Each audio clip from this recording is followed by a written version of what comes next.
Arc 14, Pray, Part 1. The noise of the microwave beeping jarred me from the first restful sleep I'd had in some time. I moved my head and my pillow moved in response. Tried to tell them to stay quiet, Brian said, his voice low. They're not the most considerate pair in the world. Muh? I mumbled something, and even I wasn't sure what I'd intended to say. I'd been deep in the throes of some dream that felt strangely familiar, and I'd been pulled out of it quickly enough that I felt momentarily disoriented. I wiped at my mouth where I drooled a little and was suddenly aware that Brian was there. I felt my face heat up as I realized I'd been leaning and drooling on his arm. Alec and Aisha were unmasked and rifling through the kitchen to find something to eat. Brian and I both spoke at the same time, with me mumbling something to the effect of, "Sorry, I must have fallen," before shutting my mouth. He waited, giving me a chance to talk as he wiped at the damp spot on his arm, then finally broke the awkward silence with, "I'm glad one of us slept." "You didn't?" Not a wink. He did look tired. Not just like someone who had spent the night sitting upright, but like someone who had just finished a swim from one edge of the bay to the other. "I hope I didn't keep you awake by leaning on you. Don't even know when I nodded off." "It wasn't you, and I didn't mind. It was," he searched for the word. "Okay. Okay." How was I supposed to interpret that? Or did he intend for it to be vague and noncommittal? I shouldn't even have been worrying about that. I blamed the fact that I was just waking up. Brian was in a bad state. Was there something I was supposed to say? Something I should do? Every gesture that normally demonstrated caring or sympathy or whatever else was a tender point for him. A touch on the arm was an invasion of his personal space, which he was keenly aware of at this point. Asking how he was doing was a reminder that he wasn't okay. Would offering to help him out or giving him support make him feel more powerless, like he'd felt when Bonesaw had gone to work on him? No. That last one was probably okay. "You want anything? Breakfast? Coffee?" "Coffee, please." I nodded, stood, and rolled my shoulders. Outside of the fact that none of the sleep I'd picked up over the previous night had been in a bed, I felt recharged. Scrapes and bruises I'd only been dimly aware of were gone, as were the more obvious, attention-grabbing injuries. That, in turn, made me think of the circumstances that had led to my good night's sleep and healing job. It was bittersweet, like a young child that was being forced to stand in a corner feeling as low as she ever had, her stomach full with the entire birthday cake she just devoured. Okay, still a little out of it. I joined Aisha and Alec in the kitchen. "Morning. Sup," Aisha said, curt. She'd found some frosted cereal and was pouring herself a bowl. She gave me a sidelong glance that wasn't so flattering. "How is the man?" Alec asked. "Stressed, anxious, not sleeping. Can't blame him." "And you're using all that to get closer to him?" Aisha asked. I blinked. "No." "Looked awfully cozy," she replied. I glanced back in Brian's direction. He was standing at the window at the other side of the building, peering outside, his back to us. I drifted off. An accident. Trust me when I say I feel bad enough about doing anything to make him feel less than 100% comfortable when he needed rest. "Bet you $1,000 he didn't mind," Alex said. Aisha gave him a dirty look. "He's nice enough that he wouldn't want to disturb me, even feeling like he does right now. He must have gone out of his way to stay still." I didn't look at either of them as I filled the kettle the rest of the way and put it on the stove. "Sure," Alec drawled. In a more normal voice, he said, "but what I'm saying is he wouldn't mind. Now it's been a little while, but there was a time when I had someone in my bed every night." "When you were with Heartbreaker," I said. From the look of disgust on Aisha's face and what I imagined was a similar expression on my own, I suspected we were on the same page. At least on this one thing. "Sure. Cape groupies, my dad's girls, people I used my powers on toward the end." There wasn't even a trace of guilt or shame on his expression, no regret in his tone. He just looked bored. He went on, "What I'm saying is that I'm speaking from experience. Having someone cuddled up beside you, even if it's a little bit of a pain in the ass, having that body contact isn't so bad, especially when you've had a bad day." Was that Alec trying to be supportive? I glanced at Aisha, and she gave me something of a dirty look. I was awkward, screwed up, and feeling guilty on a lot of levels. from Brian to Dinah to the people in my territory that I hadn't seen to. Brian was traumatized, and that was layered on what he described to me as an unfamiliarity with social situations and emotions. Alec was fucked up in a way I couldn't even label. Aisha wanted to protect her brother but didn't know how, lashing out at me instead. Damaged people. Much of the water in the kettle had been heated already, and it didn't take long to boil as we got our individual breakfasts together. I took it off the stove and began preparing Brian's coffee and my tea. After a moment's consideration, I began preparing bacon and eggs and rummaging around for toast, bagels, or English muffins. I'd use whatever I found first. Tattletale, Bitch, and 3 of the dogs came in through the front door. I didn't miss how Brian turned to face the door, tendrils of darkness creeping through the gaps between his fingers and crawling up his arm. It took him a second to relax. Tattletale threw me a package. I opened it and found a pair of glasses. I slid them on. Leaving the food cooking on the stove, I brought Brian his coffee. Maybe some normalcy would help. "Morning," I said. "Morn," Lisa replied. We were out making sure there wasn't trouble. Very, very quiet after the last couple of days. Rachel glanced at me but didn't say a word. "Want food?" I offered. "I've got some stuff on the stove. There's some bacon if you want to give some to the dogs, Rachel." "It's bad for them, and I don't give my dogs human food." "Right, thought they might want a treat. Sorry." "But I'll have some," she said. "Cool." I returned to the stove and started preparing breakfasts. I served Brian first, then prepared some toast and bacon for Bitch and some scrambled egg for Lisa. It was almost a relief, having something concrete to do, a way to help, when I didn't know how to act around Brian. By the time I had Bitch and Lisa served, the travelers had been roused by the smell of breakfast. I offered them some breakfast, and Ballistic took over at the stove to cook for his team. We arranged ourselves on the ground floor, Alec and Aisha sitting on the stairs, Lisa and I sitting on the couch, and Brian in the corner by the window, looking distracted. Bitch seated herself on the floor, her back to the wall, her dogs at her side. While we waited for the travelers to get settled, I asked, "I've been meaning to ask, what is Bastard?" "You mean what breed is he?" Aisha asked. "No," I said. "I left it at that. He's a wolf."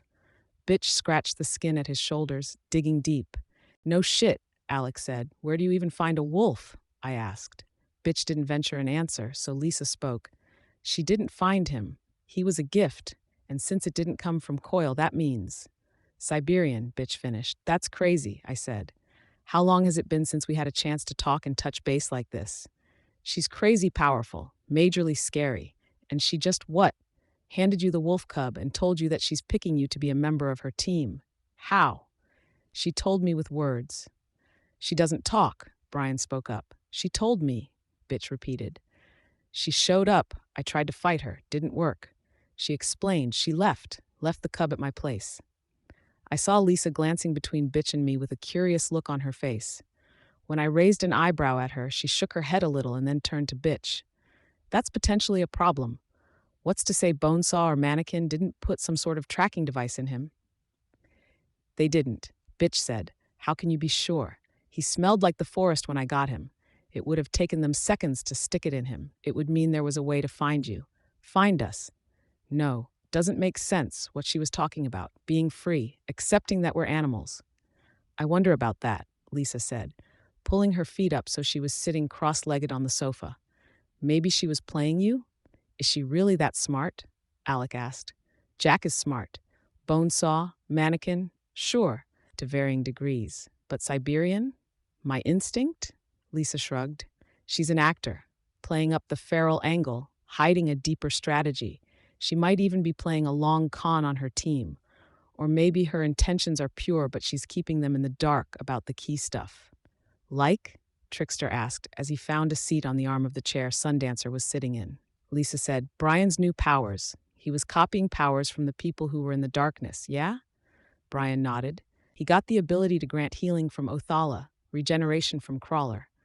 But who was the shadowy figure he used to pulverize Burnscar?" "You're thinking Siberian," I said. Lisa nodded. "Sure. What if she's like Genesis or Crusader? What if Siberian has a very real, vulnerable human body somewhere nearby, always has, and the body she's using is a projection? Maybe it's something even Jack doesn't know. That gave us pause. An in, a way to stop the unstoppable beast woman. No. Bitch clenched her fist, and I could see her dogs responding to her body language, tensing. Don't buy it. Why not? Lisa asked, her voice gentle. What she said made too much sense. She said things and she understood. I'm fucked up. I know I'm fucked up.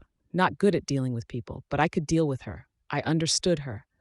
That doesn't mean she didn't lie, Rachel, Lisa said. It only means she understood you well enough to know how to deceive you. No, it's not. Bitch stood abruptly, and Bastard yipped. Rachel, Lisa tried, but Bitch turned away.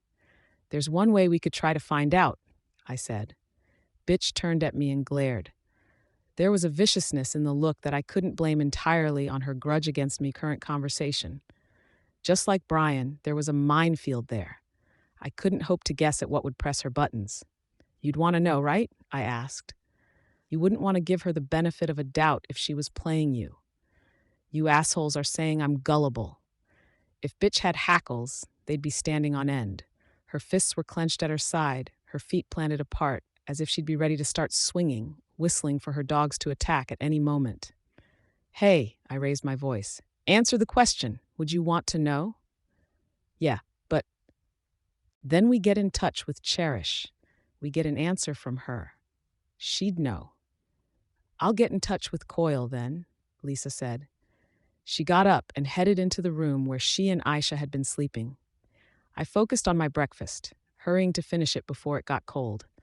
I'd been distracted by the conversation, and cold toast was depressing. When I looked up from my plate, glancing at the others to double-check that they were okay, that I wasn't missing anything, I saw Bitch staring at me. You want more food? I offered. You mean what you said? About the food? I don't follow. Last night, you mean what you said? You'll have to remind me. You said something about doing the same thing for the rest of us for what you did for Brian. She broke eye contact, looking down at Bastard. My fight with Brian. You heard that? She grunted. I glanced at the others. Trickster was talking with his two teammates. Genesis still elsewhere, and Alec and Aisha were talking. Alec was apparently demonstrating his power, making Aisha's fingers twitch. Brian looked on with a glower on his face, but I got the impression his attention was divided between that dialogue and my own discussion with Bitch. Yeah, I told Bitch.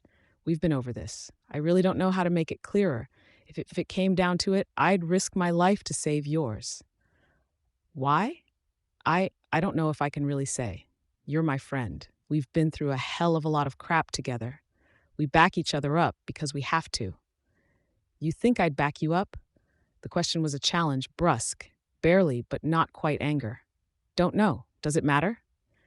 I glanced at Brian. He was paying attention to what I was saying. I felt momentarily self-conscious, struggled to find words that wouldn't provoke a negative response from one of them. I settled for a middle ground as I thought aloud. Life's not fair. It's not even, not balanced, not right. Why should relationships between people be any different? There's always going to be an imbalance in power. The other person might have a higher social standing, they might have money or more social graces. Isn't it better to stop stressing about quid pro quo and just do what you want or what you can? Words, Bitch dismissed me. Words, sure, I'll make it simple then. I consider you a friend, I'll help you when stuff goes down. And you? Do whatever you think is right. Do what you want to do. I won't stress about it, and unless you fuck with me like you did when we fought Dragon, I'm not going to hold it against you. She set her jaw, clearly irritated at the reminder. Whatever. I'd needed to make my point. If she had been intending to give me a response, I didn't hear it. Lisa ventured back into the room, and all eyes turned to her. She held her hand over the lower half of the phone. For those of you who haven't been in contact with Coyle, we ended up locking Cherish in an overturned boat's hold in the boat graveyard. She's there now, with food and water, totally isolated, several layers of confinement, including but not limited to chains. She wants to strike a deal in exchange for details on Siberian and the Nine. Letting her go? No, Brian said. Not what she wants. She just wants a chance to talk to us. Lisa looked at each of us in turn. 2 minutes to address us, and then she dishes out the dirt, gives us the location on the Nine, the details on Siberian, and answers any other questions. Nothing's saying she'll tell the truth, Alex said. And she's in a position to say stuff that could create doubt or tension in our ranks, Trickster pointed out. True, Lisa conceded. But here's the thing. I'm getting the vibe she wants us to turn her down, so we'll figure out the real scoop later and regret it. What, you mean something like Siberian being here? Don't you wish you'd asked me to tell you where she was, because she's standing 15 feet away from you? Alec asked. Yeah, that sounds like my sister. How sure are you? Brian asked Lisa. That there's more to it? 75% to ballpark it. Bad idea, Brian said. I found myself nodding in agreement. Lisa raised the phone to her ear. Nope. Don't suppose we can change your mind? There was a pause before Lisa hung up. 85% sure there's more to this story than she's letting on. She was all too okay with saying goodbye for someone chained up in a hot metal prison cell. That, or she thinks we're going to call back. Sundancer spoke up. Can't we? What are we really risking here? I mean, what's at stake? The worst case scenario, if we let her talk? Can't say, can we? Lisa said. She tossed the phone in the air and then caught it. Say one of us has something to hide that Cherish could reveal to the others. Nobody's about to admit it. There were glances all around, but I think I have an idea. Lisa smiled. It was her old smile. The scar was there, but it no longer pulled her mouth into a perpetual half-frown. Brian, got any books here? Or magazines? Upstairs. Aisha, go grab something. Any book on the floor of my room. Why? She hesitated when she met his eyes. Whatever. It was a minute before Aisha ventured back downstairs with a novel. It looked like a suspense thriller. Here's the deal. Everyone closes their eyes. We close our eyes while the others take their turns tearing a page out of the book. The higher the page number, the worse our inner thoughts and secrets. The last page, 355 we'll say, is the worst of the worst. Unforgivable to the point that someone here would kill you and the rest would be okay with it. She rifled through the pages of the book. Anything below 150, it's tolerable.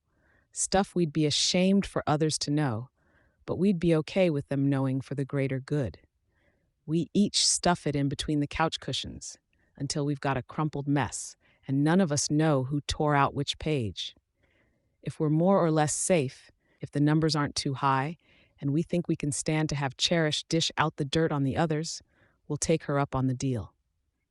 Nobody disagreed with the plan, but I suppose that doing so would look bad. I closed my eyes as we went around the room until Lisa tapped me on the shoulder and handed me the book.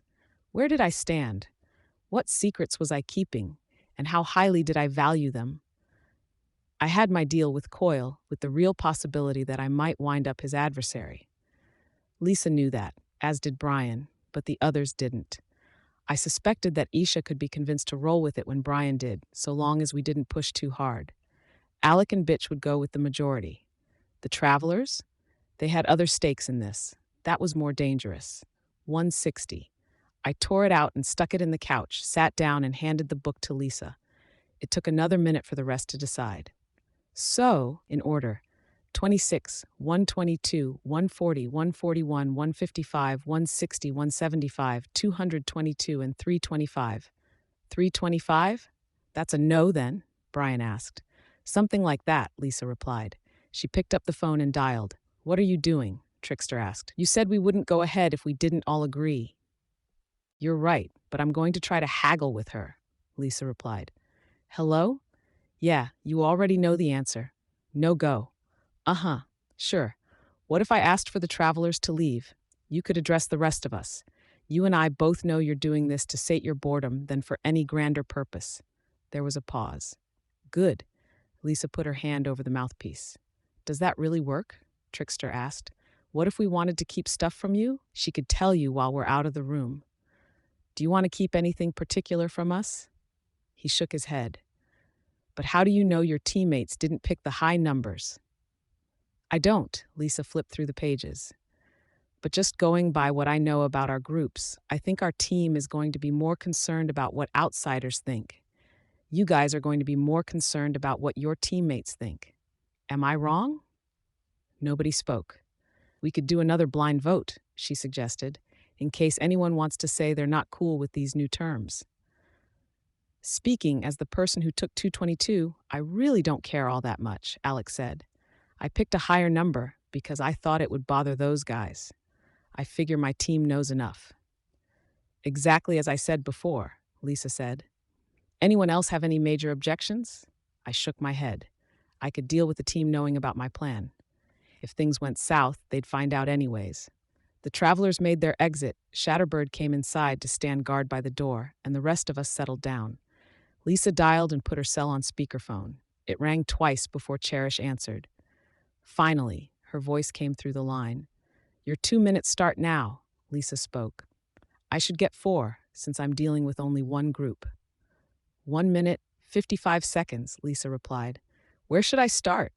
Hey, little brother, want me to tell them the sort of things you really did when you were back home? It's sort of tedious, Alec replied. I wonder. Rape culture is a funny thing. People gloss over some pretty shitty, creepy, wrong behavior, little brother, when they know the person in question. But you raise the reality of what they're doing, and it's a whole lot harder to shrug it off. Rape. It was a loaded word, but Cherish was right. She was a horrible person, to be sure, but she was right. Did I really want to face what Regent had done before we knew him? Rape, murder. He'd said this very morning that he'd done what he did because he'd been young, but that was just an excuse. The deeds were still done, the consequences very real. You're really one to talk, Sherry. You've done what I've done, many times over. I'm not pretending anything. I am what I am. I don't put on a facade, Cherish retorted. That's a blatant lie. If you showed your true nature to the world at large, your face would be too ugly to look at. Ouch, Cherish layered on the sarcasm. Don't think I don't know what you're trying to do. You're delaying me, so I have less time to work with. Why don't I get started? Let's talk about your first kill? Gang member, a kid. You used him to kill his boss, his older brother, in fact, because Daddy wanted you to. Then Dad ordered you to kill him. But you didn't make it fast, did you? You made him stab himself with a fork over and over and over. Keeping in mind that I was hanging out with you and the dirty old man and our brothers and sisters, nature and nurture, I was kind of fucked on both fronts. It was a matter of self-preservation to keep you guys entertained, and that was the sort of thing you liked. Sorry, like present tense. Maybe. And the drugs? When Daddy had you practicing your powers, you hijacked a few people at a time, used their bodies to get high with no consequences for you. You threw orgies for yourself. Again, I was a kid. How much does that excuse? There was a pause. I looked at Alec, and he rolled his eyes at me. Was he like Brian, his emotions buried deep inside, or were they simply not there? What about darkness, boy? Want to talk about what happened yesterday? I clenched my fists. Lisa raised a hand, telling me to stop. You're running low on time, Cherie, Alec said. I'm happy for the chance to talk. Bonesaw's alive, you know. She has hands borrowed from Mannequin. She's plotting what she's going to do to Gru. Think about that. She's going to take him apart, and it'll hurt worse the second time around, because she makes that sort of thing a matter of personal pride. She's thinking about it, daydreaming on the subject, and she's a smart enough cookie that she'll figure it out. Brian turned his back on the phone, staring out the window. I wanted to reach out to him, to help ease the weight that idea must have set on his shoulders somehow. Bitch, you know that Skitter's going to betray you again. Look at her. She prides herself on being smart, and you know the best way for someone to make themselves feel smart? They make others look stupid, and you're the stupidest person she has access to. I tensed. I would have been lying if I hadn't said I hadn't seen something along these lines coming, but it ultimately depended on Bitch's reaction. I fucking hate people who try to manipulate me, Bitch growled. Next time I see you, I'm knocking your teeth in. There was a pause. Ah well, Cherish said. And your time is up, Alex said.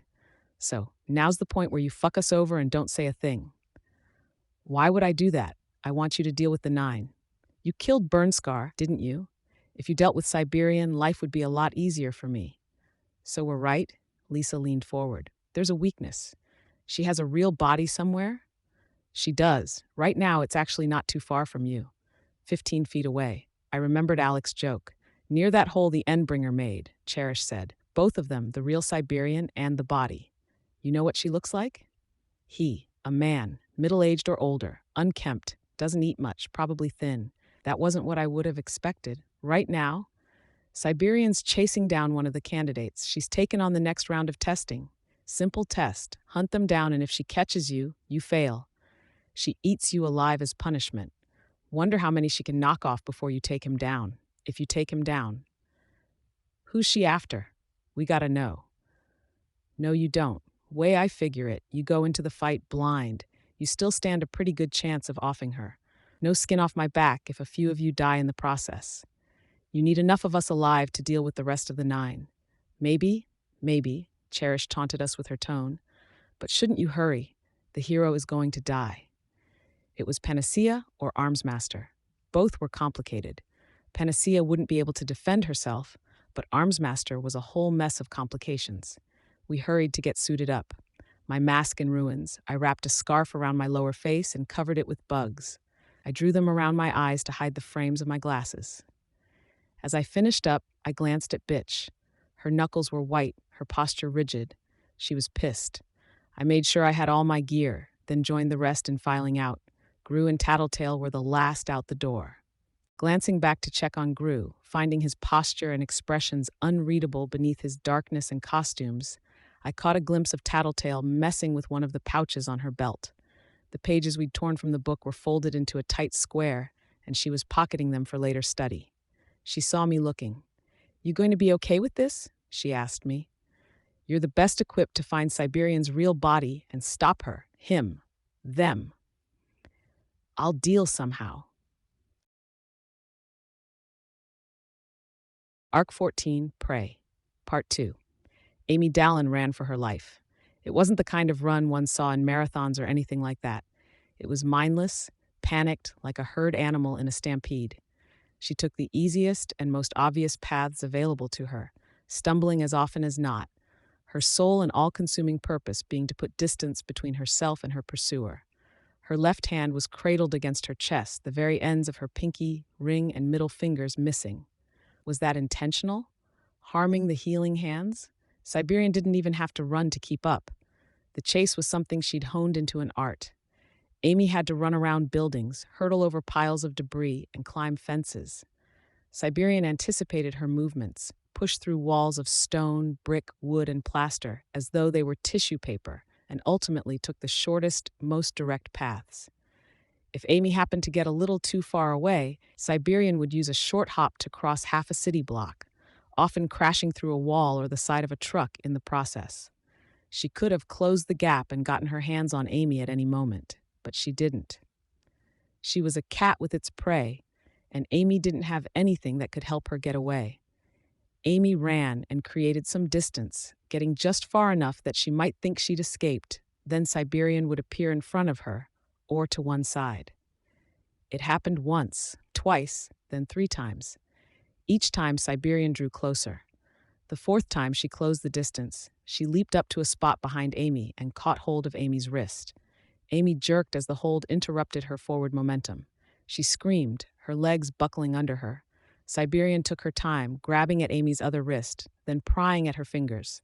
3 were already missing segments, and Siberian seized the index finger. Slowly, inexorably, she guided the finger to her mouth, her lips parting. Amy thrashed, but couldn't free herself from Siberian's grip. "Shouldn't we do something?" Sundancer asked. Her hand trembled as she lowered the binoculars. I wasn't sure how useful Sundancer was going to be, on several levels. Our group consisted of Trickster, Gru, Tattletale, Sundancer, and myself, with 2 of Bitch's dogs to get us from A to B. The 7 of us were gathered behind the wall of a ruined building, a considerable distance from Siberian. I glanced at Gru. He was tense, rigid enough that I could see his stillness through the darkness. Anything I'd say to him would hurt more than it helped. I turned my attention back to Amy and Siberian, looking through the binoculars. Instead of addressing Gru, I told Sundancer, "Nothing we can do. But I think Siberian is going to." As if she'd heard, Siberian closed her mouth. Amy recoiled with her whole body, pulling away, and Siberian let her go, giving her a little push. As her quarry stumbled and started to run, Siberian simply stood there, waiting. She wanted to give Amy a head start. Amy wasn't bleeding as much as she should have been. I knew she couldn't use her power to affect herself, or this fight would be playing out much differently. But maybe she was using her power to affect microbes on her hands, changing them into something that could breed, coagulate, and staunch the wounds. It was what I'd be doing. But I'd also be trying to use microbes to form some kind of defense. I'd be reaching out for algae or other plant life I could use to obscure my retreat. Something to produce an opaque gas, to block line of sight or give me hiding places. Amy had far, far more versatility than I did, and I had little doubt she'd be able to mimic my power with a little time for preparation. With some forethought, preparation, and strategic thinking, she was capable of holding her own, getting away. She had so much potential. But Amy Dallin wasn't that sort of person.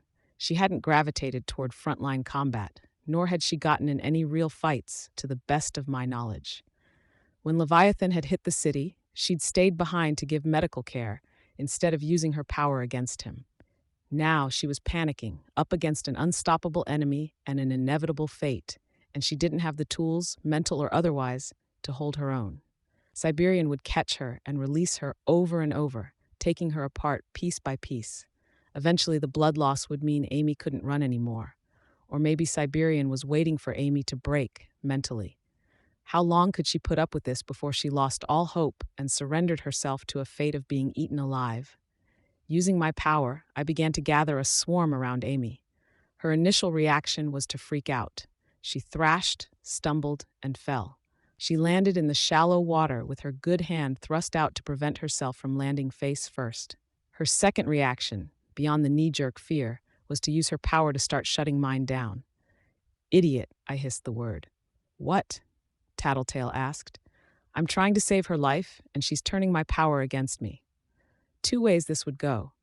Either she clued in that I was trying to help, or she died. I was really hoping it wouldn't be the latter. I didn't like her, but she didn't deserve to die. There were very few people in the world who deserved to die like this.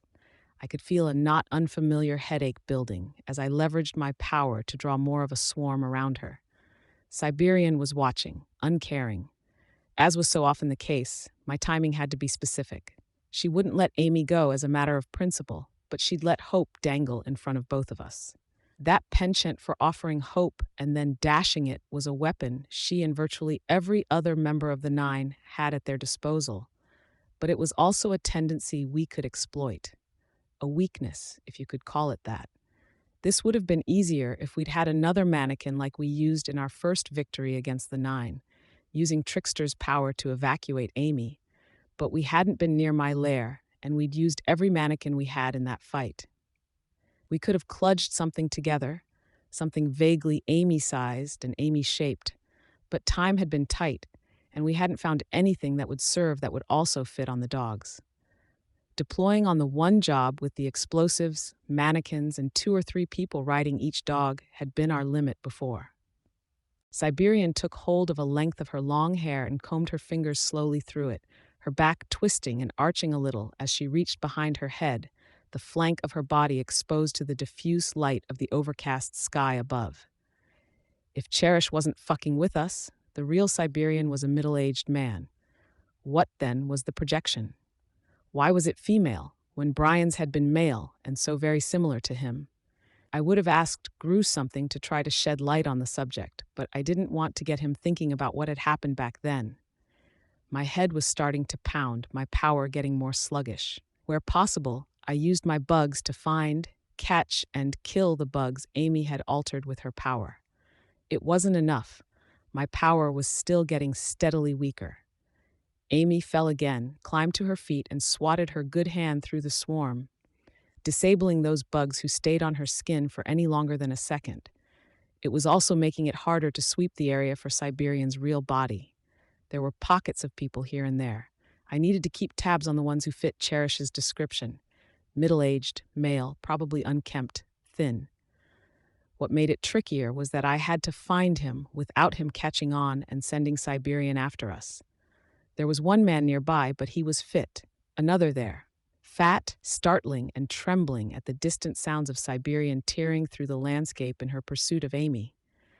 I found another, but he was clutching a small child to him, and she clutched him back.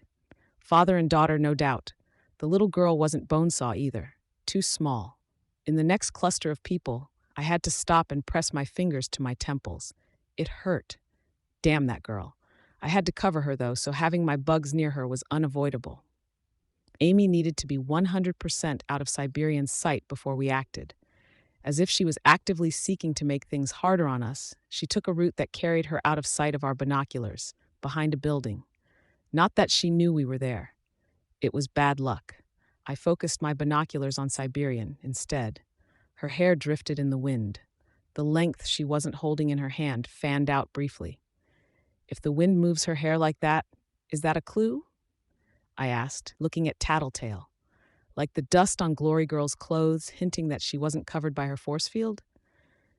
95% sure I'm right on this score, but her power probably copies her real body's physiology to some degree, molding all the internal organs and whatever else with whatever reality scrambling stuff she's made of. Her call about what parts of her are affected by what, so I don't. She stopped, heads up.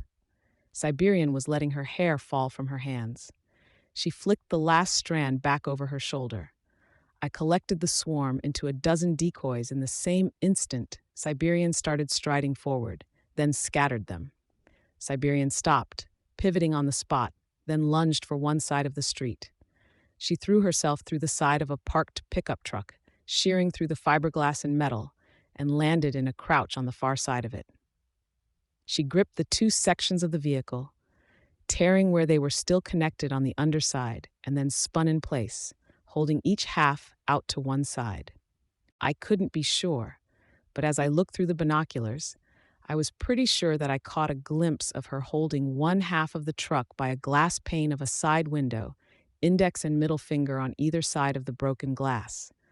In most cases, a cape trying to pick up a car by anything but the undercarriage would find it falling apart, the weight of the vehicle pulling it free of whatever section the cape was holding.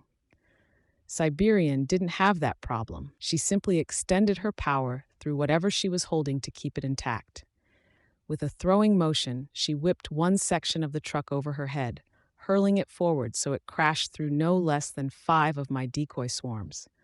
She did a tight spin as she stepped forward and made the second throw into a smooth continuation of the first. Her accuracy wasn't quite so good for the second hit. It crashed through the water and hit the ground before it rolled out of my line of sight. It was only through my swarm that I felt it hit Amy and my decoy swarms. Most of the momentum was lost in the initial impact, and it didn't pulverize her. She was in one piece, at least. In retrospect, that might have been intentional on Siberian's part.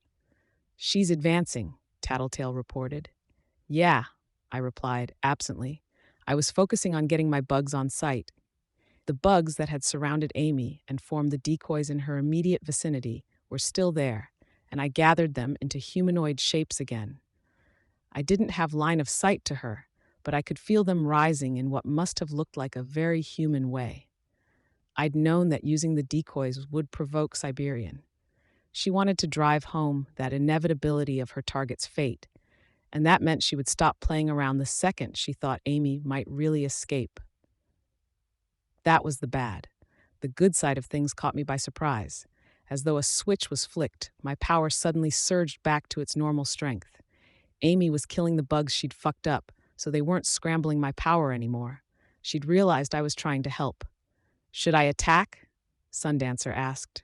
"No," Gru almost barked the word. "You'll give away our location." "Let me," Trickster said.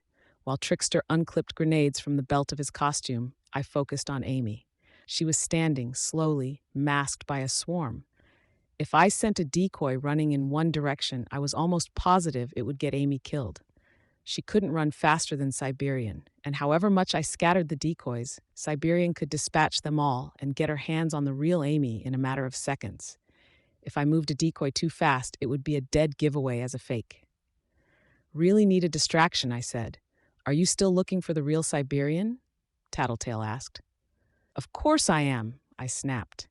I might have gone on to point out how we were also here to save her, to save Amy Dallin. I kept my mouth shut. Pointless to waste my breath or dedicate any focus to arguing when I could be trying to deal with Siberian. Trickster was looking through his binoculars, holding one grenade. I saw him pull the pin a second before the grenade in his hand was replaced by a fragment of building. An explosion erupted a matter of feet from Siberian. The smoke cleared quickly enough, and I saw her turning her head, looking for the unseen attacker. I ducked my head low to get more cover from the ruined wall we all lurked behind. "Gru?" I asked. He hesitated. "Please." "Right." His darkness began to flow from his hands. I climbed up onto Sirius's back, and Gru was a step behind, taking a seat in front of me. "Any luck?" Tattletale asked. She'd seated herself on Bentley, her hands on the chain around his neck, and both Trickster and Sundancer were behind her. My bugs were still searching for the real Siberian, or her creator, depending on how one wanted to look at it. I was reaching the edges of my range, and I hadn't found anyone suitable. I did find 2 adult men that were together. Could she have made a friend in her real identity? Just to be safe, I set my bugs on the pair of them. I didn't use anything deadly, but I had bugs biting and stinging without flexing their abdomens to inject the accompanying venom. Siberian didn't react to my assault of the men. I put each of them down as a maybe, planting bugs in the folds of their clothes to mark them. "Can't find her maker," I said. "My power's not detecting him either," Gru replied. "But my coverage is bad. Give me a second, and I'll let you know the second my darkness connects with him." Siberian had noticed the darkness, and I could see her contemplating coming after us, striking at the source of the darkness. Instead, she turned and began making her way toward Amy. The darkness continued to flow, low to the ground, tendrils rising to bind together and fill in gaps, and my view of Siberian was soon blocked. There was another explosion as Trickster deployed another grenade, but it wouldn't serve as anything but a split-second distraction. I could feel Siberian. Through my bugs, I could tell the darkness hadn't reached around that corner to where Amy, my newly reformed decoys, and the 2 sections of truck were. It was as good a time as any. We needed to delay, so I wrote the words "run in 3" in front of Amy, along with an arrow. The 3 transformed into a 2, then a 1. I sent the decoys off in different directions. Siberian lunged just as I'd expected her to, crashing through the decoy that was moving fastest. She plunged her hands into the nearby wall and ripped out a chunk of brick and mortar, flinging it. It broke apart as it left her hands, forming a scattershot spray. More than one fragment of brick hit Amy, judging from the way she stumbled. None of the hits had been too serious, at least, because she managed to keep moving. Using my swarm sense, I formed a mental map of the area, buildings, cover, features of the terrain. What was a good option? Should I drive her to keep running or to find cover? Would Siberian be able to second-guess my suggestions? She was experienced in this sort of thing and would be an experienced tracker. The water that layered the street was something of a blessing, I suspected. Even as it slowed Amy down, it meant there weren't tracks of mud or anything for Siberian to follow. At worst, there would be clouds of muck stirred up by Amy's footfalls, and there was little enough sunlight that I wasn't sure how much of it Siberian would be able to see. I waited, tense, as Amy ran. I felt the darkness roll over the bugs I'd gathered on and around her, and crossed my fingers that Siberian didn't have any tricks up her sleeve. Needed a way to communicate with her. Shifting a small group of bugs onto Amy's right hand, I felt her shake them off. I tried again, and she left them there. I moved them gradually until they were gathered on the tips of her ring and pinky fingers. She moved her hand to the right, and I shifted the bugs to her middle and index fingers. Would she figure it out? She moved her hand again, and I adjusted the placement of the bugs.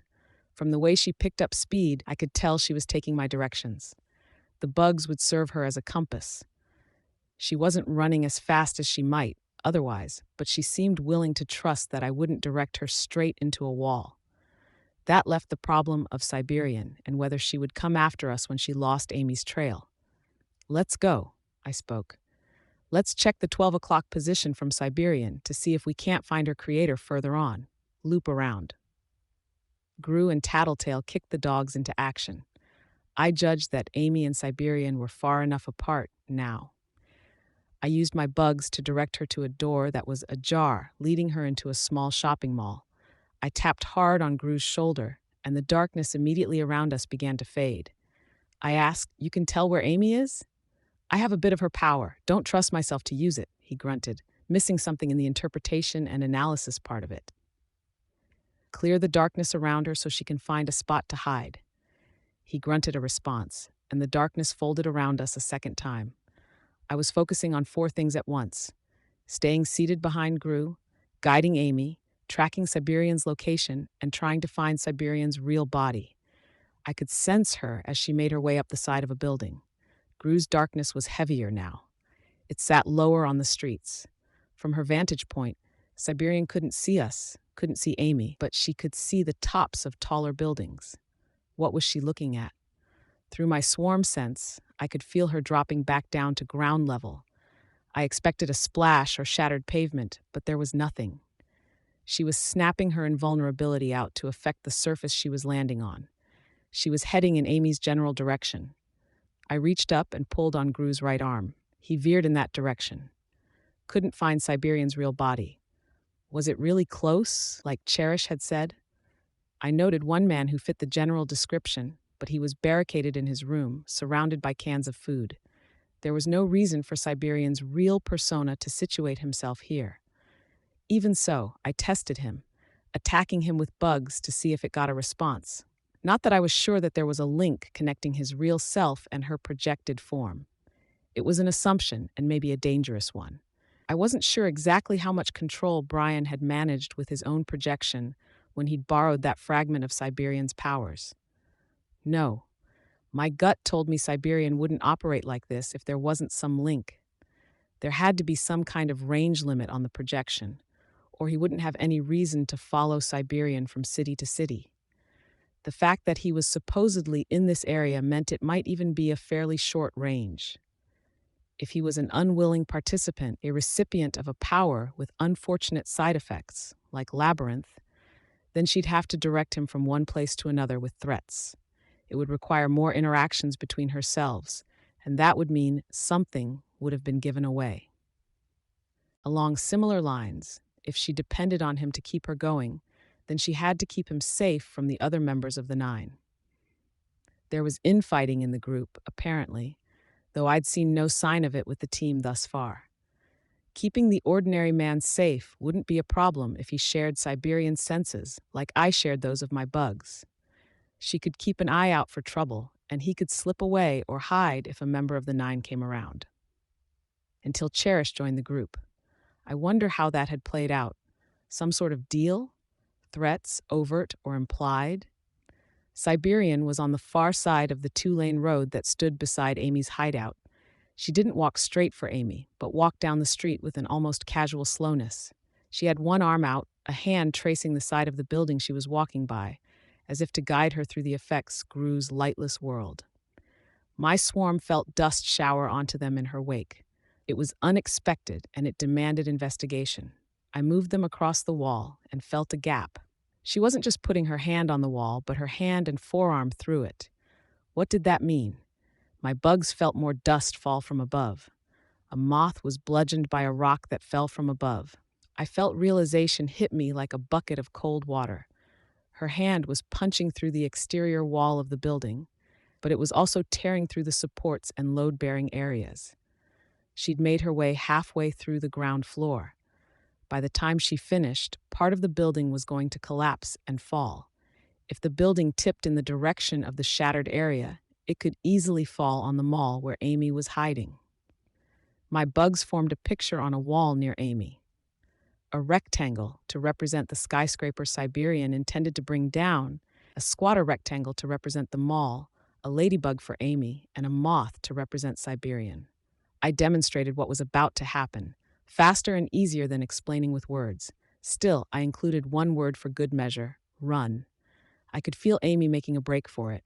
She headed in the wrong direction at first, northwest instead of northeast, and I used a giant arrow to direct her. The building began to collapse only 10 or 15 seconds after I'd transmitted the message. Gru's power didn't do anything to stop the rumble from reaching us. From what my bugs could gather in the chaos that followed, the building seemed to slump, the lower levels buckling and crackling. Just when I thought it had settled, The upper portion tipped over, crashing into the small parking lot and the entrance of the mall. Amy wasn't in the impact site, and she probably wouldn't have been even if I hadn't warned her. Still, it was a demonstration of power. It was intended to scare an already terrified Amy, and it served both purposes. She was running directly away from the site of the devastation, ignoring the bugs I had on her hand. In her pell-mell run, Amy stumbled into a post meant to keep carts from being taken out of the mall and fell hard. Right, I spoke into Gru's darkness. He obeyed. Siberian was giving chase. Entering one end of the mall at the same time, Amy made her way out of the opposite side. Siberian had guessed the most likely hiding spot and then used the falling building to dash Amy's hopes of safety and get her out of hiding and running. With the way the roads funneled together into one four-lane road, Amy would either have to take a left, take a right, or go straight. Chances were good she would take the latter, because it put her the furthest from Siberian. With my directions, we looped around the mall and made a beeline for Amy. Siberian was advancing too, but while she was in the right general area, she didn't have a means of finding Amy, specifically. Instead, she leaped from one area to another, pausing for a second or two at a time. What was she doing? I swept the area with my power, but I couldn't find anyone resembling Cherish's description of Siberian's real self. Was I missing something? If Cherish had been lying outright, I was under the impression that Lisa would have caught some tell. There had to be something else to it, something I could use to identify the man behind the monster. What was she? Unstoppable.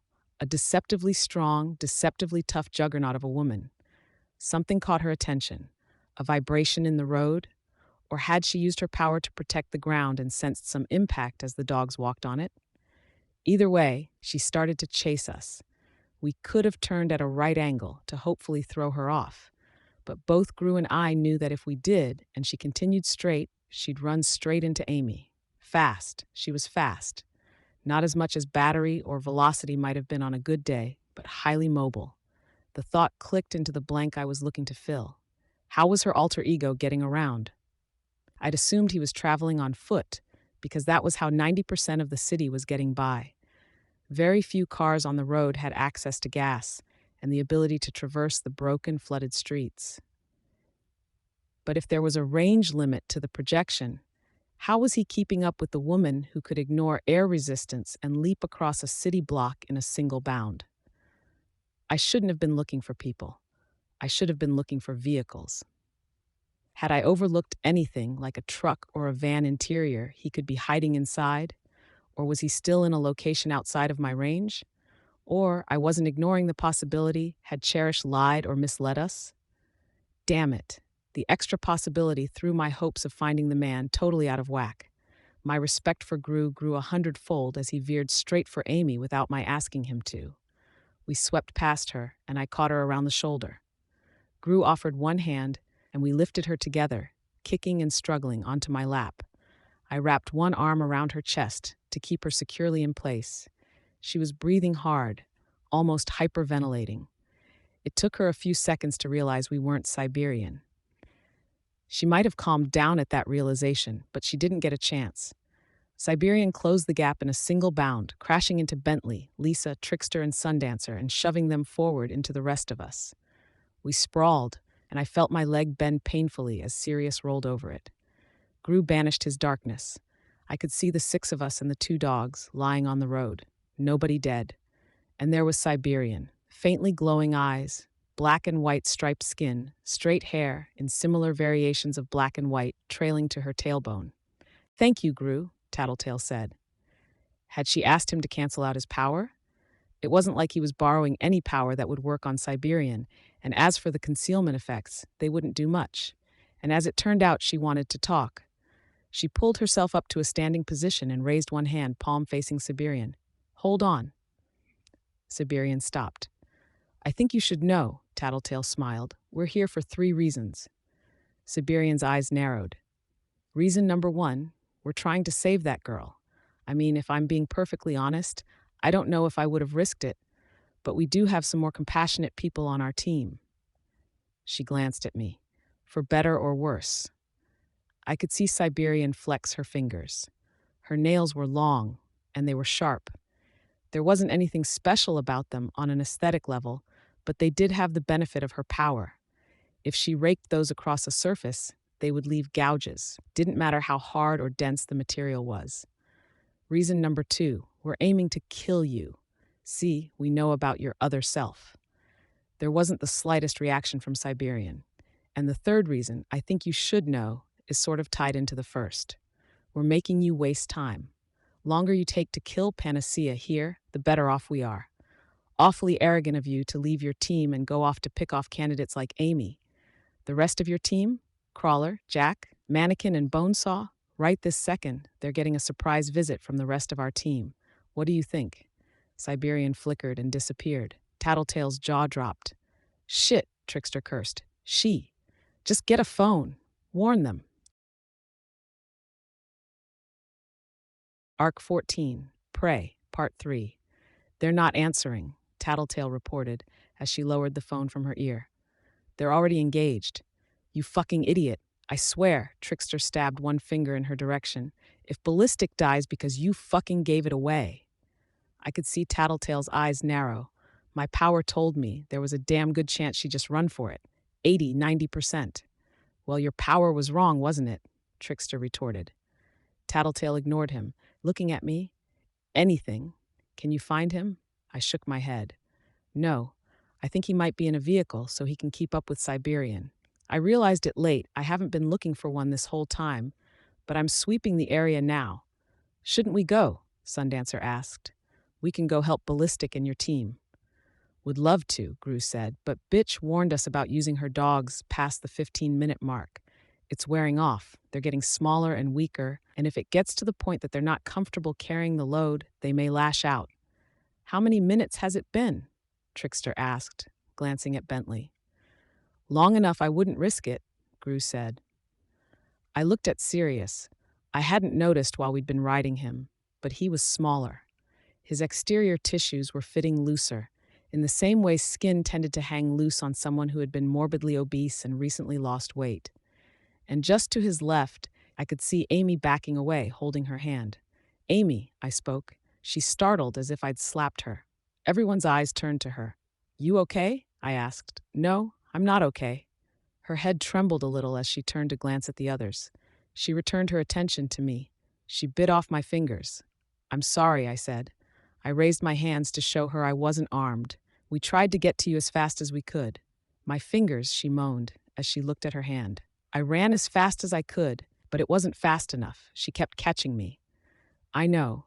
There was nothing you could have done, I said. It's not right, Amy shook her head. She was still backing away. This isn't the way things should be. Superpowers and endbringers and things like Siberian, it's so fucked up. There should be a way to fight back, but there isn't, so much of the time. There is, I said. It's hard to find, but there's always a way. Tattletale turned her head. Hey, Amy, listen. Can I ask you a quest? Don't, Amy snapped, shifting gears from self-pity to fury in a heartbeat. Don't talk to me. Don't even look at me, you bitch. This is important. What part of what I just said did you not understand? You'd think we didn't just save your life, Trickster said, folding his arms. You did it to delay Siberian. Or so she said, Amy replied, glancing at Tattletale. It was one of the reasons, Tattletale started. Skitter. Shut up! The words were a screech as they came out of Amy's mouth. Tattletale turned 180 degrees, so her back was to Amy, and looked in the direction of Gru and I. I'm done. No point. Fuck it. I'm going to try calling the others again while you handle this. There were a few long seconds of tension as we all stood there, Tattletale a short distance away, phone to her ear. I decided to break the silence. How are your fingers? You're using your power to keep the bleeding down? Amy glanced at her hand, and a dark look crossed her face. Yeah. I've got bandages, if you want them. Only the most basic first aid supplies, but maybe they'll help? Okay. I got the small kit from my utility compartment and approached her. She kept still while I got out the disinfectant, bandages, and tape, and covered the fingers Siberian had shortened by one segment. How can you even be teammates with her? Amy asked me. Are you friends? We are. Everything that happened to me, it's like it all snowballed out from the moment you assholes robbed the bank. Me too. I'd met and ultimately joined the Undersiders because of Tattletale, and everything had followed from that. She didn't plan that. It might have started that way, but she wasn't the cause of everything that followed, I said. I wondered if I was trying to convince myself. Amy glared down at the ground. A quick glance showed that Gru, Trickster, and Sundancer were all trying to avoid engaging in this conversation. She spoke at a low enough volume that I doubted the words were reaching the others. I've had nightmares about her. Not saying I take back how I shouted at her, but she brought up shit, and the fact that Victoria heard it, I couldn't shake it. It affected the way I thought, the way I acted. Victoria knew something was up. She respected my privacy, but she had suspicions. If Tattletale hadn't said anything, I could have dealt with Bonesaw coming to my house and fucking with me, getting me to break my code. Or Bonesaw might not have come at all. I don't know. Victoria would have listened to me, maybe, given me the benefit of the doubt. We didn't expect you to be at the bank. We were cornered. Tattletale used the power she was given to get us out of that spot. I'm sorry it happened. She was the catalyst in my whole life falling apart. Tattletale was. Maybe. And you can be friends with her, and you still think of yourself as a good person? I don't know that I do think of myself that way. I've probably done more damage than good by trying to help others. Dinah, the people in my territory, now Brian. But your intentions were good then? You were trying to help? Yeah. Then tell me what to do. She didn't meet my eyes. I don't know anymore. I've spent so long helping others and I'm so scared. I feel numb. My brain isn't working. Can't think straight. I just don't know anymore. I'm not making any promises. I won't fight, won't face the 9, don't want to talk to Tattletale. But she trailed off, unable to finish her thought. I swallowed. I couldn't even manage with myself, and now she wanted me to guide her? Okay, I said. My mind was going a mile a minute. She was one of the most powerful parahumans native to Brockton Bay. How was I supposed to use her? One idea crossed my mind, and I hated myself for thinking it, for the stark fear I felt at the thought. Okay, I won't ask you to face the 9, but you can give us the ability to go after them, to fight them. There's this part of the brain that Bonesaw called the corona something. Corona potential? Can you access mine? Tweak my power, give me more range? As much as you can. The mental image of Bonesaw cutting through my skull with her saw was so real I could almost feel the sensation of it. But we had to stop Siberian. I can't affect brains. You can't. I sighed. We all had our limitations and barriers. I was simultaneously relieved and disappointed. I didn't argue the point. Fuck. Okay. The dogs. Can you charge them up? Figure out how bitch's power is affecting them, and either make them big again or keep them from getting any smaller. She glanced at Sirius. I'd gotten so used to them I'd nearly forgotten just how horrifying they were to look at. I'd have to touch them. Yeah, they're not as bad as they look. They're regular dogs. It's only appearances and size. Regular dogs still bite people. Yeah, I don't want to lose more fingers. I know, you don't have to. Let me think. We can come up with another way for you to contribute. Can you grow us wings? Trickster asked in a wry tone. I can't generate flesh from nothing, and it's slow to convert something into a part your body won't reject. Of course, Trickster said with a note of sarcasm. Not helping, I thought. Amy was willing to do something. It was useful. We didn't need to discourage that. Before I could finish my thought, I saw Amy walk up to Sirius and offer him one hand to sniff. She flinched as he moved his head, pulling her arm away. I joined her side and put one hand on the side of Sirius's neck, digging my fingertips into a meaty cord of muscle. I scratched with enough force that I might have left tracks in normal skin. Hey boy, you're a good dog, aren't you? Yes, you are. His bone-crusted tail lashed behind him in something approximating a wag. Amy put out her hand again, and Sirius sniffed it. Gingerly, she laid her hand on the length of his snout, running her fingers over calcified muscle, bone spurs and braided lengths of muscle and other tissue. The hell? She muttered. Can't wrap my head around this. You can't make him bigger? No, I don't think I can. Can't make something from nothing. But I think I can stall the shrinking. Whatever I do might get undone the second he's back in range of hell of bitch. It's hard to describe. I can see the aftermath of what she does, but not the process. It's like the tissue grows, Then it dies as it gets pushed out of the core, but some of it stays functional. There's a normal dog inside there? Intact. Yeah. Okay, think I've got it. He's not going to shrink anytime soon. I signaled Tattletale to return. Thank you. She walked over to Bentley, giving Trickster a wary look as she walked by him. I joined her, in part to give Bentley the reassurance that this angry stranger wasn't so dangerous. There, Amy said. You're going to save your friends? And if we can, we're going to put down the 9. We figured out Siberian's weakness. Her eyes widened slightly at that. What? What did you think we meant when we were talking about her other self? A secret identity? I wasn't really paying attention. Tattletale climbed up onto Bentley's back, studiously ignoring Amy. Kind of a secret identity. She's a projection, I said. Like Crusader has with his duplicates. Best case scenario, we can find her real body and put her down. Just like that? You'll kill her? Ideal world, I said. Gru had climbed up onto Sirius's back, and he offered me a hand up. Won't know if we're capable until it happens, but I'd like to think we have the courage. But you're risking your lives. Yeah. I got settled and wrapped my arms around Gru's body. He didn't react or protest. My head just inches from his back. I turned to look down at Amy. See, it helps that we're pissed. I'm pissed too, Amy said. I offered my hand to her in case she wanted to climb up behind me and join us, but she stepped away. But you're more scared than pissed, I said. She looked away. We should get going, Trickster said, as Sundancer got in position behind him. We were all seated and ready to head to the rescue. 1 second, I told him. Amy, listen. It's okay. I've thought of another way you can help, and it doesn't put you in any danger. What is it? She still didn't meet my eyes. You're going to cut loose with your power. I can feed you the raw materials. You do what you can. You know how my power works? Pretty much. Send the bugs my way when you're done with them, then. You're a villain, you know. You're asking me to betray the family I grew up with if I'm helping you.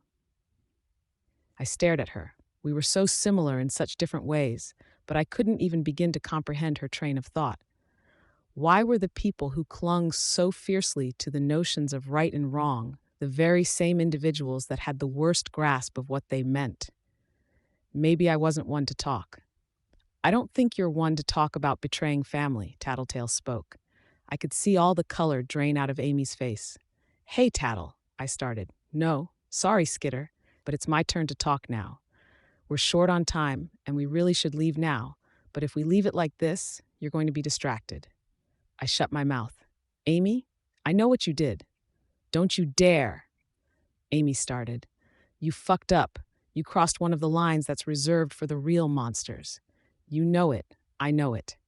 Amy's face crumpled. I didn't have a better way of describing it, the way her expression twisted, going from plain to almost inhuman from emotion alone. I almost spoke up. I wasn't sure why I didn't. You think you're the lowest of the low, that you're scum. You despise yourself. Amy couldn't even mount a response. You're wrong. You're not there. Not yet. Amy looked up at Tattletale, wide-eyed. The look was utterly defenseless. I was put in mind for just an instant of just who Tattletale could have been. I had a mental image of her as a cult leader, tearing people down with an almost surgical precision, then molding them into who she wanted them to be when they were emotionally and mentally unable to mount a defense. Not yet? Amy asked. Not yet. You shouldn't hate yourself for what you did in a moment of desperation. Hate yourself for what you do after. Hate yourself for your cowardice, your refusal to step up and help at this moment, right now. Your refusal to participate in this world that you never even tried to understand. That's a conscious call you're making, and you know it's the wrong one. Amy hugged her arms to her chest. She shook her head a little as if she was denying what Tattletale was saying. Tattletale went on. You need to make the right calls, and you need to start now, because you're approaching the point of no return. You start making amends, you start doing your part, and you undo what you did, and you do it ASAP, because if you don't, you're going to hit the hard ground at the bottom of that slippery slope.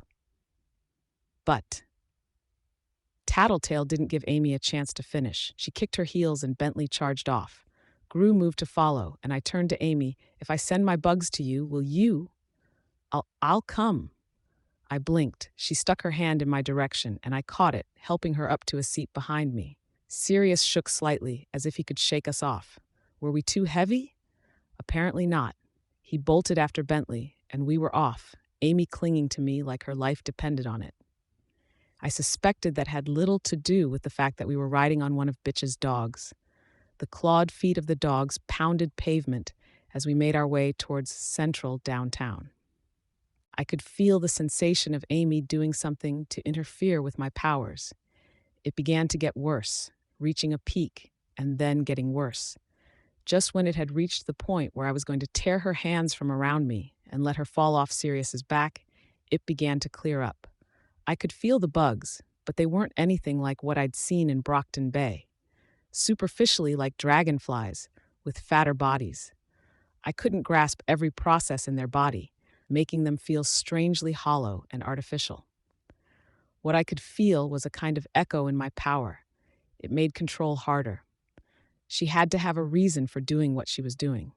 I tried directing them to move, and they took off. No problem on that front. I couldn't ask what she'd done, because we were moving fast enough that the wind in our ears would drown out my voice, and the run was jarring enough that I worried I would bite my tongue if I tried talking. Instead, I experimented. I tried operating their bodies, engaged in the usual practices for injecting venom. Nothing. They weren't weaponized, I was almost sure. I even placed some aphids on them to get a feel for their exteriors. It was only when I moved them out to either side of me that it dawned on me what the echo was. Experimenting, I sent them to the limits of my range to confirm my suspicions. Whatever signal my power sent to my bugs, these bugs were there to intercept it and transmit it to their immediate area. Each extended my range by 300 or so feet around them. Letting go of Gru with one hand, I patted Amy's hand and then reached back to give her a thumbs up. I set more dragonflies and other various bugs down on the backs of her hand. In another minute, I had 4 more relay bugs. I paired them up and sent them forward, so one relay could transmit to the next. 2 extra city blocks of range. I started gathering a swarm with the bugs in question. Amy had balked at the idea of outfitting me with altered bugs. Had she maybe settled on these because she thought they wouldn't give me as much offensive potential? I had them in place for less than 10 seconds before I found a moving vehicle. It was a truck with plastic sheeting over the windows, 4-wheeled, with a compact rear. A small moving truck? It was moving faster than was safe, veering wildly as it to get through the water and over the damaged streets, and it was heading straight for central downtown, straight for the others. Found him, I hollered at the top of my lungs. Tattletale looked over at me, and I signaled, extending my arm to the 10 o'clock position. I felt strangely calm as I shifted my focus to the attack. If it came down to it, I'd have to kill the man. My bugs clustered on the windshield of flapping plastic, gathering in heavy numbers. The faster-moving dragonflies and hornets began to pelt the plastic, attempting to drive themselves through it. Most died in the process. He swerved sharply to try to throw the bugs off, but there wasn't enough in the way of momentum or wind. My other flying insects began to ferry larger black carpenter ants onto the windscreen to use their sharp bites to penetrate the plastic sheeting. We were making holes, but the attempts of my swarm to worm their way through the holes and open them enough for the more dangerous bugs to get inside were stymied by the wind and the flapping of the plastic. Every movement, however small, threw off my ability to track where the existing holes were. We had a bead on him, and the dogs were better suited for rough terrain than the moving vehicle. It was only a minute before we caught up. As I'd guessed, a white moving van with a giant icon of a hand on the back with the words, "Haul it." I might have found it amusing if the circumstances were slightly different. He noticed us shortly after we noticed him. Siberian flickered into existence on top of the vehicle, standing, her legs shifting to adjust her balance as it hit a crack in the pavement and rocked slightly to one side. I heard Amy shriek as she saw Siberian. Tattletale veered left, hard, and Gru turned us right. We each cut into side streets, running parallel with the truck. Bentley was lagging slightly behind, but I caught a glimpse of the other group as we made our way past a major intersection. 2 blocks away, slightly behind us, I heard an explosion, and Amy clutched me tighter in reaction. Glancing down, I could see her arms around my rib cage, the hand with the maimed fingers held slightly off and away so it wouldn't get bumped or jostled. Trickster was handling the opening salvo. The objects he was swapping for grenades weren't even close in size, signs and traffic cones, so the timing was horribly off. Siberian didn't move from her perch. Gru steered Sirius into a sharp left, and the dog's claws skidded for a grip on the flooded street before we turned. We got one block and then turned right, putting us directly behind them. I could see Siberian tense, as if intending to jump, but another explosion from Trickster kept her in place. She was protecting the truck, surrounding it with her force field. I wasn't sure how it was able to interact with the road, but a grenade going off under the front of the truck failed to achieve anything. There would be nothing to stop her from staying there until the truck reached the other 9. It would out Siberian's real nature to any of the 9 who didn't know, and that wasn't a total loss. But it also meant our teammates would be blindsided by her arrival. I felt something bump my hands. Gru was holding the chains that led to Sirius's muzzle. He bumped my hands again, and I took hold of them. With his own hands free, leaning hard against me for support, he reached out and buried Siberian and the truck in a carpet of darkness. Following, we soon plunged into the wake. The second we were out of sight, I shifted our position so we were running in the left-hand lane rather than the center of the road.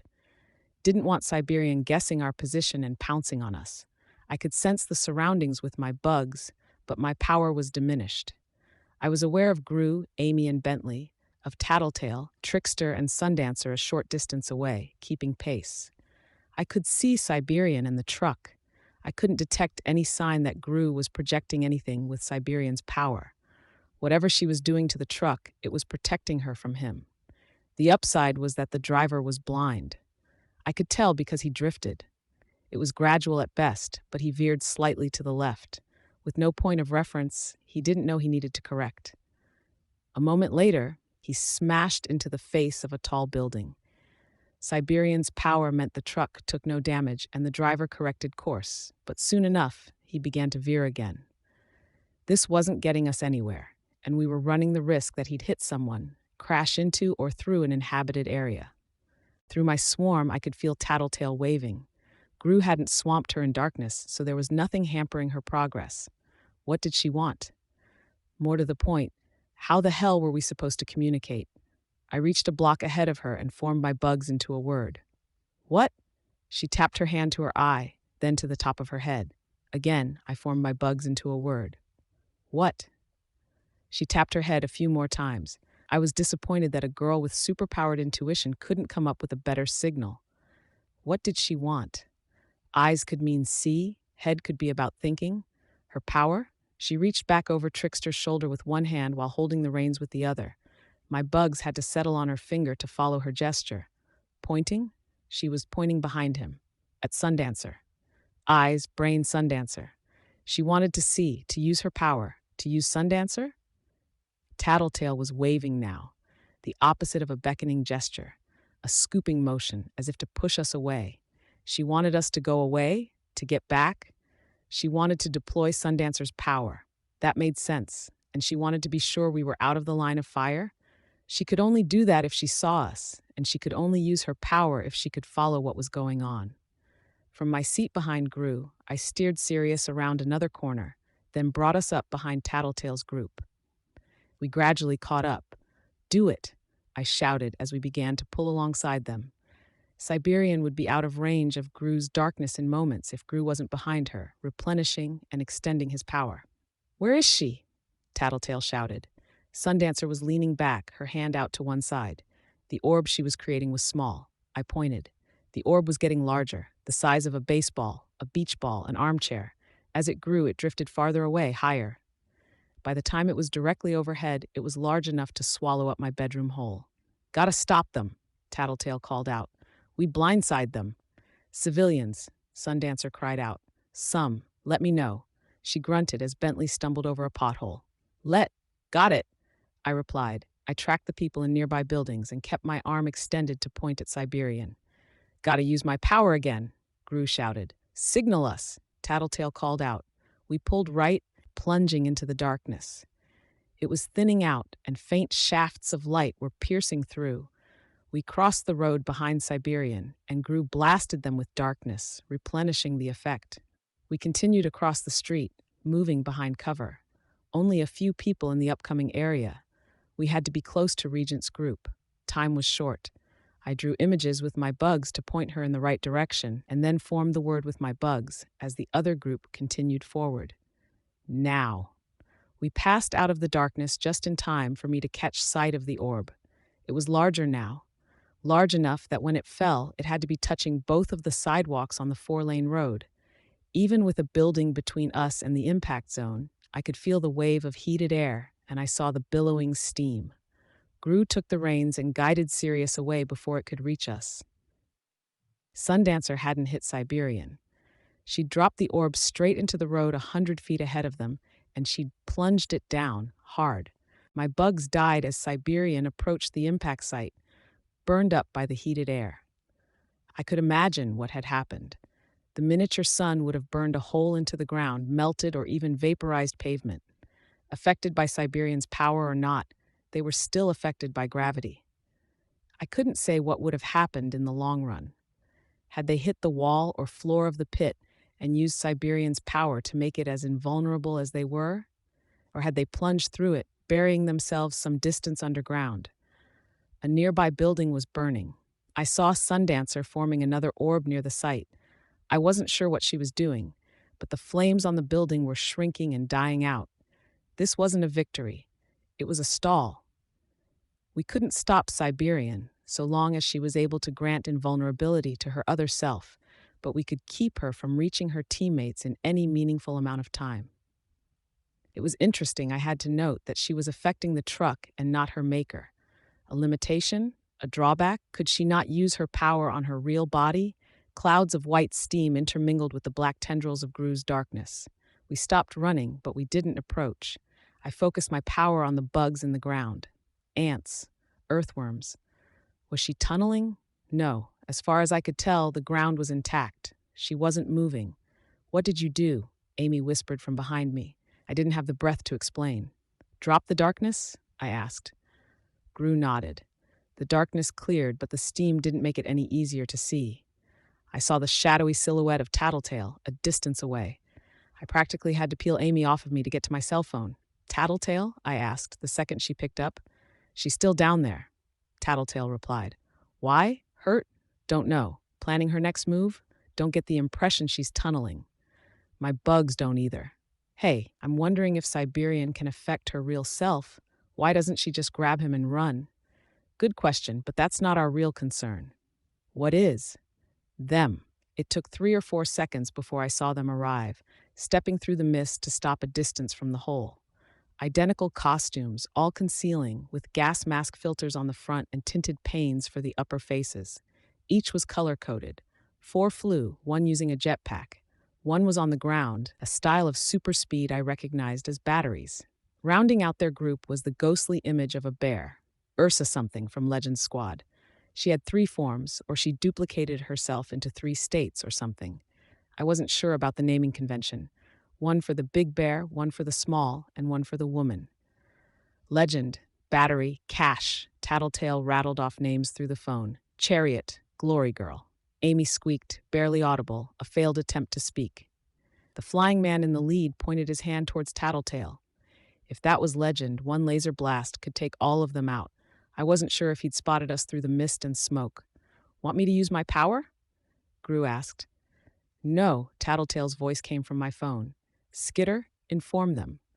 I drew words out with the flying insects, big and bold, with an arrow pointing down at the crater. Siberian plus her creator. Legend snapped his head from the words to us. "Shit," Tattletale said. No sooner was the word out of her mouth than Siberian came tearing out of the hole, truck held over her head.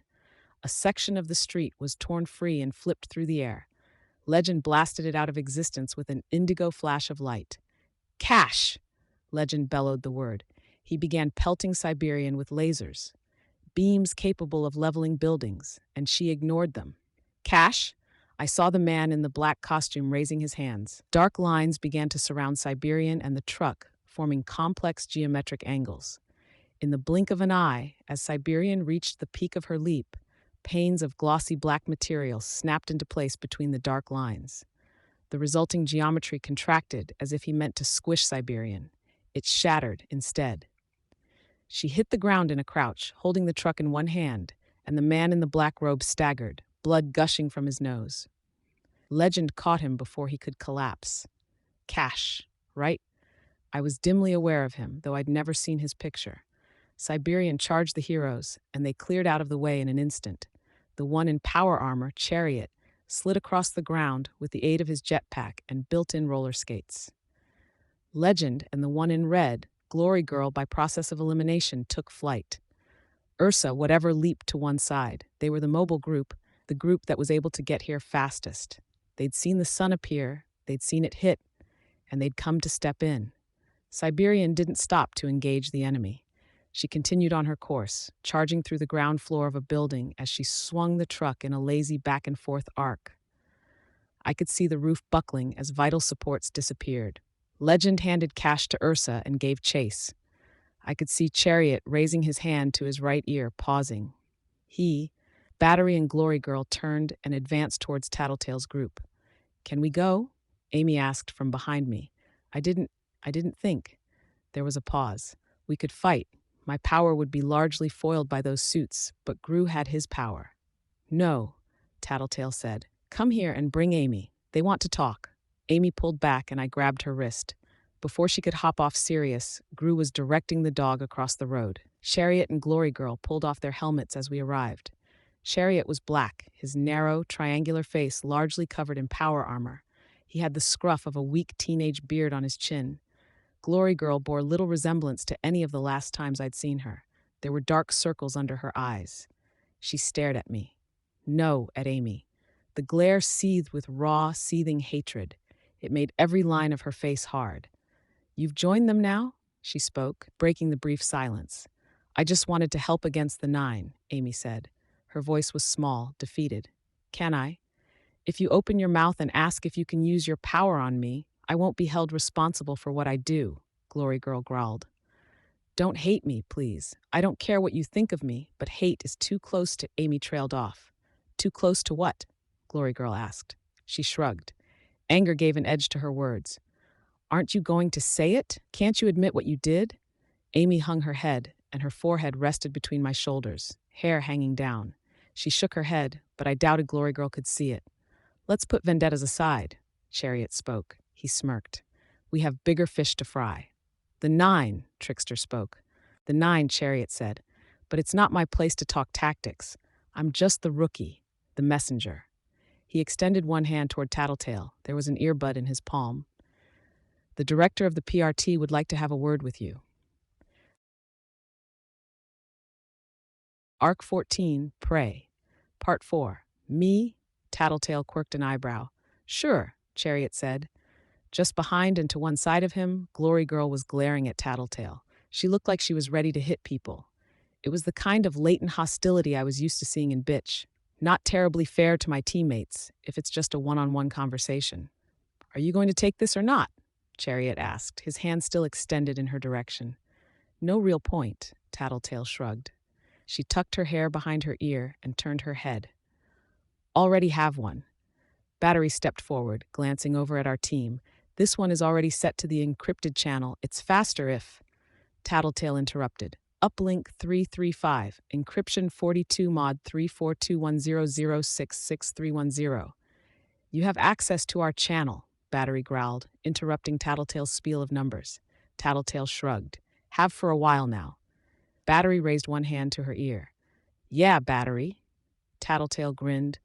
"Let's do as the director says and get down to business." Battery drew a phone from her belt and tapped her fingers on the keypad for a moment. She gave Tattletale a dark look as she held the phone out. A woman's voice said, "Not like you to tip your hand, Tattletale." "Director, are we really going to pretend you didn't know I was listening in? You've been putting out misleading details to screw with my information gathering. Done quite a good job of it, if I may say so myself. Very subtle, all of it just right enough that even I was thrown off, couldn't trust much of it." "Thank you." And you did catch me off guard here. I didn't expect you to contact me. You've been busy, your groups. Fighting Burnscar in the docks, I gather that didn't go so well, the director said, pausing. I didn't even want to think about that. I hadn't been back to check on my people or my territory since then. We had been busy. Then you ambush the 9, capturing 2, one of whom you enslaved, but you lose one of your own in the process. You mount a rescue attempt. I take it that you were successful? Gru's here, Battery informed her, but he looks different. So they were successful, and now we find the Undersiders mounting a pincer attack, with this group targeting Siberian? I suspect you're crossing the threshold of fearlessness and entering into foolishness. That last comment nettled me. I spoke up. The 9 don't really leave you alone once you've scored a win. We had to seize our advantage. I see. And she has a weakness. Siberian, Tattletale said. Do tell? She's a projection, like Genesis is, as I'm sure you're aware, like Crusader's duplicates, a quirk in reality that draws from her creator's brain to create a body complete with all the physiological substructure, which is largely for aesthetic effect, and I'd guess it gives her real self something the brain is familiar with controlling anyways. And the controller is vulnerable? There was a note of interest in the director's voice. Particularly vulnerable. She can't extend her invincibility over her real body. I'm not sure I believe this. The 9 would have discovered this, and I doubt the baser members could resist taking advantage of such a weakness. The power has range. I suspect the creator can stay miles away and still manage some control, but ventures closer for voyeuristic purposes or because it offers more control and faster response times. Much like Regent, Tattletale paused. So you know that. From the tone of the conversation, I would have expected a no, you just told me. But Tattletale wouldn't have done that. More likely that her power confirmed her thoughts. Shadowstalker debriefed us. What do we know about this woman who controls? Man, the person who projects Siberian is male, but he creates a female body. I think it's tied into his trigger event, someone he lost. If I had to guess, he sought revenge for her, but something happened. A side effect of the power, or just a seriously unhinged mental state, he lost it. I see. Thank you for the information. Unfortunately, none of those possibilities are narrow enough that we can use them to track him down. Not in the short term, in the long term. I don't intend for there to be a long-term Tattletale. This ends today. Tattletale paused. What did you do? You're planning something you're wanting to keep a secret, and it's big. Tattletale, you've been observing and gathering information on the PRT for some time now. Do you think I'm a stupid woman? Stupid? No. Genius? No. There was the sound of a dry laugh from the other end of the phone. No, I admit that's true. But I'd like to think I'm resourceful. I'm fighting in a ring where my opponents are bigger, stronger, smarter, faster, and better equipped than I am, and the cost of failure on my end is far greater than it is for any of you. You understand?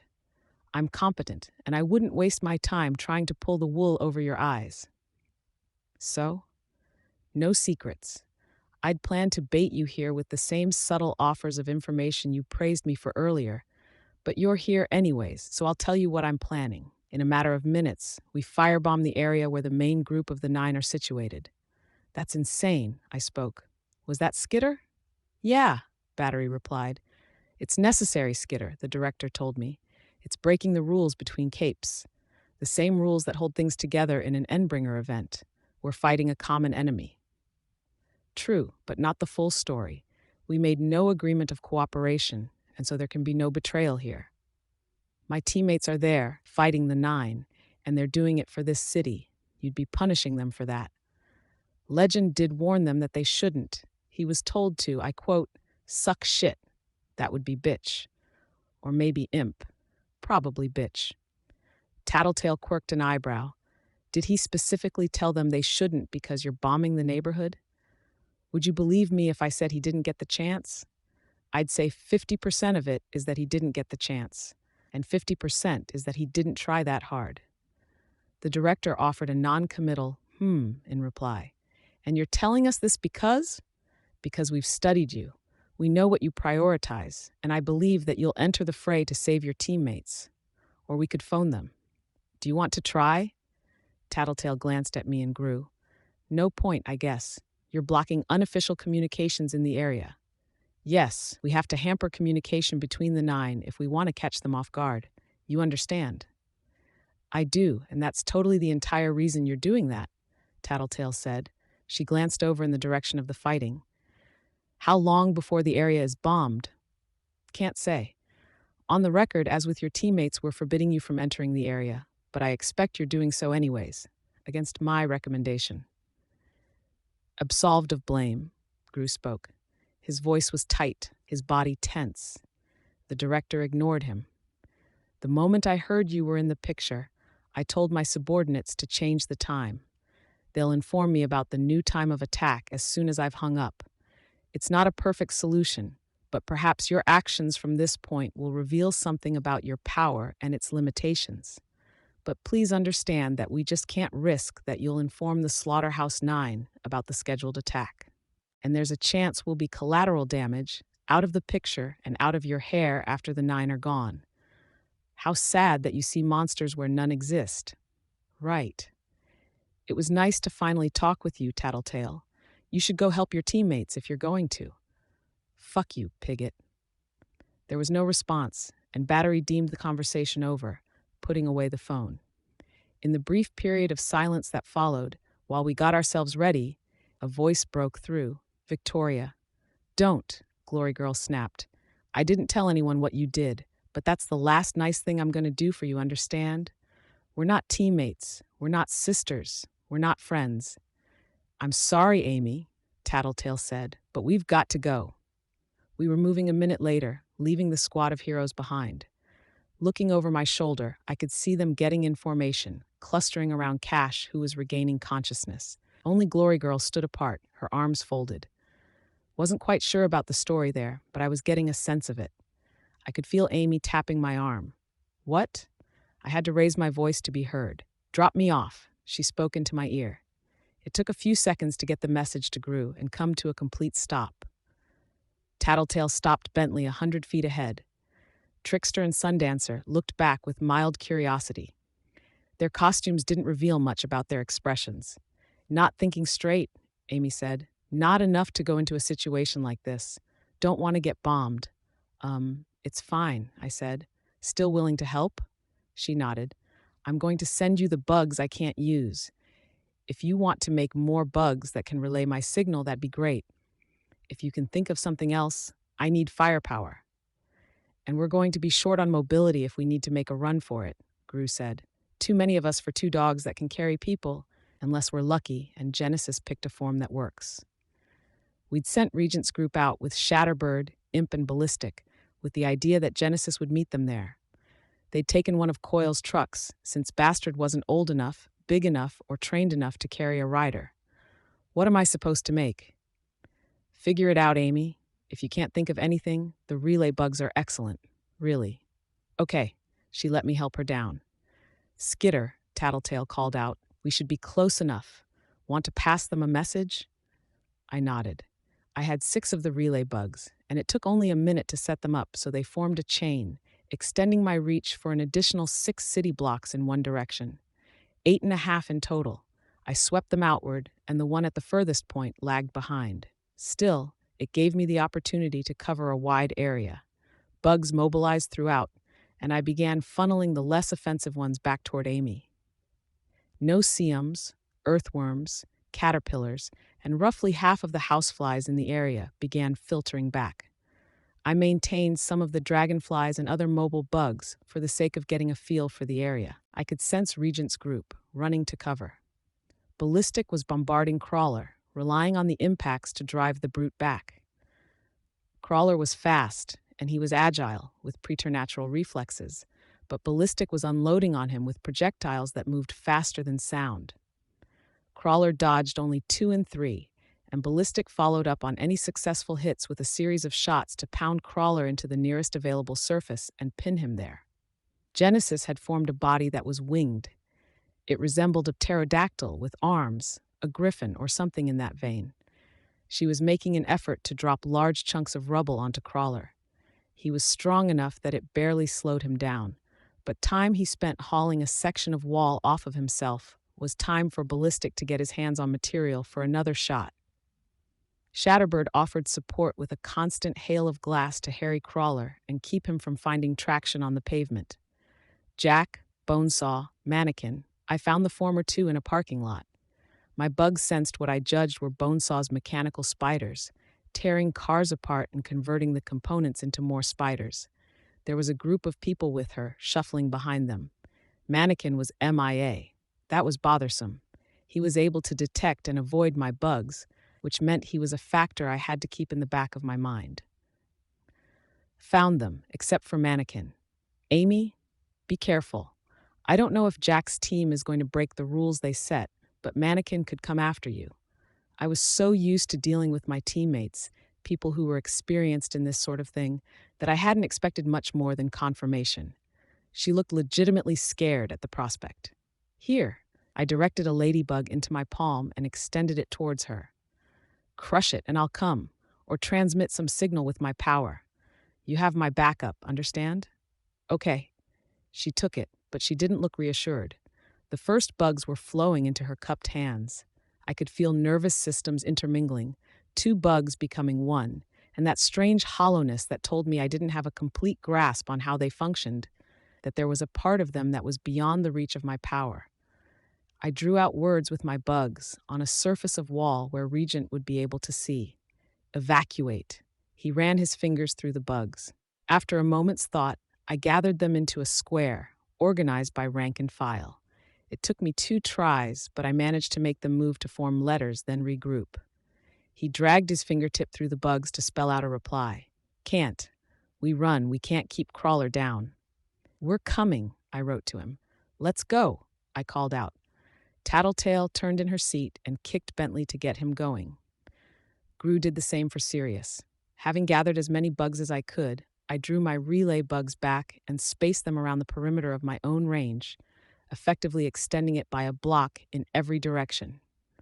Have to stall Crawler long enough to make a run for it, I shouted. Have to do it in the next 8 minutes, Tattletale called out. Gru was getting serious to keep pace with Bentley, who was brawnier and slower. Bomb hits then? Sometime after then. Could be 8 minutes and 10 seconds. Could be 15 minutes. I swore under my breath. 8 minutes made for a deceptively small amount of time. The heroes were gathered. I couldn't set them apart. With few exceptions, they each wore an identical costume with full body coverage.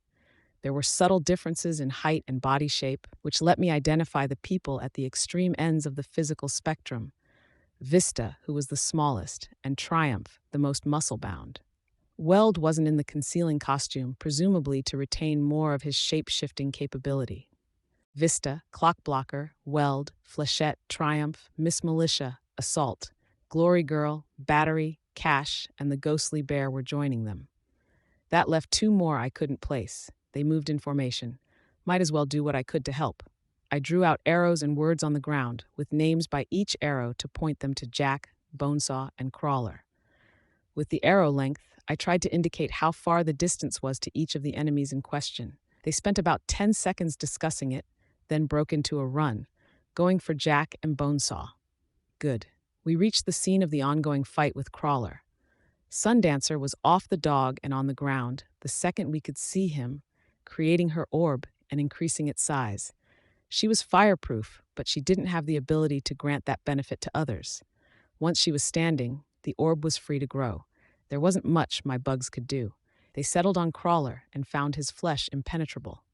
I began preparing web nets, drawing lines of silk between my airborne bugs. Amy's relay bugs had afforded me the chance to pick up far more bugs than I otherwise might have. My attention flickered over my swarm. Nearly 1 million spiders. They were only a relatively small percentage of the swarm itself. I had more ants, termites, flies, aphids, gnats, and beetles to form the bulk of my army. I sent the more useless ones toward Amy. Not so many that I overwhelmed her, but enough that she always had more at hand. He's big, he's strong, he's ridiculously tough, but he's no Leviathan. My spiders began weaving their threads into braids, the flying bugs directing them in and through loops of silk as the threads spooled out. Where bugs couldn't hover, they directed their flight into tight corkscrews to slow themselves. I wondered if this was the most bugs I'd ever controlled. The buzz of my power thrummed through me to the point that I was barely aware of myself and where I was standing. It wasn't just the number of bugs, but the number of instructions. Spiders were spooling thread, organizing by the amounts they had remaining. Flying bugs were gathering in formations, carrying the slower bugs forward and maneuvering the spiders to spin webs. Smaller bugs, the useless ones, I directed to Amy and formed into dozens of decoys. Millions of instructions a second. Estimates said that insects outnumbered people by 200 to 1 in worldwide population. Part of that distribution was biased toward rainforests and other areas humans left uninhabited. At the end of the day, that was just insects, and there were more creatures under my sway than the six-legged variety. I could feel them in the earth, in the walls, beneath the pavement, even.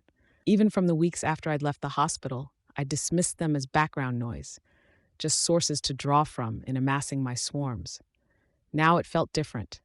My range was extended, and it wasn't because I was distracted, cornered, trapped. As Crawler noticed us and shifted his position to keep us all in line of sight with his innumerable eyes, I had a few moments to think, to experience my power at its best. We were so small. Even in the scope of a single neighborhood, my power extending for roughly 1,000 feet in every direction, it made us all seem tiny, even Crawler. "Don't use your orb on him," Tattletale cautioned. "Won't do us any favors, and it'll only make him stronger for the future." "Then what should I do?" "There's no civilians here. Legend and the others have evacuated," I told her. "The buildings are empty." She nodded, apparently grasping my meaning. "You go high, Dancer. I go low?" Gru asked. She nodded. I held back as they advanced, ready to make their move. Ballistic caught Crawler with a projectile, and the monster went sliding. Shatterbird hit him with a wave of glass to keep him down, and Genesis swooped down to smash him over the head with the wreckage of a small car. It did surprisingly little to keep him down. Gru and Sundancer made their moves, Gru swamping Crawler in darkness, while Sundancer brought her orb around into the face of the building. With her miniature sun, she sheared through the concrete and metal, zigzagging the orb through one floor. The supports obliterated or melted, the building crashed down to the street with enough force that the rolling cloud of dust and was enough to drive us back. He had to weigh several tons, but the building had him beat in that regard. We hurried to gather. Genesis landed. 1 minute, 45 seconds, Tattletale said. More if we're lucky. Until? Regent asked. They're bombing the area, I explained. Tattletale, Sundancer, and Trickster found seats on Bentley's back. Bitch climbed up behind me. Imp materialized, for lack of a better word, dropping the effect of her power. That left her in ballistic. 3 people, 2 flyers? Tattletale asked. Can carry 1, Regent said. Too tired to carry more. Shatterbird landed and wrapped her arms around him. I can try to carry the others. Genesis's voice sounded very normal considering her gargoyle-like face. Bitch handed her a length of chain. 1 minute and 15 seconds. Not sure if it's paranoia or my power, but I think the bomb's going to hit closer to the deadline than not. Genesis gathered the chain into a loop. As Imp and Ballistic found their seats and Genesis made motions to take off, there was the sound of shifting rubble. Damn it, Gru swore. Go, go. 1 minute, give or take. We ran. There was the sound of more rubble shifting out of place, and then a guttural laughter. It sounded more like it came from multiple gargantuan people laughing in sync than it did from the one monster. More. His voice was even more unnatural, a jumble of individual sounds that only barely came together into something like a word, not so different from when I spoke through my swarm. Fight me! The impacts of heavy footfalls were audible as Crawler broke into a run, giving chase. They were even tactile. He was more than 100 feet behind us, but I could feel his impacts shake serious. As my bugs struggled to catch up, my swarm sense felt Crawler stop, rearing up on his 2 hindmost legs. He caught at one corner of a building and tore, twisting his body to throw a chunk of brick.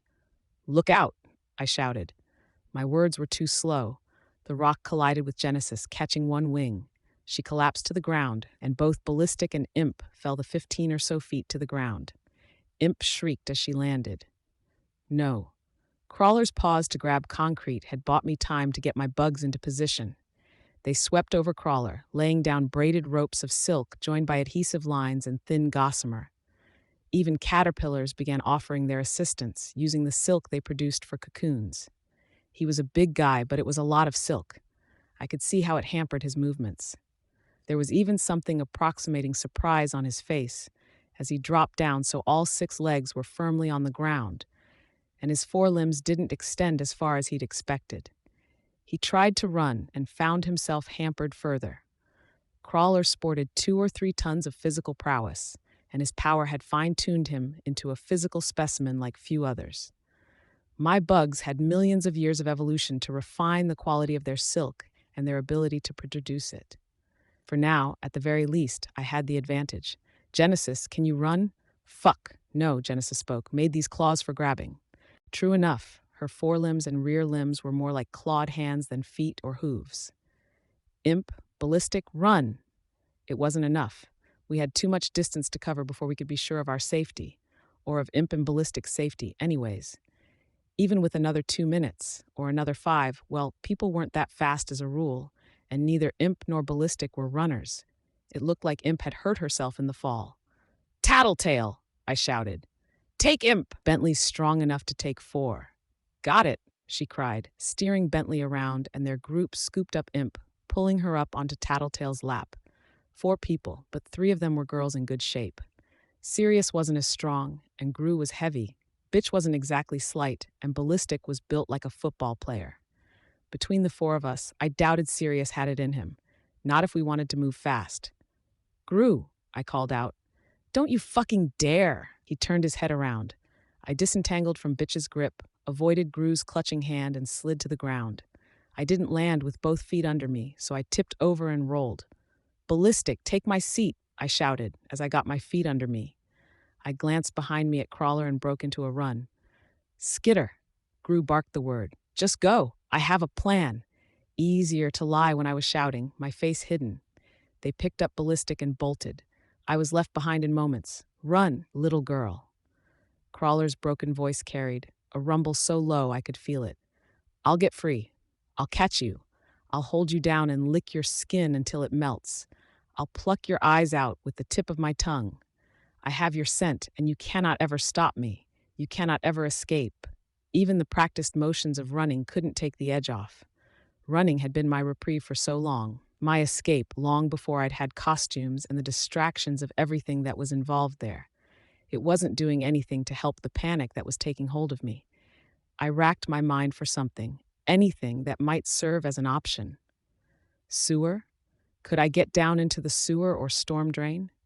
It was a possibility, though with the structural integrity of the city being what it was, it could just as easily be suicidal. My bugs. Could I lift myself up the same way I'd lifted up the small tools? More silk, millions more bugs? I couldn't take the chance it wouldn't work. The 1-minute mark had surely passed. I was on borrowed time now, trusting my fate to luck. Could Genesis form a new body in time? It took her minutes, and I didn't have that time to spare. She would have to find me too. No, Genesis couldn't help. And the heroes? I searched in the direction of Jack and Bonesaw. The heroes were fending off a group of people. The group was larger than it had been the last time my focus was on them. She was recruiting civilians. The heroes were falling back, gathering in formation. Cash was using his power, if I was judging right. I felt some of my bugs disappear from existence as he used his power on members of his team, putting them in some extra-dimensional compartment. The others around him, 1 member of the wards, Ursa and Weld. The good guys were preparing for an imminent bombing run. Jack and Bonesaw were making a run for it too. They'd sensed something was wrong from the way the heroes were acting. Their chances were about as good as mine. Amy. She was turning to run. The others crossed her path, shouted a warning. She used her power on the bug she was touching, making a final, haphazard connection. My grip over the relay bugs had been tenuous. This wasn't much better. 1 bug, and I couldn't sense enough about it. I didn't have that innate grasp of its biology, of how it operated, or the instincts that drove it. It would have to do. I chanced to look over my shoulder and regretted it. Crawler was bound tighter than ever, caught by my bugs, but the look threw me off balance. I stumbled, nearly falling over.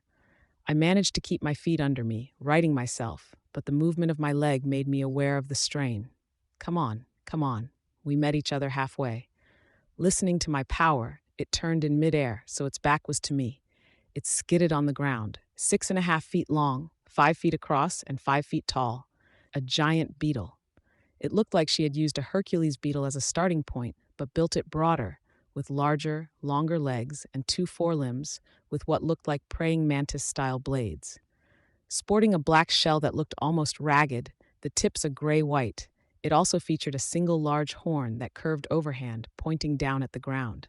Please, I prayed. I swung one leg over its thorax and gripped the horn. It was an awkward posture, making me feel like I'd fall forward and faceplant on the ground with the slightest excuse. Come on. It ran on the ground, slower than me. Its shell parted behind me, revealing an overlarge, complicated set of wings. They began to beat, thrumming with 60 or 70 flaps a second, powered by an efficient machine of what I took to be a combination of biological hydraulics and musculature.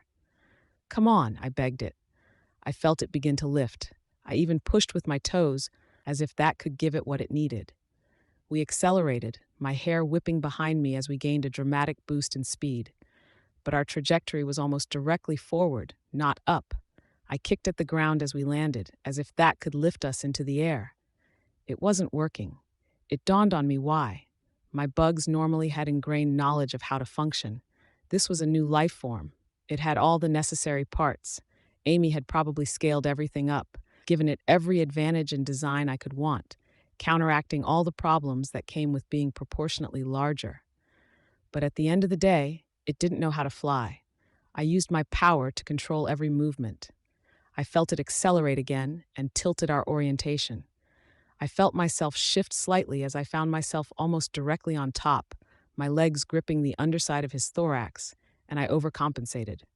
We both crashed to the ground, a 10 or 12-foot drop for me. My armor absorbed the worst of the impact, but I felt my forehead hit pavement. I always thought of the concussion I'd suffered whenever I took a blow to the head. Come on, I growled the words, scrambling to my feet. Don't be hurt, don't be hurt. He was okay. I could examine him with my power. I just couldn't comprehend him in the same natural, instinctive manner. It took attention, focus. With my direction, he used a flutter of his wings and the points of his scythe-tipped claws to flip over so he was ready as I reached him. I mounted him and tried again. We repeated the takeoff process, faster this time. We lifted off on the first try. I controlled my breathing, focused my attention on him, tried to avoid that same reflexive compensation that came with a shift of my balance. When I account for the wing compartments and the amount of space that the wings take up at the back of the shell, he's not much bigger than a motorcycle. Relating him to a motorcycle helped, giving me the confidence to lean gently into the turns he needed to make in shifting with the air currents. A laugh bubbled out from between my lips, 1 part hysteria to 2 parts relief and 3 parts exhilaration.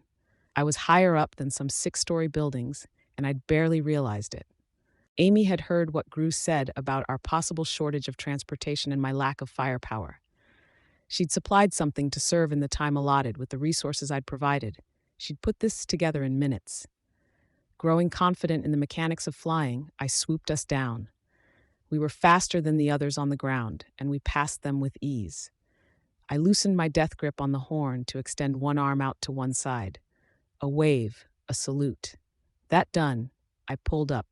Crawler, still bound, was unable to tear through the silk as fast as the millions of spiders were connecting it. If there was only a way to stop the bombing, I could do something to pin him down, buy time for the heroes to arrange more permanent accommodations. But there wasn't. I could feel the effects as Clockblocker froze Cash in time, then froze himself, his suit at least. It was only the 4 of them, Clockblocker, Cash, Ursa, and Weld. The bomb was about to hit, and I could only guess if we were going to be out of the blast zone. Arc 14 Prey, Part 5. In the time we had remaining, I directed my mount as high as he could manage. My power gave me a sense of how far I was above the ground. My range formed a loose sphere around me, and as I made my way skyward, my power covered less and less ground on a literal level. It wasn't long before my power didn't reach the ground beneath me. A little daunting, being so high when I was so new to flying. But I was flying. It was as close to unassisted flight as anything I could hope to experience. I felt what he felt. His every movement was as much an extension of my will as moving my hands, blinking, or controlling my breathing. It was almost eerie, the quiet. The buzz of signals and responses from my swarm grew as quiet as it had been since my powers manifested. I had the capsaicin-laced bugs in my armor, a few hundred bugs stored in my utility compartment and shoulder pads, as well as the outside fabric of my costume. I'd brought the relay bugs up into the air around me for safety and directed everything else to find cover. Compared to my dim awareness of the tens of thousands of bugs that I could feel from anywhere in the city, this was almost silence. How long had I been relying on my bugs to provide sensory input? Using my own eyes, I followed my teammates as they raced for cover. I felt distracted, as if it was something I wanted to relegate to my bugs while I glanced over my surroundings for potential threats. The plane wasn't as fast as I'd thought it would be.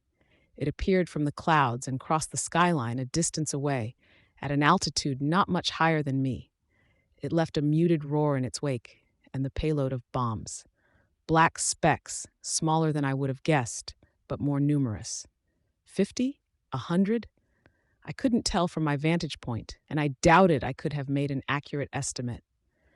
The bombs were targeted at the parking lot where Jack and Bonesaw had been. They detonated across the surrounding neighborhood, a carpet of explosions and flame that ripped through everything. In a heartbeat, an area that had been drowning in stagnant water was lit up by fires that rose higher than the smallest buildings. A wash of heated air hit me just moments after the bombs hit. The effect on a flying creature was the same as a wave or a current in water. It took all I had to keep from panicking, to maintain my concentration and control the giant beetle. Rather than fight the turbulence, I rolled with it, letting it push and accepting the instability. As it passed, I focused on righting myself and regaining my sense of orientation. The bomb had hit close to where we'd been, but not so close that we would have been in the impact site. That said, I wasn't sure the heat or the shockwave, if there was one, wouldn't have done us in. My phone rang. Frog R, Tattletale's voice greeted me. Leaf L, I replied. We're all okay? All of us. Amy's here. Any idea if that did anything to Jack and Bonesaw or Crawler? Crawler's probably taken worse. I can picture him crawling into an incinerator and sitting in there for long enough that he can take this. The fire will have undone the silk bindings, I said. Can you do it again? Not here, not anytime soon. Okay. What are the odds that Bonesaw and Jack survived? Too high. I stared down at the inferno. The tallest fires had dwindled, but a carpet of fire covered everything for a 5-block radius. Cars that had been mostly intact were charred hulks now, and the explosions had torn chunks out of buildings, or the flames hollowed out the interiors. How would he survive this? How would you survive this? She asked. Or, if you didn't know precisely what was happening, where would you find the most secure cover? I thought back to the options I had considered. The sewer? Or find a bank vault? Not sure if the sewers or storm drains wouldn't collapse, and the bank vault could easily become an oven. Places to look, anyways. We can't get to them if they are there. And they can't get away either. Jack's slippery, but he's pinned down for the time being. Just 1 second. I could hear other voices in the background. A few seconds later, Tattletale was back on the phone. Genesis is already making a body that can withstand the fire. Sundancer thinks she can clear away some of the blaze by flash burning the oxygen from the area and drawing the heat and flame into her sun. If she can, it might give us some elbow room. What do you want me to do? I asked. Scout, see if there's any clues about the opposition's movements. If you can't figure anything out on that front, track Crawler from above. They'll have some agreed-upon place to meet, and he could lead us to the other 4. You haven't seen Legend? No. Then I'd bet he's still chasing Siberian, or minimizing the damage she can do anyways. He can't hurt her, but she's at a disadvantage as long as she has to carry that truck and protect the occupant. Legend will know how to use that. Right. So Crawler will maybe lead us to the other 3. On it. I hung up. I dealt with it against Lung, I dealt with it against Burnscar. Fire was something of a problem when it came to using my power. So few bugs were alive down there. Some had retreated beneath the pavement or into the lowermost parts of nearby buildings, but the heat and the hot air was killing them. Some died quickly, others slow. I was careful about how close I got, devoting extra attention to ensuring that the beetle didn't perish or find himself unable to fly as the heat damaged his wings. Amy had made him durable, but there was a limit to how far I wanted to push my luck when there was 200 feet of open air between me and the ground, and a sea of fire waiting for any scenario where I managed to survive the impact. It was a bit of a task to focus on flying. There was no autopilot like there was with my other bugs, and to track the remaining bugs on the ground. The sewers and storm drains were hot but hospitable. Navigation would be difficult for Jack and Bonesaw underground. Between Leviathan's active destruction of the storm drains and the more passive deterioration as they got clogged with rubble and debris and flooded, there were few spaces underground where the villains would be able to navigate. Had they died? It was possible, and I was swiftly eliminating areas where there was both a population of bugs and space for the nine to hide. Crawler.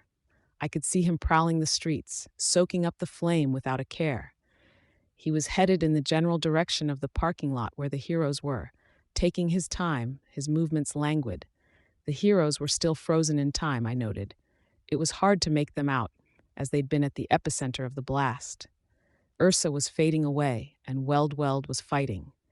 Cash and Clockblocker stood frozen in time as Weld defended them against a series of attacks. The boy's skin was glowing from the ambient heat. The fine wire strands of his hair melted into a single smooth layer. He might have been rendered nude as the flames ate at his clothing and costume, but he wore the same fireproof suit as his teammates, the arms and upper body tied around the waist. It was Mannequin. Of all of them, he was the hardest to make out as he moved close to the ground, slipping between cars and through the flames to disappear from Weld's sight. He had 4 arms, one set longer than the other, which combined with his jerky movements to give him an almost bug-like demeanor.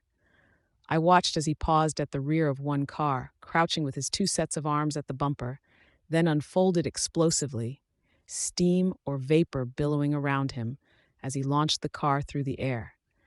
It wasn't much distance, only 10 or so feet, but the car rolled and slammed into Weld, knocking the junior hero into his frozen teammates and pinning him there. Weld pushed hard against the flaming hulk of the car, attempting to make room to free himself, but another car sailed through the air to land on top of Cash and Weld. While Weld hacked at the cars, shearing through the undercarriage to make for pieces that were smaller to move, Mannequin began moving through the parking lot, pushing at more cars to get them closer to Weld and his teammates. A minivan, a sedan, a pickup pushed into Weld's immediate surroundings. There was no swagger, no monologue, nothing from Mannequin but the methodical execution of his simple plan. He approached the front of the pickup, tore off the hood, and grabbed the engine block with all 4 arms. Again, the billowing vapor and that explosive strength as he brought it over his head and down on top of the second car he'd thrown, stacking them too high. He crouched beneath the sedan and prepared to launch it as he had with the first 2 cars. Cash and Clockblocker wouldn't be frozen forever. It could be as short a time as 30 seconds. If Cash or Clockblocker emerged from the effects of Clockblocker's power and there were 2 cars piled on top of them, it would be grim. Worse, Cash was storing a number of the other heroes in his personal dimension. What would happen to them if he died? They had to have anticipated the possibility of Crawler interfering before they all recovered. But Mannequin? I was surprised he was able to function in the midst of this blaze. I had to remind myself he was a specialist in hostile environments, and they didn't get much more hostile than this. He was a genius, a problem solver, and a survivor. He was relentless, and as much as I'd managed to take the advantage in our previous confrontations, that was because he'd been out of his element, taking us on directly.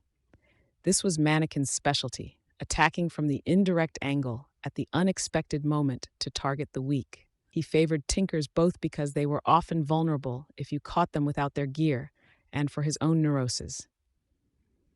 Weld managed to push the car that was pinning him from the side.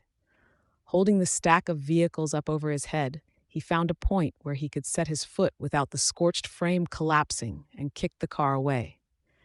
As he tried to figure out how to manage the pile of flaming cars that sat atop him and his teammates, Mannequin struck. Like a piston, Mannequin slammed into him, thrusting him away, then danced back into the cover of the flames and smoke. Weld slid on the pavement until he collided with a car, and the cars that he'd been supporting collapsed.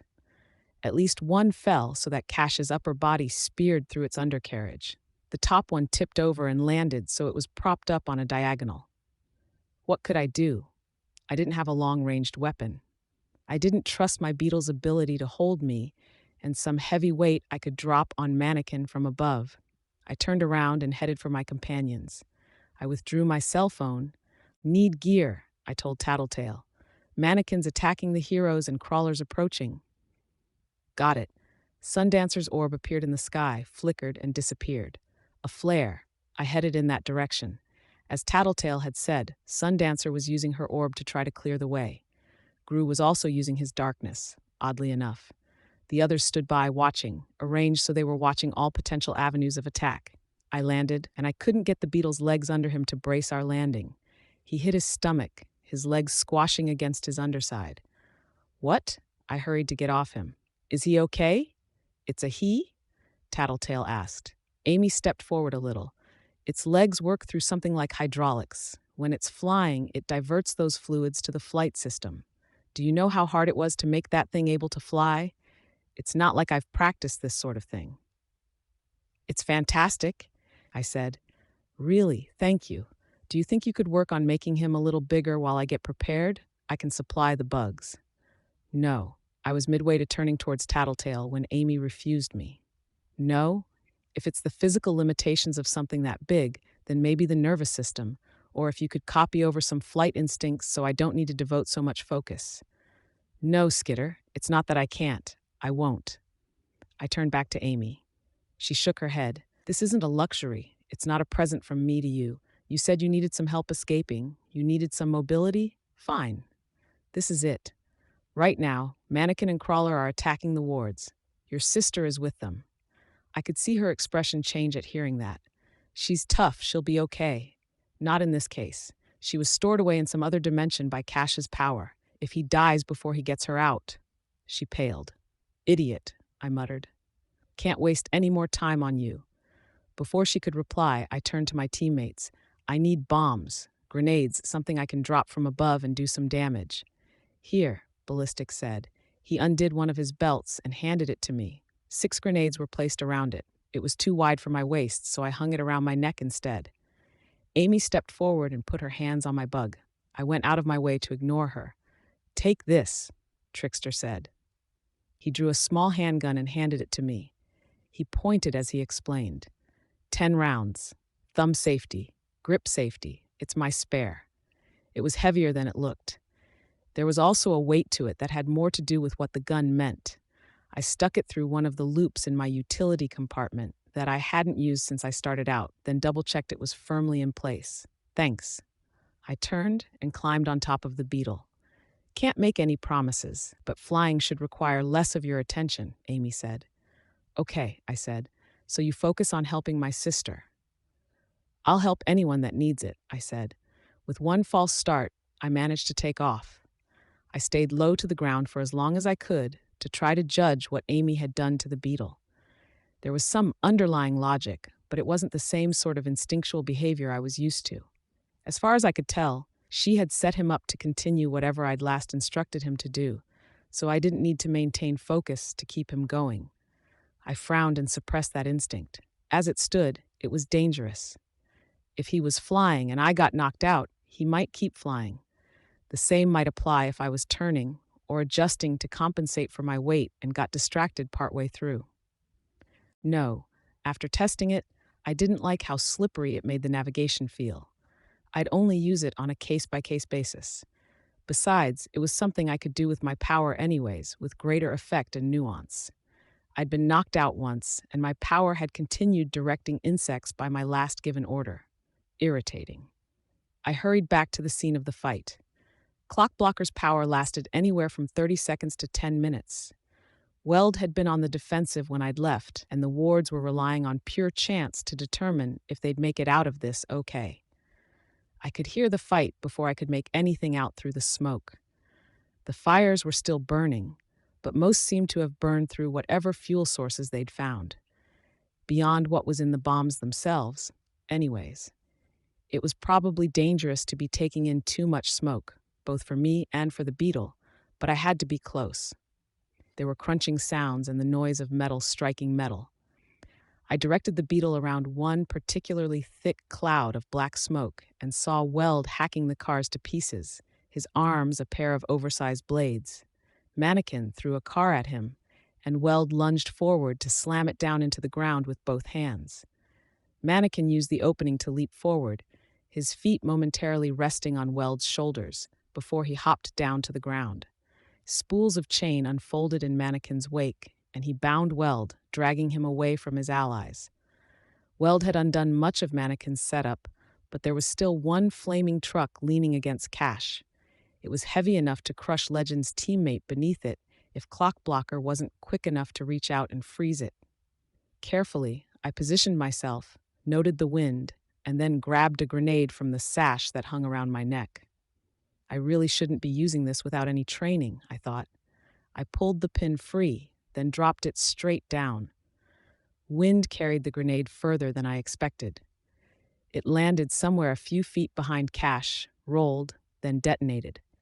The car that had been propped up against Cash was thrown off, rolling onto its roof. The other debris scattered. I felt a wave of relief that I hadn't managed to hit them with the grenade just as they came out of stasis. Mannequin backed away from Weld to stare up at me. Weld, for his part, had absorbed the metal of the chains and disconnected the excess from his body. When he reshaped his hands into weapons, it was faster than I'd seen him do it during our attack on the PRT headquarters. Weld gave me a salute, using a knife hand that was as long as he was tall. We went on the offense, going after Mannequin. I used 2 more grenades to drive him out of cover and to stop him from flinging any more cars at the heroes, while Weld maintained the pressure by constantly closing in. Both Weld and Mannequin had seemingly unlimited physical reserves. Both had equipment they could spring from nowhere. Mannequin had his concealed equipment and weapons. Weld had his crude shape-shifting abilities. That wasn't to say they were evenly matched. Mannequin could have hit Weld with everything he had, and I doubted he would have even slowed Weld down. The opposite wasn't so true.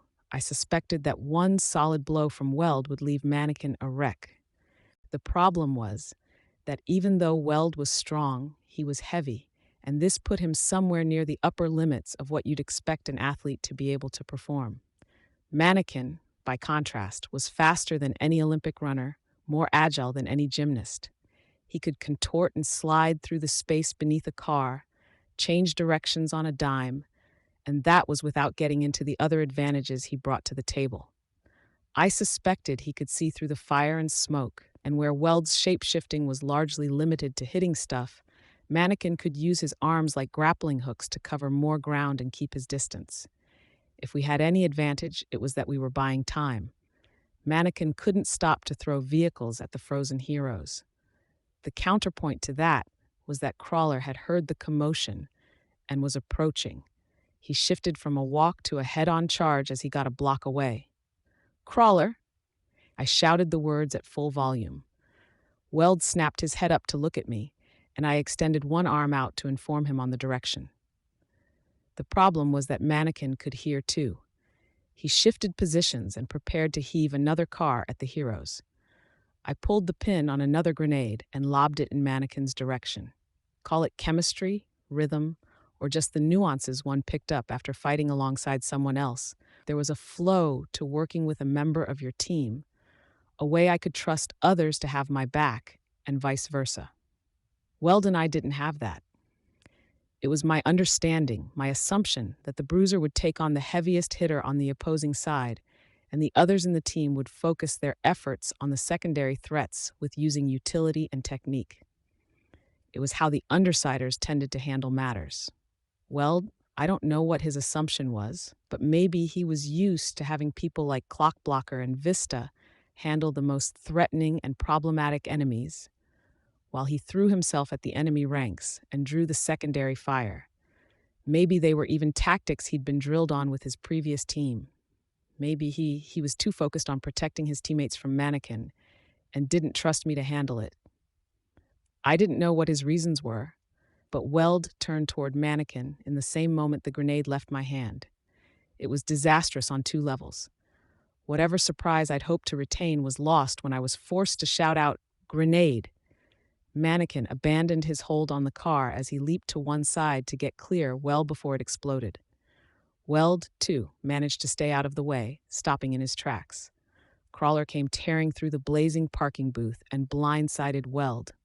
In terms of raw power, the junior hero might as well have been a powerless human for all the defense he could muster. Crawler's claws tore into him, revealing bones in silver, organs in copper and gold. 2 grenades left. I threw one down at them. Mannequin backed away, and Crawler, though his head was directed at Weld, rose up onto his 2 hind legs and batted at the grenade with Weld's body. The explosive went off a second after the impact, and Weld was thrown free of Crawler's grip. I saw him stagger to his feet, his wounds closing as he shape-shifted them. He couldn't do much about the material that had been raked off of him. This wasn't going well. Mannequin made a gesture at Crawler, fingertips of 2 hands all touching, pressed to his mouth. Then he pulled his hands away, splaying his fingers. Crawler cocked his head, and Mannequin pointed at the frozen heroes. I heard Crawler rumble with guttural laughter.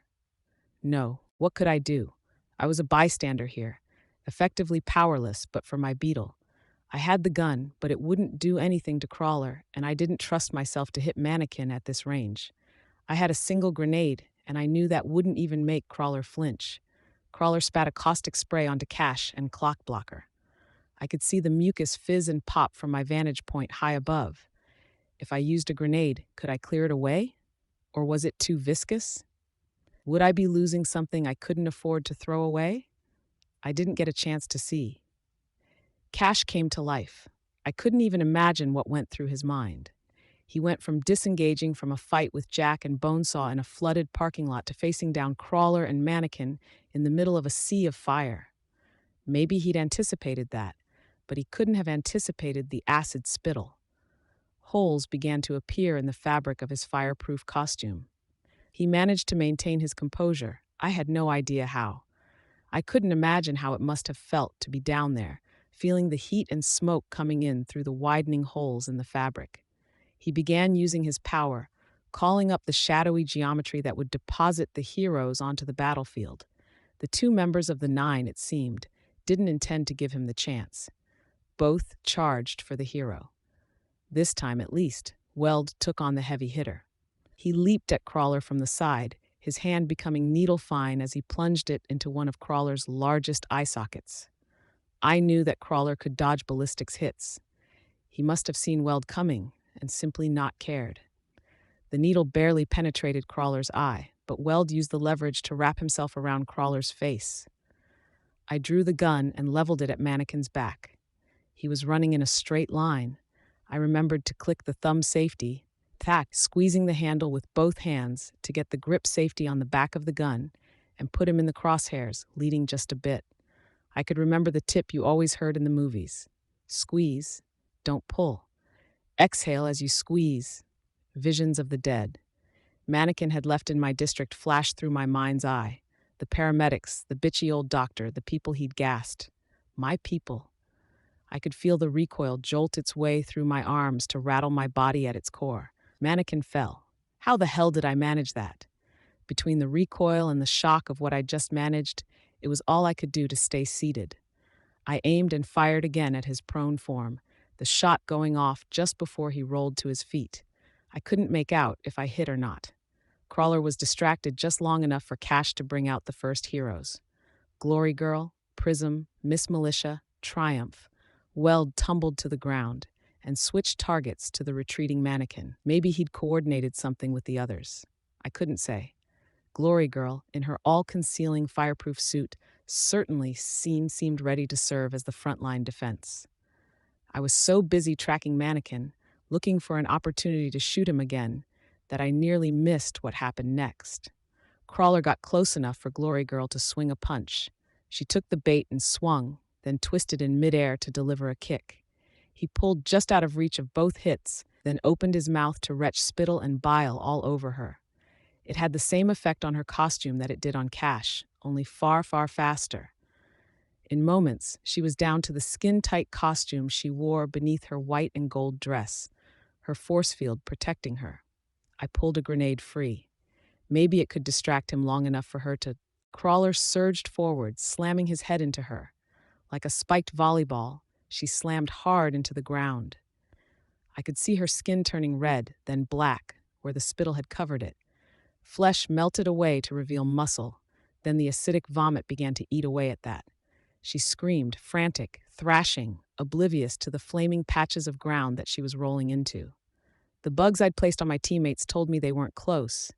Glory Girl and Cash were down and needed immediate medical attention. Cash had managed to call in the rest of the protectorate and the remaining wards, but he'd collapsed into the arms of one of the adults. Crawler paced forward with an almost anticipatory slowness. I could make out his tongue, licking around his lips. This was going south fast, and I wasn't sure what I could even do. Arc 14, Prey. Part 6. Wards, Weld hollered. Crawler and Mannequin like we discussed. Close ranks around Victoria. His words broke the spell that the scene had over Vista and Flechette. Surprising that there were so few wards here, on a level. Kid Win wasn't in sight, nor was Chariot, and Clockblocker was under the sway of his own powers. Shadowstalker, Aegis, Gallant, and Browbeat were dead or gone. The final sorta maybe member of their group, Glory Girl, was being eaten alive by Crawler's acid. Vista and Flechette moved to positions just behind and to either side of Weld. The group blocked Crawler's view of Glory Girl. Miss Militia directed the adult heroes with a series of short commands and hand signals. Ursa and Assault led the way, with Miss Militia, Prism, Battery, and Triumph following, clearly aiming to flank Crawler and close the distance between them and Mannequin. Crawler spat, and Vista used her power, reducing the distance the spit traveled to 1/10 of what it might have been. Crawler leaped, and she widened the distance between him and everyone else so he stood in the midst of a clearing. Flechette fired a bolt straight into Crawler. It penetrated his face and stuck there. Little surprise on that front, I'd seen her stick Leviathan with one of those giant needles. Crawler's face bubbled around the wound where it was rejecting the foreign object. Almost imperceptibly, it began to slide out. He rumbled with a low, guttural laugh, mocking. Was he enjoying himself? He was a masochist, and it was the rare thing that could hurt him. Miss Militia interrupted his gloating with a shot from a rocket launcher. His claws dug deep into pavement as he resisted being knocked over. She used her power to reload the rocket launcher and shot him again, uprooting him. Triumph used a full-power shout to send Crawler sliding across the clearing Vista had made. Vista widened the distance by stretching the landscape. Prism and Battery went after Mannequin. Prism split into 3 copies of herself, complete with fireproof suit, closing in as Battery used her power to cross the distance and trade blows. I was only peripherally aware of Prism, given how she was based in New York, but seeing her in action reminded me of how she operated. She was a self-duplicator, always producing 2 other versions of herself, but there were nuances. So long as one duplicate lived, she would survive whatever happened to the others. But they didn't last long. She could also expend them to enhance herself. It made her an effective partner for Battery. Both were all about the setup followed by execution. Prism formed her duplicates and spread them out while Battery attacked, then drew her duplicates back into herself in a flash of light before delivering a crushing strike. Mannequin was holding his own. The hits that did land seemed to have little effect, as he went limp and bent with them. It seemed he was keeping to the old adage of a supple willow bending in a hurricane that topples a sturdy oak. Even when Battery was moving at super speed, he was quick to take the advantage of a kick that went too high or a sweep aiming to knock his feet out from under him. He ducked beneath the former and hopped over the latter, then using his grappling hook hands to haul himself a distance away. He managed to get close enough to cut down 2 of Prism's duplicates, then pointed his hand at her third self. extending a blade from the base of his hand and firing it like a harpoon. Battery used up her charge and swept it aside before it could strike home and finish off the heroine. Ursa, Triumph, and Assault were getting into the thick of things with Crawler, while Miss Militia and Flechette aided them from a distance. Ursa was creating force fields in the rough shape of bears, two at a time. Weld stood, defending the two female members of the wards. Glory Girl was looking worse for wear with every passing second. "Weld!" I shouted, drawing the beetle as close as I dared with the heat and smoke beneath me. "What can I do?" "More bombs on Mannequin," he shouted. "I'm out," I replied. "Then get out of here. You'll be one less person we have to protect. Our front line's pretty thin." Weld half turned to glance back at Glory Girl, and I could see his expression change as he saw how bad she was. It was reaching the point that we might have to leave her for dead. There were spots where the muscle had necrotized enough that I could make out her internal organs. If the redness was any indication, the acid was extending to her vitals. "Evac Victoria and Cash on your way out." Evac. The last time I'd had a scale to check, months ago, I'd weighed 118 pounds. With my gear, my costume, maybe that added up to 120. I had my doubts the beetle could manage me if I was even 10 pounds heavier. How could I carry someone larger than me in addition to myself? Maybe I didn't have to. Had to think out of the box.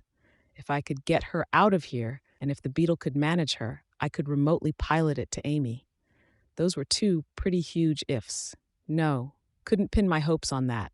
I saw Cash using his power on himself. He was barely able to crawl, but he surrounded himself in his dark geometry, disappearing as it condensed down to a point. He'd taken himself out of this dimension. I wasn't sure if it was a journey of no return or a way to get some respite. But his use of his power gave me another idea. Glory Girl had powers too. "Can she fly?" I shouted. "What?"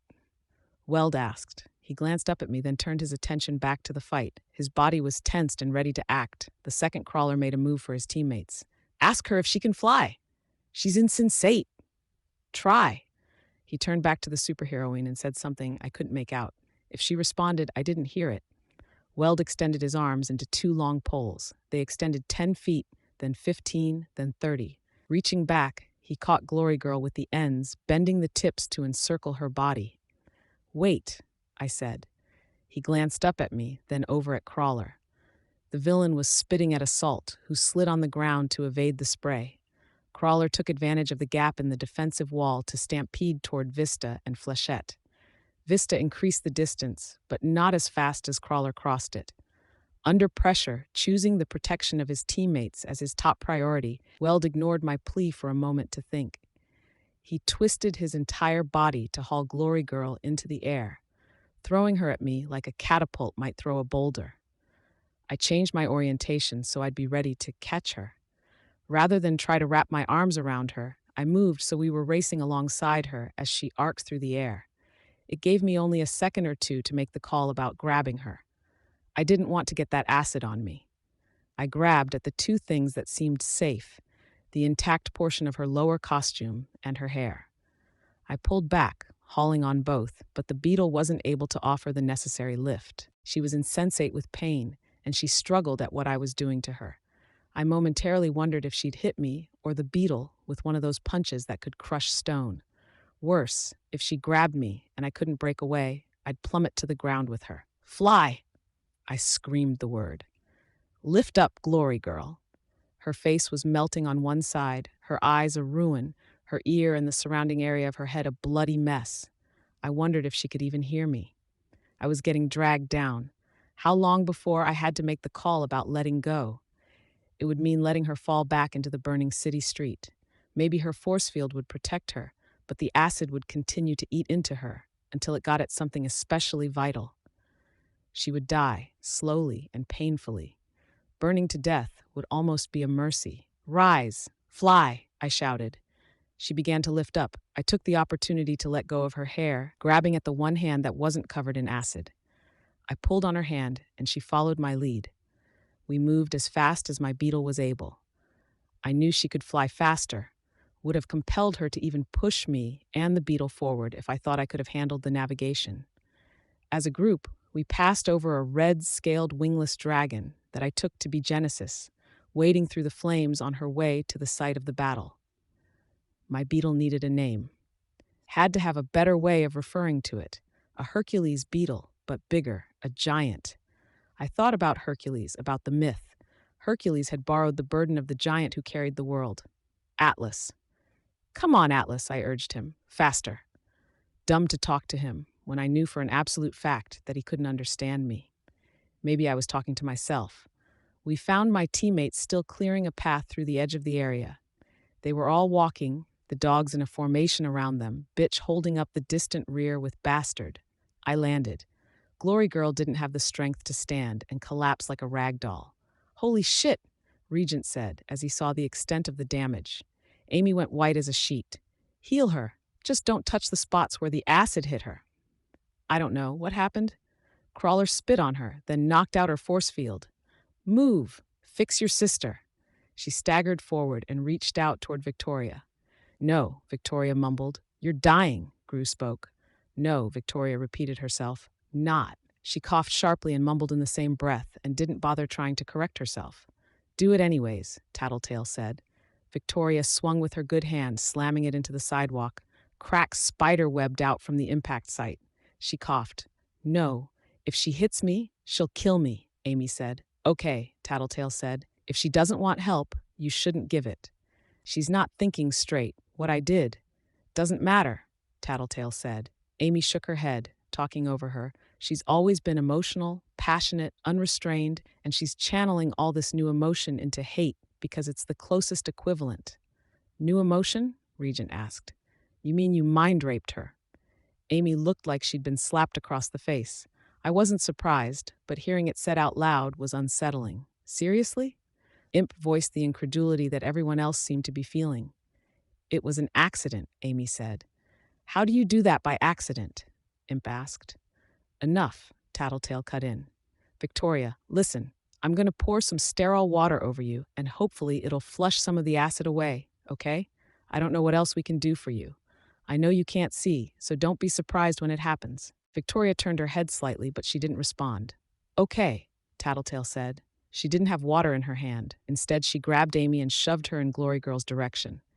Amy looked at her, scandalized and horrified, but Tattletale only mouthed the word go. Amy knelt by her sister and touched her hand. Glory Girl's back arched as if she'd been electrocuted, and then she went limp, paralyzed, unable to resist. I'm sorry, Amy said. So sorry. Oh God, this is bad. None of the rest of us spoke. I can't figure out what this venom is. I can't touch it to see if it's organic. I can only see what it's doing. At least part of it is enzymes. It's denaturing proteins in her cells and using the byproducts to build more enzymes. And it's breaking down lipids as a side effect. Shit. Oh God, and there's more to it. The fluid the enzymes are swimming in is some kind of acid. Can you fix her? Tattletale asked. So much to do, Amy mumbled. Have to counter the acid with some kind of physiological byproduct. Have to stop the enzymes from liquefying her entire body and repair the damage. Trying to make some kind of fire break to stop the spread of the venom, withdraw the proteins the venom is using to propagate itself. There isn't enough tissue in her body for everything I need to do to fix her. Fixing her body and healing all the damage can come later, Tattletale said, as if she were reassuring Amy. For now, keep her alive and fix what you did to her head. I have enough to manage without worrying about that. There was a note of desperation in Amy's voice.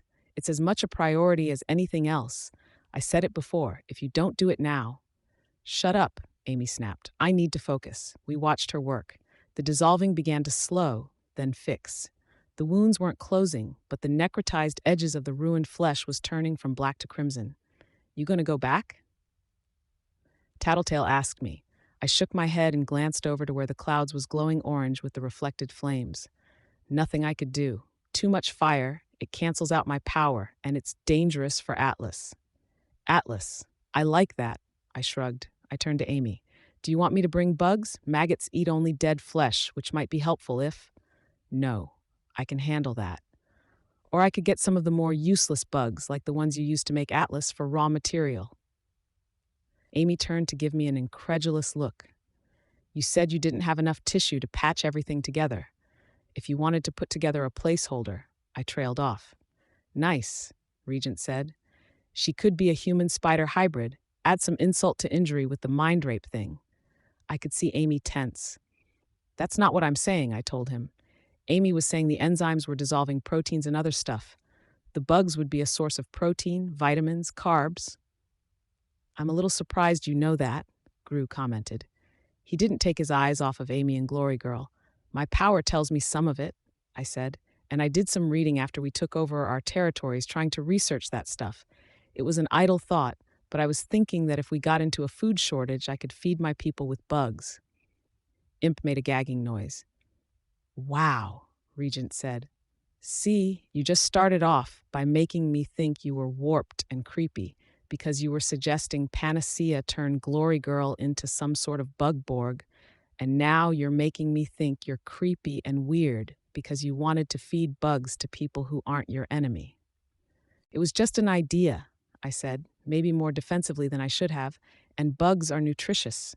People all over the world eat them. Have you? Gru asked. I shook my head, but I would have tried them first if I decided to go ahead with that plan. Please, Amy cut in. Can you? I turned to her. It took me a second to realize what she meant after the line of questioning from the others.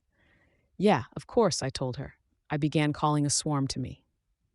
I'd already exhausted the surrounding area of most, and the ones I hadn't already called forth were buried in the deepest recesses and most awkward areas, where it was so inefficient and time-consuming to bring them to me that I'd left them where they were. It took some time to bring them to the area. How was the battle going? Gru asked. The heroes seem to be managing, but I don't know how things are going to turn out, I said. I looked at Shatterbird, who floated above us. We could use her help. Don't trust myself to control her if she's too far away, Regent spoke. I made a face. Right, but she could carry you? She almost dropped me once before. It's pretty hard to hold on to someone, especially without the leverage you have when you're on the ground. The first bugs were arriving in front of Amy. She began dissolving them into their constituent parts and pressing them into Glory Girl's abdomen. When she raised her hand, they were gone. She held her hand out for more to gather while keeping one hand on Glory Girl. Minutes passed before Amy stood and wiped her bloody hands on her pants. Done as much as I can. Glory Girl didn't look done. Scars crawled across her body, angry-looking, surrounded by burns from the acid and flames. Her skin, in areas where the flesh had melted away, was so new and stretched so thin that it was translucent, and there was little to no body fat to pad the area between skin and muscle. Fix her, Tattletale said. You know what you did to her. You know it was wrong. Undo it and walk away. Can't, Amy shook her head. I said I've done as much as I can, but there's so much more I need to fix. The parts I made with the bits I took from bugs will need to be replaced with real flesh. That's her choice. You saved her life. Good on you, but you need to let her make the call. Why do you care so much? You're a bad guy. Oh yeah, Tattletale replied in a dry tone. I'm evil, right? Maybe that's all the more reason to listen if I'm saying that something's fucked up and wrong? Amy shook her head. She needs to eat, and I need to rest. I can speed up her digestion, like I did with breaking down the bugs inside her, but I need so much material that it's going to take a lot of food if I'm going to get everything she needs. One night, and I can make her normal. Tattletale shrugged. That's fine. Just undo what you did first. If she fights me and doesn't let me finish, that's her choice. Tattletale repeated herself. No, that's not her. That's the change I made doing the talking, or the aftermath of it. Even if I removed all the neural connections that have been made since, there's so much more in the emotional cocktails and hormonal balances. She's channeling it into anger instead of love. Love. The implications were so fucked up. It was the sort of thing Heartbreaker did. She hugged her arms against her body. There were tears in her eyes. You need to fix her mind now. For you, not for her. Maybe she'll forgive you at a later date, when she's thinking clearly again, Tattletale said. Maybe then she can approach you. You two can start interacting again. You rebuild that trust over months or years, and you can finish healing her body when she gives you her permission.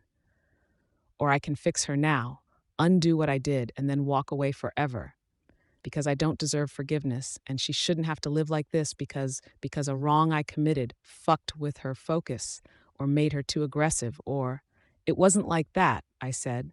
She didn't have time to react. I was watching. These injuries Crawler inflicted were not your fault. Doesn't matter. She would have reacted sooner if she'd been getting enough sleep, if her emotions weren't off kilter. Amy?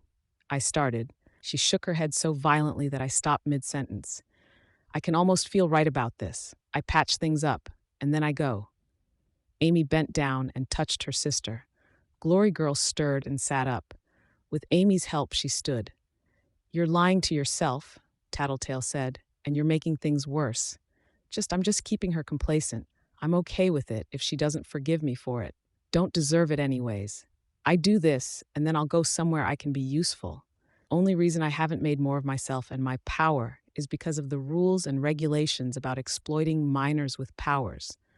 Either go into government or don't work at all, and didn't want to go into government because they would have made me a weapon, and because I needed to be with my family." She smiled, but it wasn't a happy expression. "Burned that bridge. But I'm 16 now. I can get a job somewhere, start making a real difference with my power. And the last thing you'll do for your family is this? Hypnotizing your sister when she's already mad at you for assaulting her and fucking with her head?" Tattletale asked. "The last thing I'm going to do is fix her. A means to an end." I stepped forward a little. "Trust me when I say I've been down that road. I don't recommend it. You don't understand. Wasn't it only a little while ago that you admitted you couldn't figure out what you needed to do to put things right? You asked me to make the call. Because you had the experience in making calls on morality in dangerous situations where I can't even think straight," Amy said. Her voice hardened a little, "but I have the impression that you don't have that same expertise when it comes to family." I thought of my dad, and it sat heavily enough in my mind's eye that I couldn't formulate a response. Gru formulated one for me. "You're one to talk. I'm trying to fix this." Amy raised her voice. "Why are you making this a thing? Why do you even care?" Tattletale shrugged. "I talked about it with Gru, Bitch, and Regent. We were considering offering you a place on the team." I looked at Tattletale in surprise. I glanced at Bitch. "Even her?" Amy scowled. "As if. You're such hypocrites. Regent mind controls people all the time. Regent mind controls the monsters, the bad guys," I said, "taking advantage of bad people for selfish ends." "What you're doing is selfish," Tattletale cut in. "You think you're doing it for her, but you're only doing it to soothe your own guilt." "No," Amy said, as if that was that. She glanced at me. "Thank you for bringing her to me so I could help her. I don't want it to be a nasty surprise, so you should know I didn't give the bugs I designed any proper digestive systems. They'll starve to death before the week's over, but the 9 will be gone by then. If they aren't, we're all fucked anyways, aren't we?" I looked down at Atlas, then back to her. I clenched my fists. "I'm using them to help people. For now, sure. In the future, I couldn't be sure, so I put a time limit on them. Let's go, Victoria." "Hey!" I shouted. My swarm stirred around me as the pair turned to walk away. "No," Tattletale said, putting a hand on my shoulder. "But she's not thinking straight. We've all been there. You don't want to start a fight. We've got other enemies to focus on without making more." I was pissed off enough that I wanted to hit someone. I couldn't even articulate the entirety of why I was so angry. I'd gone out of my way to be nice to her, to empathize, to save her sister, and save both of their lives. And this was how she repaid me? A slap in the face, a final gesture to make her distrust for me as blatant as possible? "I could try," Gru said. "I've seen her power, but I don't get the full picture. I might kill it, or fuck it up somehow." "Please," I said. He raised one hand and created a wave of darkness. It passed over the two girls. I brought Atlas to Gru, and he laid one hand on the shell. I could feel shifting in Atlas's mandibles, head, thorax, and abdomen. The shifting stopped the same instant I saw Glory Girl spear straight out of the top of the cloud of darkness, flying high with Amy in her arms. "Did you finish?" I asked.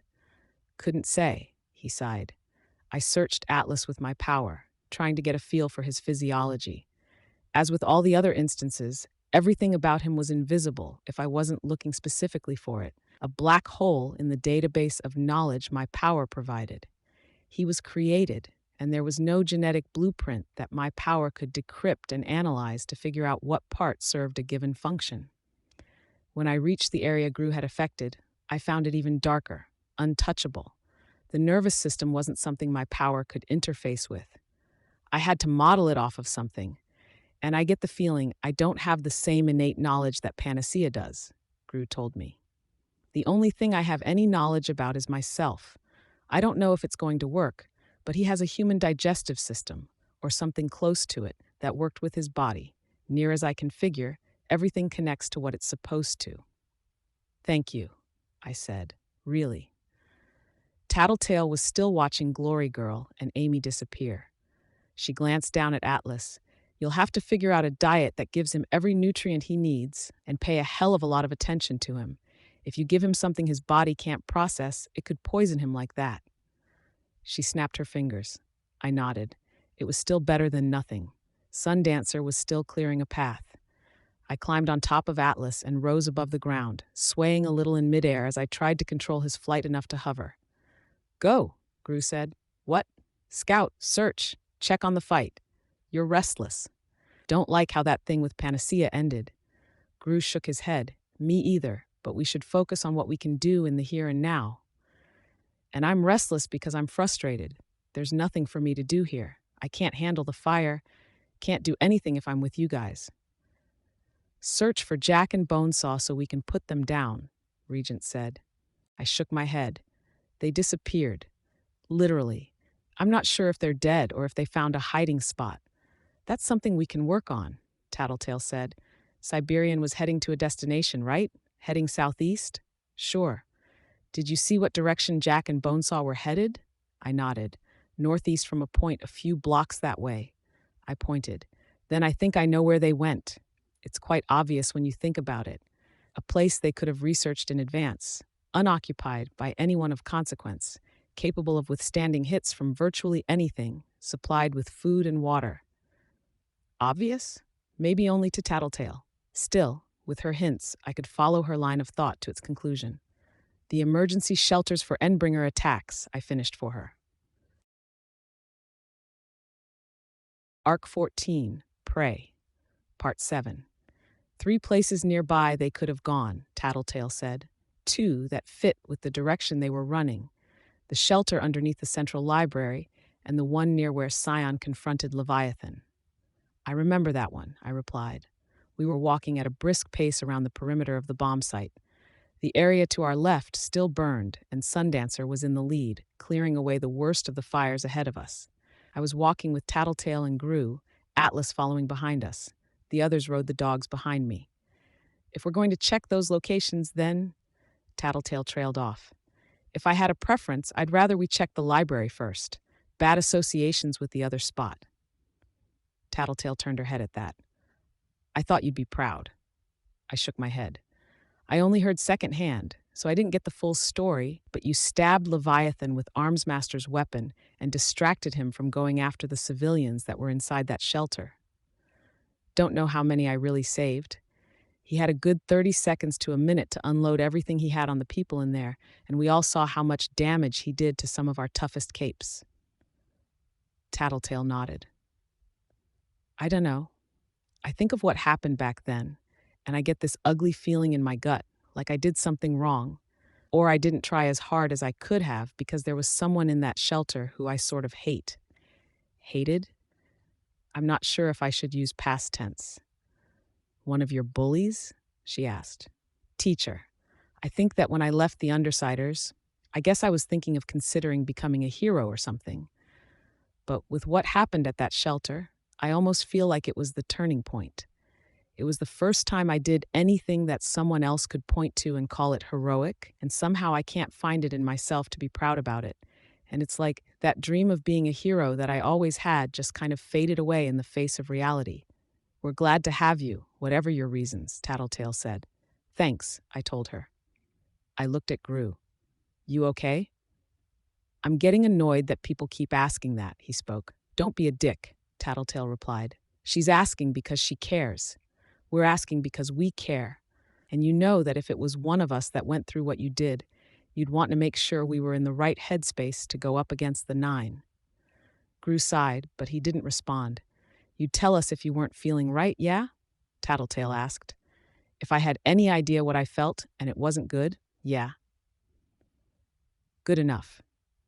We watched as Sundancer cleared away the flames with her flickering sun. Flames bent toward it as if being influenced by a strong wind, thinned out and disappeared. She canceled out her power and turned back to us. 1 minute to cool off and we're probably okay to go.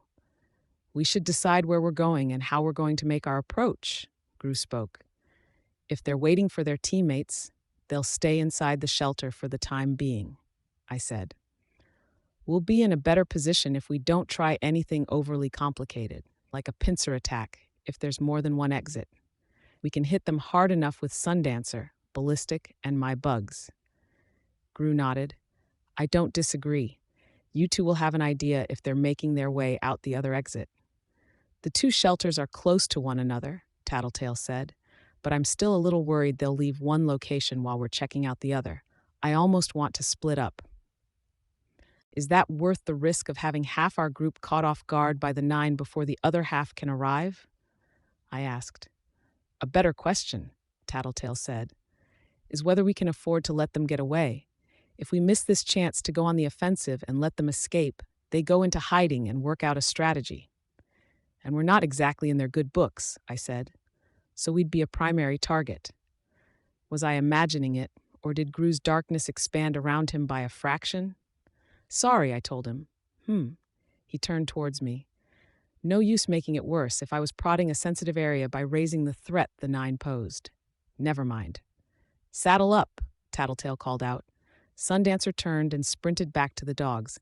Regent hopped down from his seat and grabbed Shatterbird's wrists so she could lift him into the air. I climbed on top of Atlas. What if, I started. No. Keep talking, Tattletale prodded me. What if I scouted the library while you guys checked out the other site? I can fly. It's faster for me to get there. And we'd be one mistake away from you being killed, Gru said, if not worse. Hear me out. Their only real long-range attacker is Jack, right? If I'm flying, the others won't be able to touch me. You think. I think. But if Jack's at the location, I'd be able to sense him before he got a bead on me. If that's the case, I can just attack without exposing myself, and I can alert you guys. Assuming he's not 2 steps ahead of us and waiting at some vantage point somewhere nearby, Gru said. He functions like a sniper, Tattletale said. Ignore the fact that he slashes and stabs. He's a long-range combatant with a good sense of what the enemy is doing and how his teammates move on the battlefield. He stays out of the way and makes surgical strikes, then relocates to another vantage point. The only thing that keeps him from doing that all the time is how he has to stay involved with his team and keep them under control. Can't make it look like you're in charge if you're not there. With less teammates to manage, he's liable to go on the offensive. But I have the ability to find him, I pointed out. Before he finds me, Amy gave me bugs that increase my range. I'll be taking on some risk, but it means we're able to check both locations at the same time and keep an eye out for the 9. It's the best way to strike the balance we need. The balance, Gru said. He was clearly unimpressed. Minimal risk to maximum effect. Your group will be safe because you're all together and you'll vastly outnumber them. I'll be safe because I'm airborne, and I'll have the advantage of an early warning. Offensively, you guys will have the travelers and bitch. I'll have my bugs.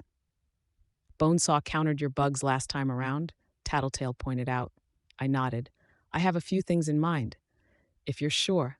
She's not the only person who gets a say, Gru said. Name a better option then, I said. We all go to the library shelter, then we all go to the shelter Leviathan attacked, he said. Safer, smarter. If you're worried about me being defenseless, I suggested, Regent could come with me. There's a reason we're keeping that pair close to us, Gru said. If he gets taken down, you'll have to deal with Shatterbird on top of everything else. We're capable of handling her, I think. I don't know if you are. I frowned.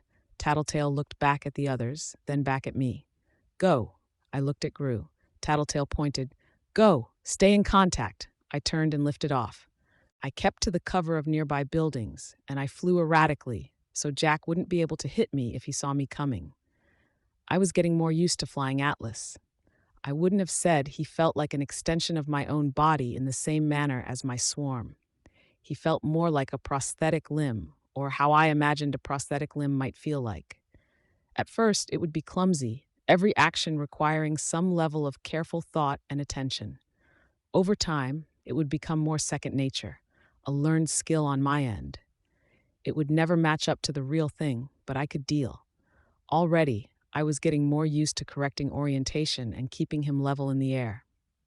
We set down on a rooftop a distance away. There was a shed with a doorway that led into the building's interior, and we headed there to take cover. I chained relay bugs together so one connected to the next, then extended them well beyond the range of my power. Their progress was relatively slow, but it did allow me to sweep over an entire region around the library. Bugs stirred into action at my order, and they crawled or flew within a few feet of every horizontal surface that Jack or Bonesaw could be standing on. No sign of them. The vault door beneath the library was closed and sealed. I was about to return to the others when an explosion of dust and rock fragments ripped through a group of bugs a few blocks away from me. A woman, no clothes. My bugs slid off her skin. Even the slightest abrasion on the surface of the skin served to tear through the legs and bodies of the bugs. Had to be Siberian. If the general shape of the large object she was holding was any indication, she still held the truck. A handful of my bugs were wiped from existence, a fraction of a second, before more explosions of varying size ripped through the area around her. Legend was somewhere up in the air.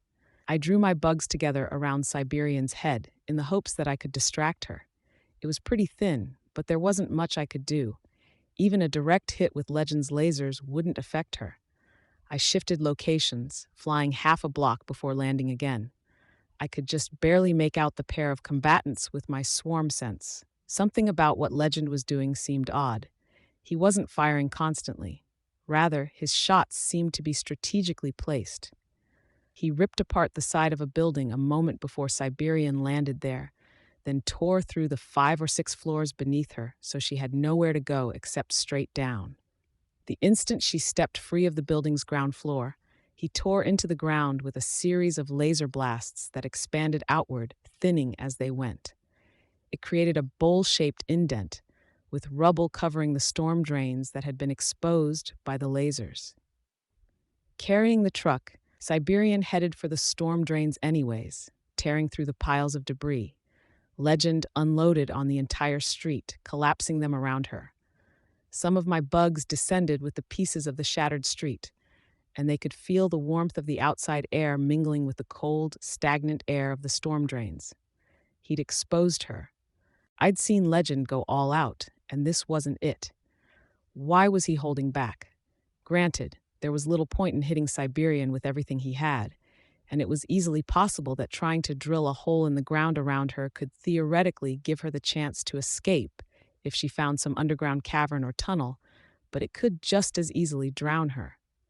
So long as she had the truck, Siberian had to stay places where there was oxygen. She couldn't, I was assuming, dive beneath the water and make her escape from there. Legend seemed to be going out of his way to keep her above ground and exposed, attacking only when he had to. He was conserving his strength. As much as both he and Siberian were powerhouses with more offensive capability than 99% of people on the planet, this was a strategic battle. It was easily possible he was planning to keep this up for hours, harrying her, keeping her from getting her feet under her. And with Siberian's master or controller in that truck, she was forced to move more carefully. If Siberian's creator didn't have food and water, this could turn into a battle of attrition. One Legend might even win. He was fit, healthy, athletic. Siberian's master, according to Cherish, wasn't. Added to that, being in that truck as Siberian leaped around couldn't be fun. I felt like I was still missing something. Why was Legend fighting here, of all places? Whatever else was going on, they were causing pretty horrific property damage, and it had to be hard to fight Siberian in a place with this many high rises. She could disappear into building interiors, and even if he lowered the height he was flying at, Legend was probably having to penetrate 3 or 4 stories of building to get to her. I kept my distance from the fight as I directed Atlas toward the library. With my bugs, I was able to more or less follow the fight. I couldn't touch Siberian directly, but I could sense where Legend was directing his attacks and how he was positioning himself. I continued to do what I could to help Legend, sending bugs at Siberian in the hopes of distracting her or finding some way into that truck. They searched the windows but failed to find a gap. Some crawled into the exhaust, others into the undercarriage. She fell into a trench as Legend leveled another series of blasts at her, and the movement of the truck, coupled with Siberian's power and its rough texture, murdered a solid 90% of the bugs I'd used. The remainder made their way deeper inside. The bugs could sense something they registered as food, a heavy smell, fetid, like garbage. It was rank in there. They crawled through the air conditioning vents and into the truck's interior. The driver's seat was empty. I sent the bugs into the back. Nothing. The truck was empty? With my bugs, I drew out words in midair high above me, informing Legend, truck empty, Siberian bluff. Had she assessed what Legend was doing, turned it around on him? If her real self was somewhere safe, somewhere with food and water, that meant Legend would lose any battle of attrition, if that's what he was aiming for. I couldn't think of another reason her creator would leave the safety of the truck. Hovering over the library, I got my phone out and dialed. Tattletale? Sup? Legend's fighting Siberian here, but the maker isn't in the truck. I think he's in the vault with Jack and Bonesaw. Someone sealed over this door with a heavy pad of metal because Leviathan or someone tore it down. My gut's telling me the 9 didn't gather inside and weld it shut behind them, but I can't ignore the possibility that Bonesaw's spiders did it. 1 in 20 chance, I'd guess. We'll know in about 30 seconds, after Sundancer burns through. Right, a few more things that are bugging me. Can I use your brain? Go ahead. Legend's fighting Siberian here. It feels wrong. He's working to pin her down, slow her movements as much as he can. I know he's probably buying time, trying to wear her other self out, but why not a place with flatter terrain? Why not a place where there'll be less cover for her and less collateral damage? I know Siberian goes where she wants, and if her other self is in the shelter, that's probably a big reason she came. But your gut is saying something's off. My gut is saying something's off. Okay, I'd guess the Protectorate have more of a plan than the one firebombing. They're going to do it again? No. The first one, going by what you've said and what I've picked up, hasn't done much for our side. It's going to be something else. And we don't know what. No clue. What else? Minor, but if her other self is in the shelter, where are Jack and Bonesaw? And if they're in the shelter, where's Siberian's real body? She's spent years with them. They have a rapport, and they're dependent on one another. Maybe he felt it was safe to approach them. Maybe. Nothing more specific. Don't have much to work with. What else is going on?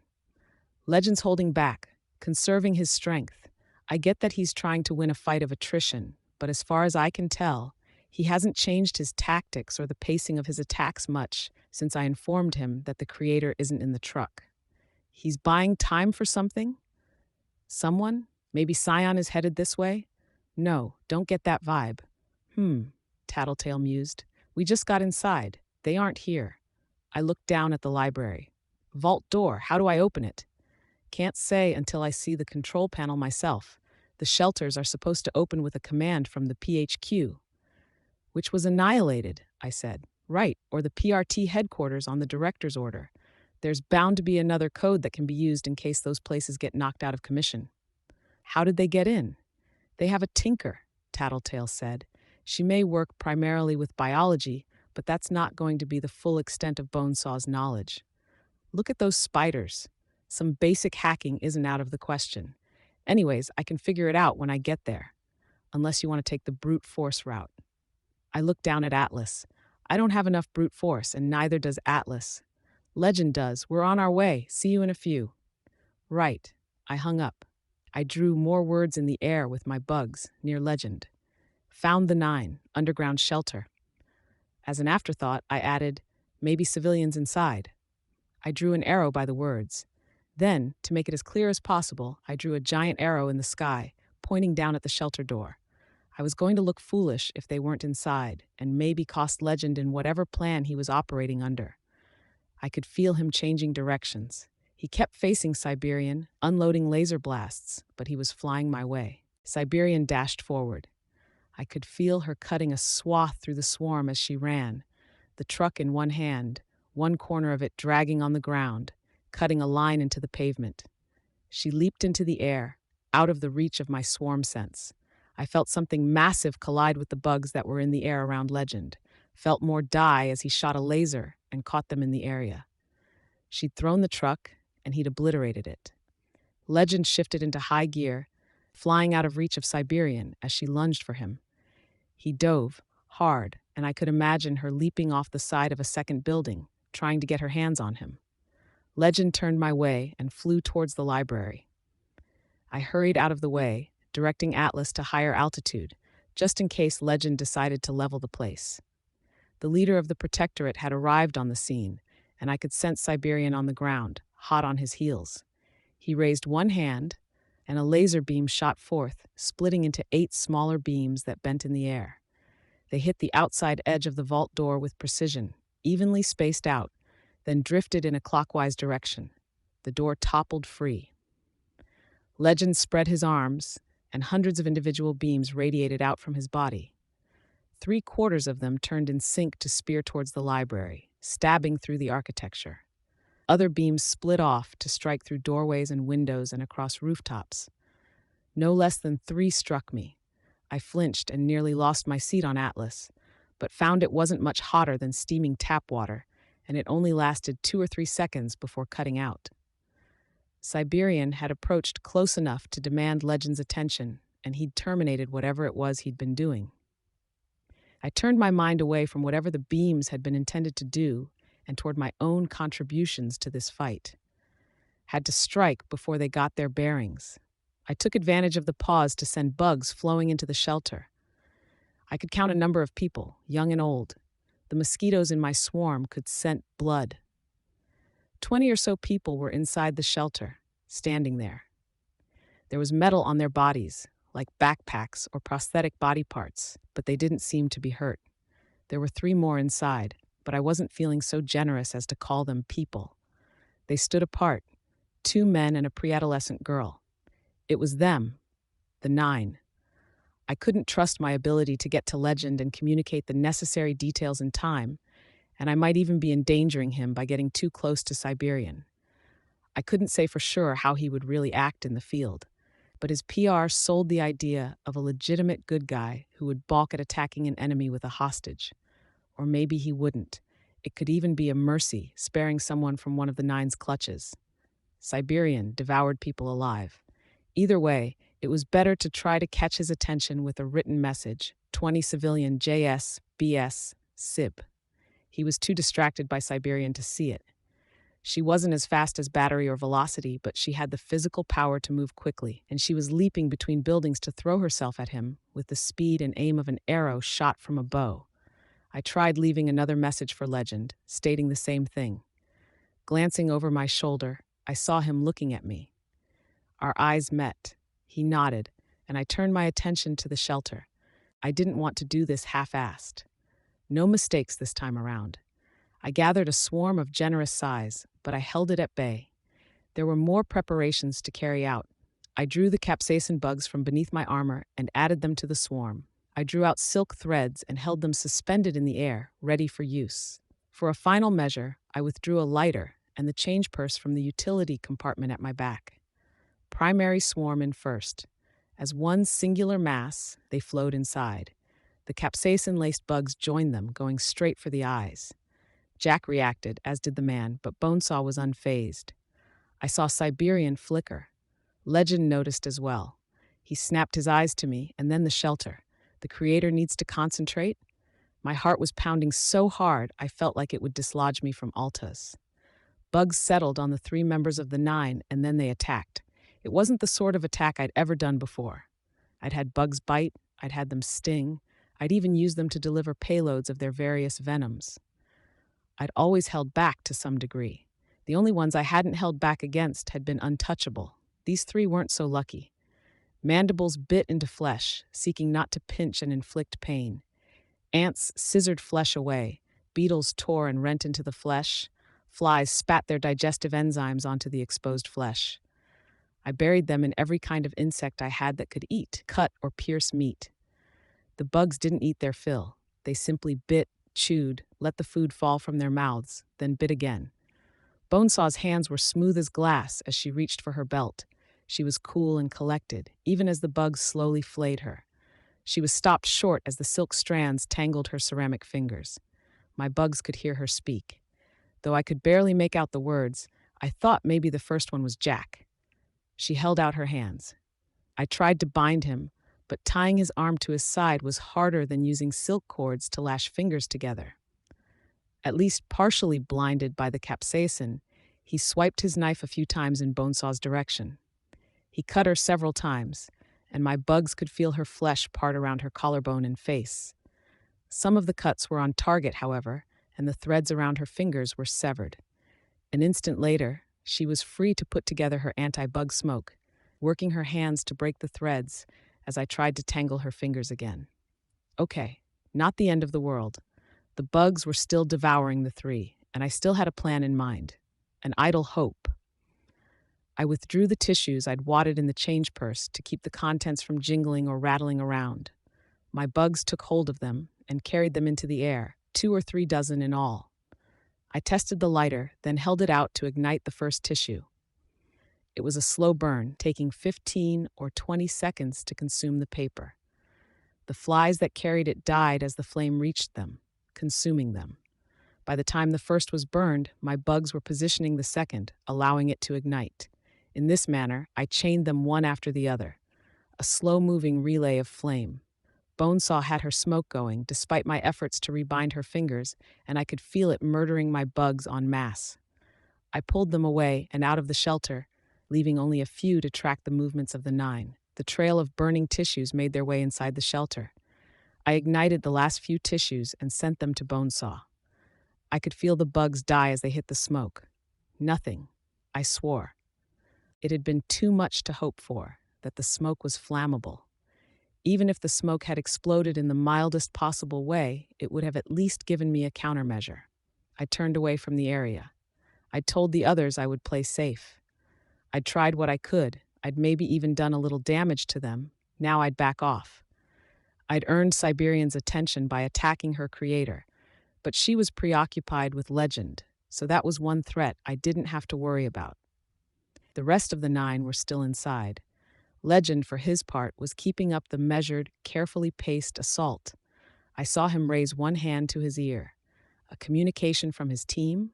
Had something happened with the rest of the Protectorate or the other members of the 9? He dove straight for the shelter.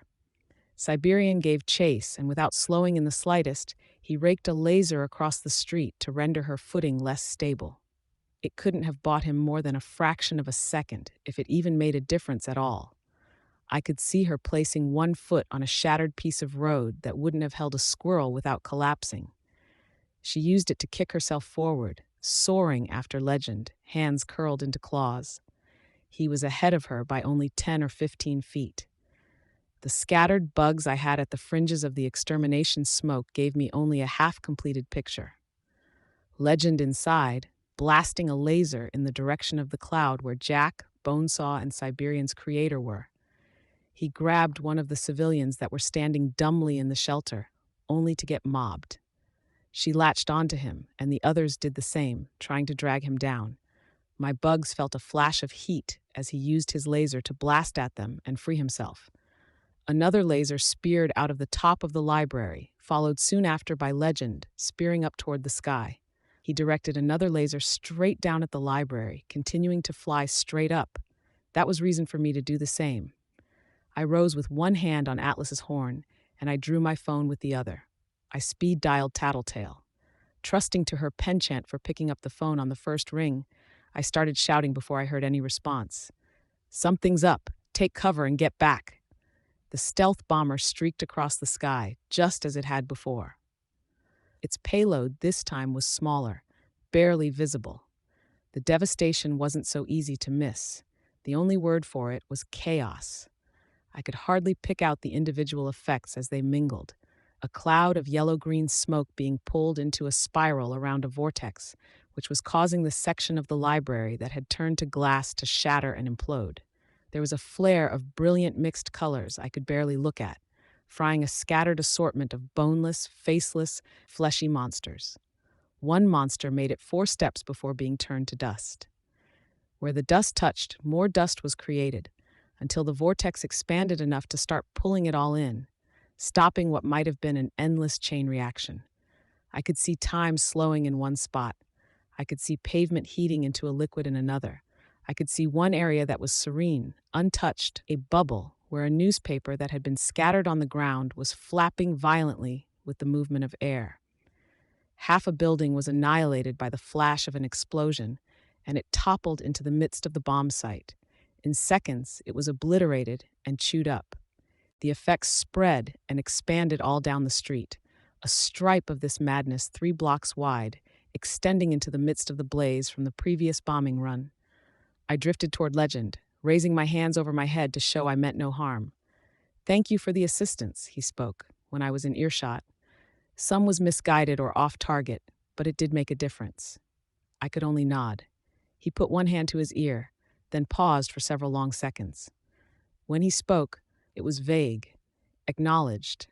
I waited, staring down at the disaster area below. Crawler and Mannequin observed to be in the blast site.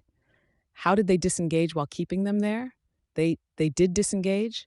Clockblocker managed to tether Mannequin in place. Crawler freed himself from the same trap by tearing himself in two against the immovable object. It was Pigott who managed to keep Crawler in the blast area. How? She had Weld pass on a message telling Crawler what we had planned.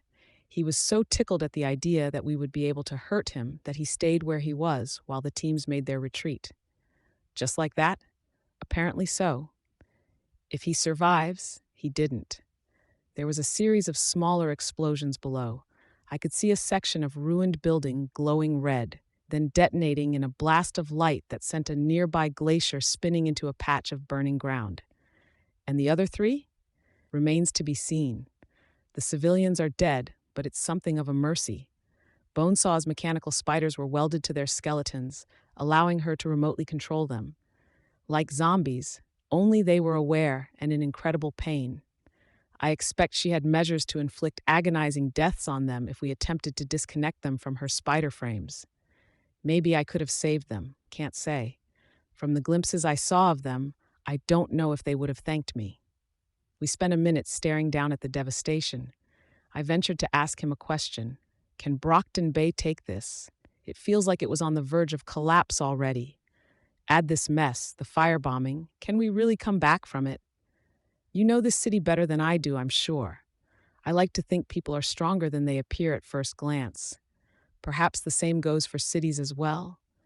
I'd like to think so, but if I'm being realistic. I stopped mid-sentence. My bugs had found a group of individuals on the edge of the blast radius. No fucking way, I pointed. Siberian flickered violently as she crouched beside Jack and Bonesaw, one hand on each. In between the 3 of them was a man, hunched over. Legend raised one hand, but he didn't shoot.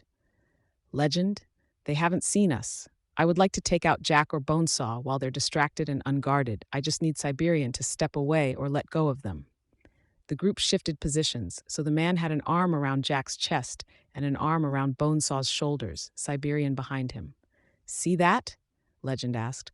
What? I could barely make them out from our vantage point. I can't. My eyes are better than most, a minor benefit of my powers. The backs of his hands, perhaps you can make out the tattoos, a cauldron on the left hand, a swan on the right. I don't follow. No, he sighed a little. I suppose you wouldn't. It does mean we know who he is. Someone I'd know? An old costume? He shook his head. A scholar. Jack glanced up, and Legend fired in the same instant. With Siberian strength, the group of the 9 lunged to one side, disappearing behind cover. I sent bugs after them. My swarm sensed other arrivals. The Undersiders and Travelers came from the west, taking a circuitous route around the top end of the bomb site. Legend fired a series of blasts after Siberian and gave chase, but she was keeping a building between her group and Legend. He stopped where he was, one hand outstretched, and touched his ear. "My teams are on their way," he said. "That's good," I said. "The Undersiders and Travelers are too. I'm going to go fill them." "We need them to back off," he interrupted. "Another bombing?" I asked. He shook his head. "No, it seems we're facing the worst-case scenario." "We're winning," I said, incredulous. "You guys took out 2 of them. We've got them on the defensive." "Exactly," he interrupted me. "We're winning, and we've broken enough of Jack's rules for his game. Now I fear we're about to see whatever punishment it was that Bonesaw prepared for us." Arc 14, Prey, Part 8. How did it go? Tattletale called out to me before I'd even landed. I set Atlas down on the ground and hopped off. Whatever the fuck they just dropped on the city, it apparently took out Crawler and Mannequin. "I'll believe it when I see it," Tattletale said. "I think that was Bakuda's stuff they just used. What about the other members of the 9? "They're on the run. Last I saw, Siberian's creator looked pretty rough. Not sure if the spider bites and stings will kill him or if Bonesaw will manage to counteract it. Depends on whether Legend and the other heroes can keep up the assault long enough to keep Bonesaw from getting to work." I could see Bitch react to the mention of Siberian's creator. She looked startled, then scowled. "You found them?" Tattletale asked. "Siberian and Legend?" "Yeah. Legend told me to scram in case Bonesaw deploys the threat she's been holding over our heads, and so I don't get in the way. I would have fought to stay, but he's an intimidating guy to argue with." Gru nodded. "I wouldn't feel bad about it. It means we can serve as backup if the heroes lose." "And this threat? Do we know what it is? Some zombie apocalypse?" Regent asked. "No." Tattletale shook her head. "She sees herself as an artist. She's going to want to do something that catches us off guard, something that scares us in a way that simple horror movie monsters don't." "Oh, I don't know about you guys," Sundancer spoke up, "but monsters scare me enough," says the girl who can vaporize buildings and give Leviathan pause for thought, Regent said, giving her a sidelong glance. "Leviathan broke half the bones in my body. The only reason I'm standing here is panacea," Sundancer said, a little defensively. "You two do raise a point, though," Tattletale cut in. "Capes are powerful. If she wanted to scare the locals, she's done that. I'd be willing to bet the ace she has up her sleeve is going to be more aimed at scaring people like us, like Legend. She wants to terrorize the strongest, target people who everyone looks up to and fears." "Just us?" I asked. "She's shown she knows how to disable powers," Trickster said. "If she did that on a larger scale, then—" "No," Tattletale shook her head. "She wouldn't have used the dust and the darts if that was the big reveal. It doesn't make sense tactically, because we could have come up with a way to deal, and Skitter's partially immune anyways. And it doesn't make sense artistically either. You have to think of her as less of a scientist or doctor and more of a performer." A 30-story skyscraper tipped over and crashed to the ground in the distance. The rumbling crash of the building's collapse seemed delayed in getting to us.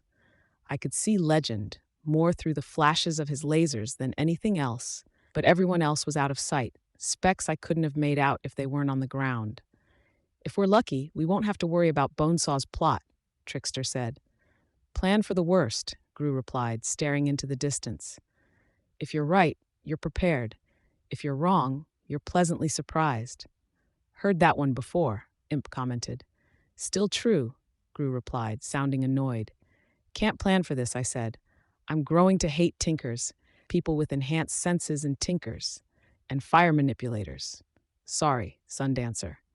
She shrugged. I turned back to the subject at hand. "We can't guess what she's come up with because her tinker abilities make her so versatile. And that means we can't preemptively set up any countermeasures." Tattletale tucked her hair behind her ear.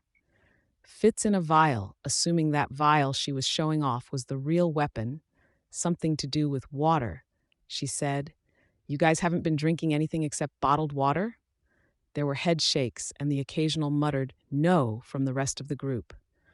"I've even been making my tea with it," I said. "And we know there's going to be a strategic purpose behind it, beyond causing terror," Tattletale went on. "You're getting into that headspace again, Tattletale," Gru said. tunnel vision. Right, I'm done now, Tattletale replied. Is it such a problem? Trickster leaned forward. If you can give us answers about this thing, that's good, right? Tattletale shook her head. If I'm digging deep enough for answers that I'm losing sight of other things, it means I'm probably speculating, and that tends to mean I'm generating false positives, heading down the wrong path to the wrong conclusions. I told Gru to stop me if I'm doing it, and Skitter's right when she says we can't anticipate what Bonesaw's going to do, so it's pointless anyways. If we did want to take countermeasures, I said, we should maybe think about tracking down Amy, or figuring out where she is. Panacea? Gru frowned. She didn't exactly leave us on good terms. I know, but she can counteract whatever Bonesaw does. Unless she falls victim to it, Tattletale said, sighing. After 2 bad incidents downtown, I'd lay odds she's heading up toward the docks. It gives her the best odds of finding a place that's empty, where she and Glory Girl can hide out for.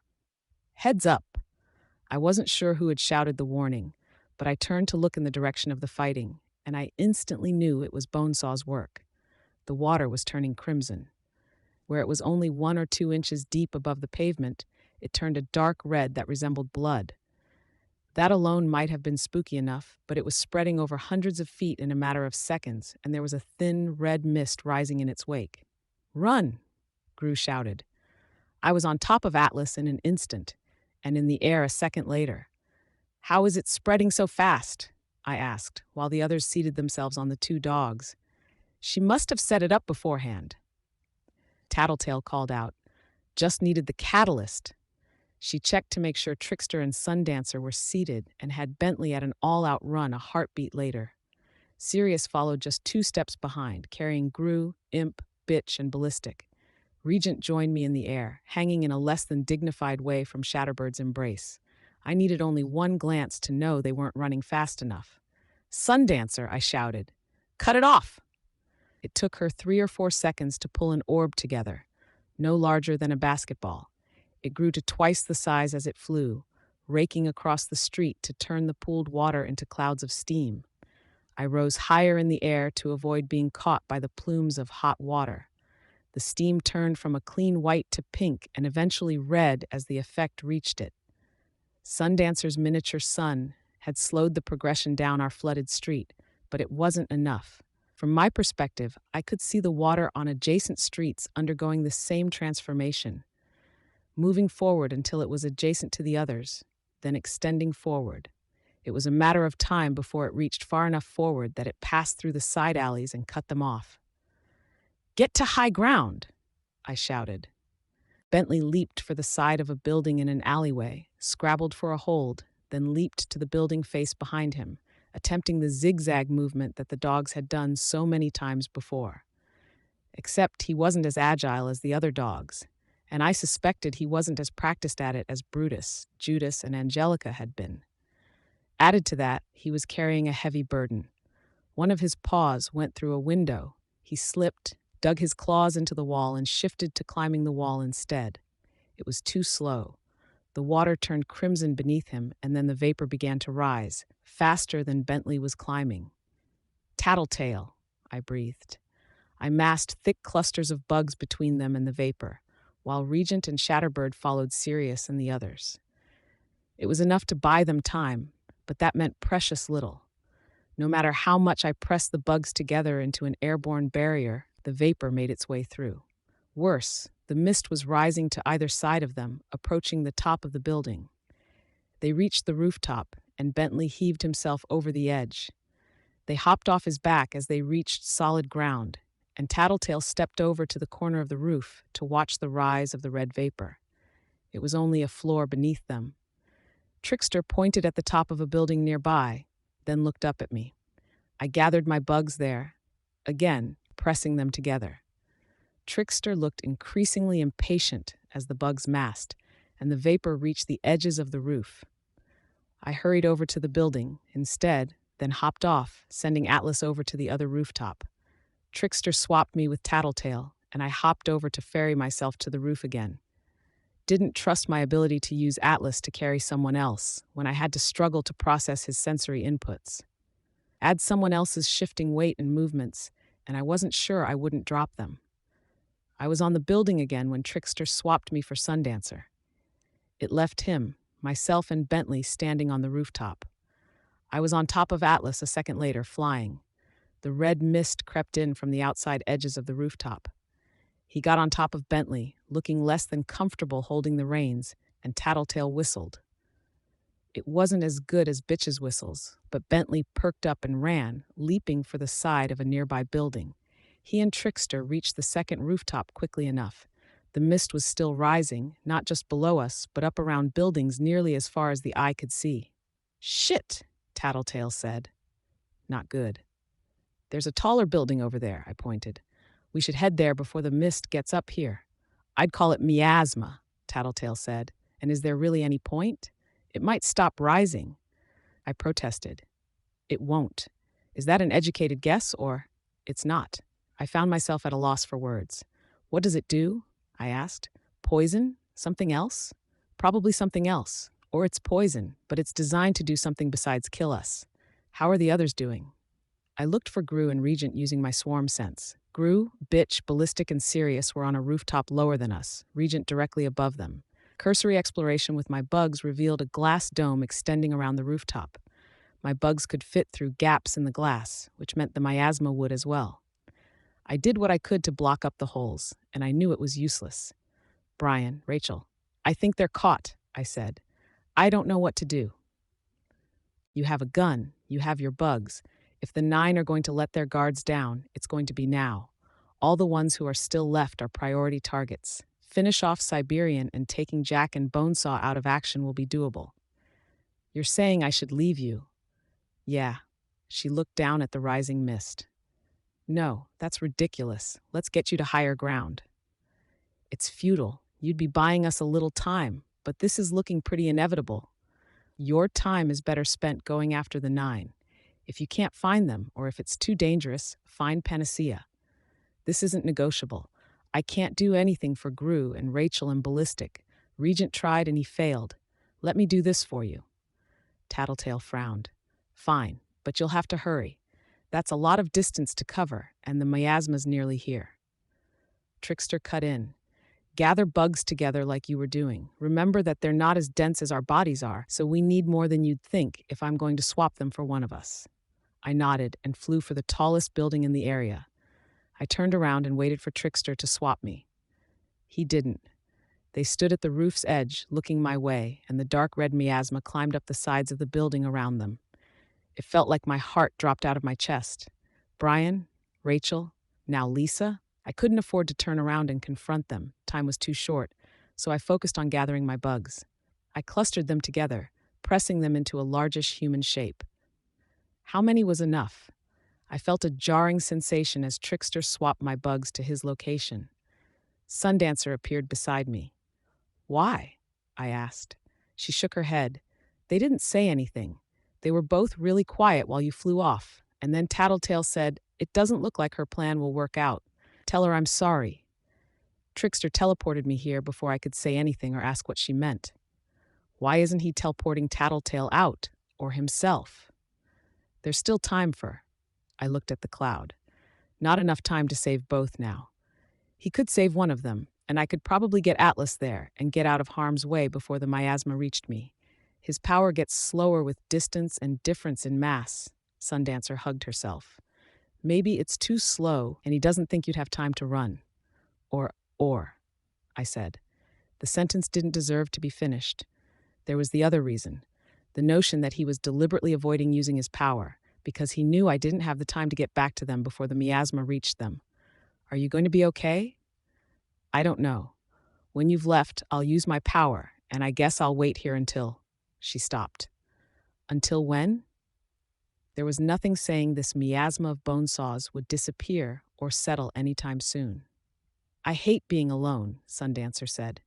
She settled into a sitting position. "It's like I can count on one hand the number of times I've actually been on my own. When I was little, I was always with my mom, or always in school, always in after-school activities. Ballet, violin, lyrical dance, voice lessons, acting lessons, never a moment to think for myself. Even after I stopped all that, I was with my friends, always in a group.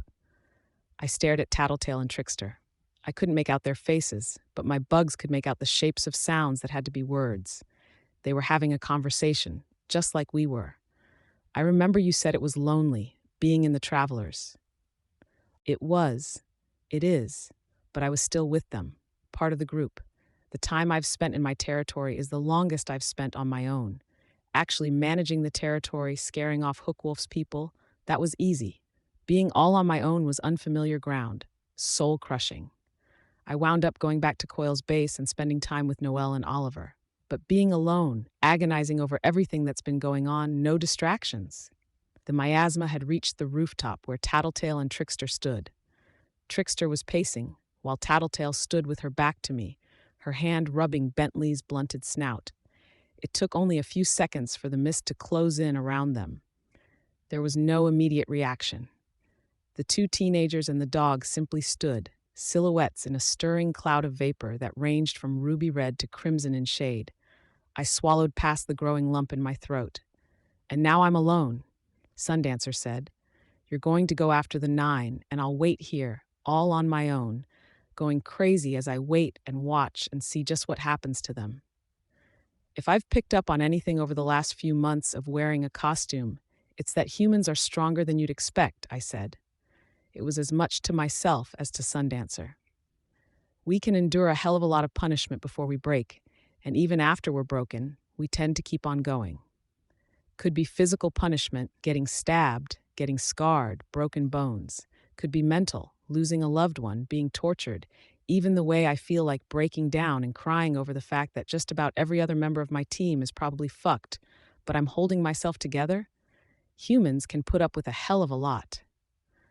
I don't think this is the right time for optimism, Sundancer said, bitter. Optimism? I shook my head. No, it's a double-edged sword. If we weren't so resilient, so tenacious as a species, I don't think we'd be having this much trouble with Jack. I don't think Mannequin or Siberian would even exist like they do now. I'd almost call it pessimistic. Almost. She didn't reply. Speaking of Jack and Siberian, I started. Go. I left, taking off and heading for the spot I'd left Legend. Looking over my shoulder, I could see Sundancer creating her orb and bringing it down on top of herself. As it had done back during our fight with Lung, it didn't burn the area directly around her. And Tattletale and Trickster were still standing in the midst of the miasma. They weren't reacting or doing anything, but they weren't signaling for me to come back either, and they weren't hopping on top of Bentley to rejoin the action. Something was up. I just had no idea what. I consoled myself with the bittersweet idea that Bonesaw would want to draw this out. It wouldn't be as simple as murdering my teammates. It wasn't exactly reassuring, especially when I thought back to what had happened to Brian, but it gave me hope that this wasn't the last time I'd see my teammates. My friends. I rose higher as I approached the epicenter of the miasma. It had continued to rise, and the place she'd used the catalyst was the place where the vapor had spread the most. I could see how it was threaded through the streets like veins, surrounding buildings in a crimson embrace, spilling out into the ocean. The water of the bay, I noticed, hadn't changed. Was the salt killing whatever organisms she designed to spread this effect? There were areas of high ground where the effect was diminished or gone. There were hills here and there where the area hadn't flooded and miasma wasn't reaching so far into those spots. Hopefully that meant the civilians wouldn't be so affected. The high ground where flooding wasn't an issue would also be the place where people congregated for shelter. A series of bright flashes caught my attention. Between the distance and the cloud of red vapor, I could only barely make him out, but the staccato lasers let me identify him as Legend. He was fighting. I sent my bugs down into the miasma, drawing them together into a swarm and placing them strategically, painting a mental picture of the area, the layout, and the positions of the combatants. Just to be safe, I drew closer to a rooftop. It wasn't safe to land, but I had hopes the building would offer me some cover against Jack. I held the bulk of my swarm at bay, waiting for the moment I could assist Legend in fighting the 9. He wasn't fighting the 9. Legend was shooting at teammates. He shouted something, but neither my ears nor my bugs were able to pick out the words. Really wished I could use my bugs to hear. Had they gone berserk? Rage? No, I could sense others hiding. In fact, it seemed to be the primary concern of the people in the miasma. Hiding, staying out of trouble, putting distance between themselves and the others. Even Legend was pulling his punches. His lasers were non-lethal, as far as I could see. Paranoia? Weld, who I identified by his lack of a costume and the metal growths on his shoulders, was standing with his back to a wall. His hands were blunt weapons, and he was swinging them through the air to threaten anyone who approached. A small figure who could only be Vista was backing away from two adults. She got too close to Legend, and he fired a spray of laser blasts at her. None hurt her or penetrated her costume, but she staggered and fell. I could sense the ground bulge, spearing up in a pillar. As the ground beneath them stretched in the pillar's vicinity, others staggered or got disoriented. At the pillar's top, a roughed-up Vista bent the growth she'd created to place herself close to the rooftop and hopped down onto solid ground. She coughed. Okay, at least she wasn't someone who could kill me if this went the wrong way. I called out, "Vista." She whirled on the spot to look at me, then swiftly began backing away. I raised my hands to show her I meant no harm. "Hold on, I'm safe." "That's just what they would say," she retorted. "They? Who? The Nine? In what universe would I be a member of the Nine?" "Shut up. Don't try to convince me. Just back off. Leave me alone until all this stops." She was breathing so hard I could see her shoulders rising and falling through the protective suit she wore. A thought struck me. It was working through the suit? The mask had to have filters for smoke. Why hadn't it worked against this miasma? "I just want to help. Leave." She used her power, extending the pillar she had used to ascend to the rooftop. It missed me by a wide margin, but the threat was clear enough. I regretted it the instant I did it, but I moved forward to avoid any further movements from the shaft of asphalt. If I was going to fall, I wanted to land on the roof instead of the alleyway a dozen stories below. "No." The word was as much a scream as anything else. She extended the shaft well over my head and then pinched it off so the top part fell. I'd seen her fight Leviathan, and she'd done the same thing then, if on a somewhat bigger scale. I had Atlas carry me out of the way and watched the teardrop-shaped piece of asphalt crash to the floor of the alley. That, apparently, was enough to get Legend's attention. He rose from the street level and surveyed the scene. He'd taken off the hazmat-style mask and filter, and what little I could see of his expression was drawn. His eyes were narrowed, a vein stood out on his forehead, and he furtively looked from Vista to me and back again. "Legend," I started. How was I supposed to address him when he was like this? When I didn't even know what was going on with them? Not that it mattered. He raised one hand in my direction, and I veered away, taking evasive maneuvers. It missed me by a foot, circled around, and struck me off of Atlas before I could cancel out his momentum and change direction. Legend had clearly set his lasers to stun, but it still hurt. Hitting the rooftop hurt more. I could feel a piece of armor crack beneath my weight, hear my things spilling to the ground. I coughed out half a lungful of air and involuntarily sucked in another breath to cough again. It was humid, tasting slightly off, almost stagnant. When I opened my eyes, I was seeing red, and not in the metaphorical sense. I was in the midst of the miasma. Still coughing, I struggled to my feet. The back compartment of my armor had cracked as my weight had come down on the lip of the roof. My weapons, the EpiPens, the cell phone, and the change purse lay on the ground. "Stay down," the junior heroine screamed.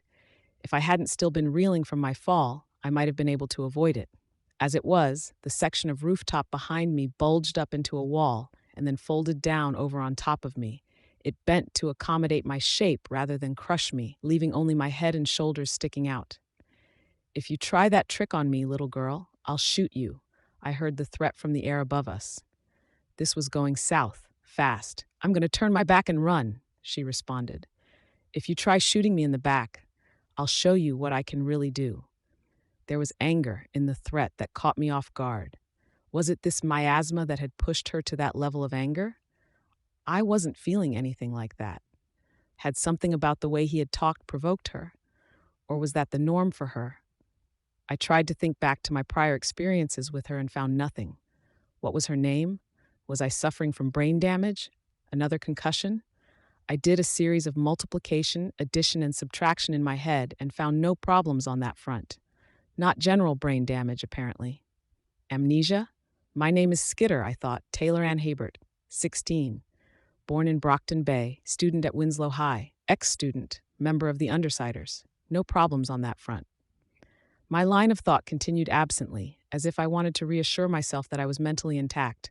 My parents are Dan Hebert and Annette Rose Habert. I struggled, wiggling to try and free myself from the hump of solid concrete. I could inch myself out. What would my mom think to see me now?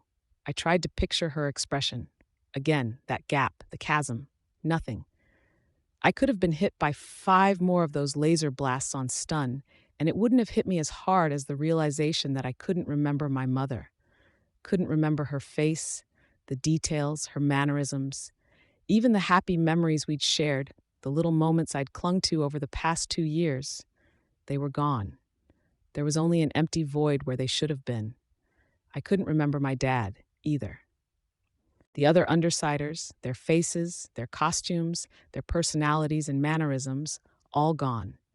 I could remember what we'd done: the bank robbery, fighting Purity's group, lazing around in the old loft, even the general progression of events from the moment I'd met them. But the people were blanks waiting to be filled in, and I couldn't go from thinking about one name to thinking about the events that were related to it. I felt a rising panic as I struggled to work myself free. I didn't know the people who were on the rooftop with me. The man who floated in the air, wearing a sturdy hazmat-style fire suit and a blue and silver mask that left only his mouth, chin, and wavy brown hair exposed. I couldn't recognize the girl he was shooting in the back. I saw her fall face first and writhe with pain. He shot her 2 more times, and she went limp. Out cold. I couldn't make the mental connection between the 9 and their appearances or their powers. If I didn't have the benefit of being able to remember my actions over the past few minutes, it would have been impossible to say whether the 2 people here were allies or enemies. Everything suddenly made sense. The infighting, the tactics they were using, the mixture of hostility and paranoia. Legend was attacking with non-lethal blasts because he couldn't be sure if he was attacking a teammate or one of the 9. So he was striving to take everyone out of action with as little permanent damage as possible. Sundancer's worries about being alone struck me. We were all alone now. Every single one of us. From teams to individuals, everyone was fending for themselves because they couldn't afford to trust the others, and it would ruin us. It would be impossible to mount any kind of defense against the 9 if we were fighting them as individuals. The man with the blue and silver mask floated over to where I was, ready to dispatch me, to knock me out, just in case I was a threat. "Help," I called out. It was a spur-of-the-moment response. My mind raced as I tried to form a plan. Even a bad one would serve. I lied. "I'm stuck. Break me out?" I stared up at him. His face was riddled with conflicting emotions, his body language tense. There was a nervousness there that belied simple amnesia. We'd been warned about drinking the city's water. It might mean the effects were more pronounced for the people who hadn't been informed. Or there might be side effects. "Stay," he ordered. He stayed at the level of the rooftop as he floated out above the street, aiming more blasts at the others. This wasn't rational for him. It didn't jibe with my knowledge of him. That could mean there was something about the miasma that was making him irrational. I waited for long minutes as he continued firing down on the others. He cast me one sidelong glance, then flew off in pursuit of someone I couldn't see. Even after I was able to start wiggling myself free, it was slow. I measured my progress in half inches. My chest, small as it was, proved an issue. Coupled with the armor at my front and the remains of the armor at my back, it made getting free an issue. Several times, I stopped breathing for a good minute before I forced myself back under the concrete sheet to be able to breathe again. Then I did it again. As much through the wear and tear on my armor as anything else, I managed to slide my upper body out on the 5th attempt. I took a second to breathe and rest, and then began the slow process of getting my midsection and hips past the mouth of the concrete shelf. I directed every curse word I knew at the belt and armor panels I'd placed around my hips as I tried to work myself free. My hips and rear end were proving as difficult as my chest had been, and with my upper body being further away, I couldn't get the same leverage push myself out with my arms. Minutes passed as I grunted and struggled. I could hear inarticulate screams, shouted threats, screamed warnings, and the noise of destruction on the street below as paranoia gave way to violence. I brought Atlas to my side, but even with his strength and his horn, he wasn't strong enough to affect the concrete. I used his help to squeeze myself out, bracing his horn against the lip of the concrete sheet and pulling. When I was free, I gathered my knife, baton, and gun from where they had fallen and fit them into the few remaining elastic loops in my ruined utility compartment. Cell phone was a yes, but I didn't have a spot for it, so I tucked it in the chest compartment of my armor. Similarly, I stuck the EpiPens and change purse through the space between my hip and the belt, wedging them in next to the straps.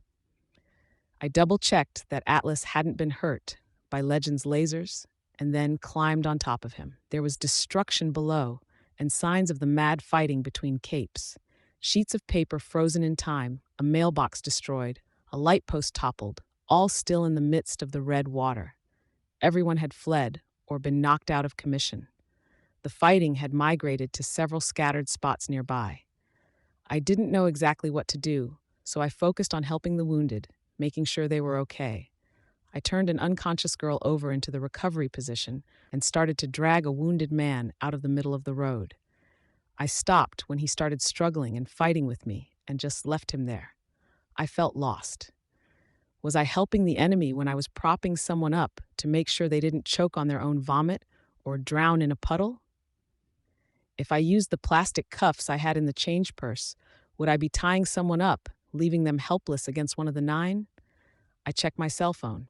No service. I was alone here. Everyone in the world was a stranger. Vibrations rocked the street. I saw the wounded man stir in response. A monster. Bigger than a car, fangs, teeth, claws, and a thorny exterior. It didn't act like it had seen me. One of Bitch's dogs? Or is it Crawler? If it was Crawler and I acted like he was friendly, he'd tear me to shreds. I could draw my gun to threaten him, defend myself, except that wouldn't do a thing to slow Crawler down. If it was one of Bitch's dogs sans rider, then there was little point in staying. I didn't even know if it was suffering from the miasma's effect. If it was Crawler, I drew my bugs around me as a shroud, simultaneously forming decoy swarms. I ran, my footsteps splashing, and called Atlas to me. The second I was out of sight, I climbed on top of him and took to the air once again. Couldn't settle down, couldn't stop. I had to treat everyone I met as an enemy. I was beginning to see where the paranoia came in. "Skitter!" a voice called out. I stopped. A blonde girl, waving at me. I drew my gun and leveled it at her. The smile dropped from her face. She brought both hands to her mouth as she shouted, "It's me, Tattletale." I hesitated. How tragic would it be if I shot my friend, so soon after I'd wanted to scream at the heroes for fighting among one another? "How did you get here?" "On the dog. I don't remember its name, but it wasn't as affected as we were. This effect is tailored for people." I looked in the direction of the creature I'd seen. Had that been the dog they'd come on? I drew closer, but I kept the gun aimed at her. I glanced around. "Where are the others?" "Most are hiding," she said. "My powers kind of let me work around this gas, I think. I brought Gru, too." I looked around. What she was saying felt right, even if I couldn't remember her powers, specifically. "What is this? Amnesia?" "Agnosia. We haven't forgotten. Just can't use the knowledge we have. Looking at the others, I think they're hallucinating. If it's prions, like Bonesaw used with the power nullification darts, it fits. Hallucinations would match with heavy prion exposure." "Prions? They're small enough to pass through water filtration and gas masks, badly folded proteins that force other proteins into identical shapes, perpetuating the problem. If she found a way to guide them, or specifically target the parts of the brain she wanted, she might get results like we're experiencing. In a really bad case, it'd cause lesions in the brain and give you hallucinations." I looked around. "How long does it last?" "Forever. It's incurable and it's terminal." I swallowed. "But Panacea could fix it." She nodded, then smiled wide. "There's hope, right? Right?" She jerked her head to one side, then used one hand to brush the hair back out of her face. "Let's grab Gru and formulate a plan." She turned to leave, but I stayed where I was. After 3 steps, she turned around. What's wrong? I didn't lower the gun. Sorry, a little paranoid. She frowned. That's fair, but we're short on time. If others are getting lesions on their brain, then that means they could die soon. Seizures, violent mood swings, loss of motor control. Creutzfeldt-Jakob was a prion disease, but the progression here's faster. I shook my head. Cruz what? Neurological disorder caused by eating the meat of a cow infected with mad cow disease. You get the prions in your head, and you slowly die while suffering personality changes, memory loss, and vivid hallucinations. And it's faster here, she nodded. Her expression was solemn, hours instead of weeks. And as people experience mood shifts with anger and fear, or if the hallucinations get worse, the fighting among teammates will too, I finished. It could get ugly. If we're going to save everyone, we need Amy. For that, we need to ask Cherish. I shook my head. Who? You remember capturing a member of the Nine? Did I? We'd ambushed them, walked away with captives, yes, but we'd lost someone too. Yeah, I replied. And we confined one? I nodded. This was working. I could piece together the information. We'd called that person on a phone, hadn't we?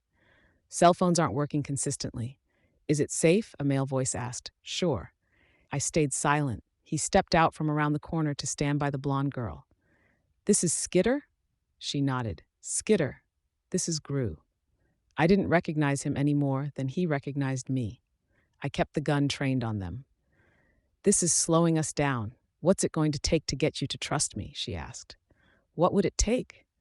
The fight with Empire 88's mooks. When I made the human-shaped tower of bugs for the first time, and they shot into it while I crouched inside. She shook her head. I don't remember that. How many people had I been with then?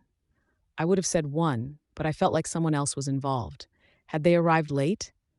I could remember hurrying off. She spread her arms wide. I'm sorry. I might not look like it, but it's affecting me too. I'm just using my power to uncover the answers we need. I nodded. That would have been reassuring if I could remember what her powers were, or if I could think of something about her I could quiz her on. It was like two blind people playing hide and seek.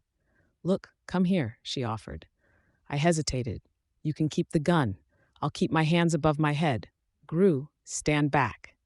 He stepped away and leaned against a wall, his arms folded. I landed Atlas and stepped forward. She got on her knees, and with her hands above her head, she walked through the flooded street on her knees until her forehead was pressed against the barrel of the gun. I trust you. I know I'm a pain in the ass sometimes. I know we've had our ups and downs. I know I've kept way too many secrets for someone who calls herself Tattletale. She smiled. But I trust you. Now, even if you don't recognize me consciously, what's your heart telling you? In truth, it wasn't telling me much. If I didn't think on it, if I just went with the vague impression I associated with the name Tattletale, the smile, the fountain of information, I backed away a step. I don't think that's a good enough reason to trust you. Darn it, let me think. Do you want to go ahead without her? The guy asked. I turned to look at him. The idea of being left alone here. Go somewhere safe, he suggested. I frowned. If the Slaughterhouse Nine find Panacea first, or if things get much worse. I want to help, really, I said. But it's just that. I trailed off. You want to help, but you're suspicious. And you feel bad for being suspicious because of everything we've been through? Our close calls? He asked. Yeah, I said. I was double-checking everything he said against my own awareness. Was he saying anything that indicated he knew something I couldn't?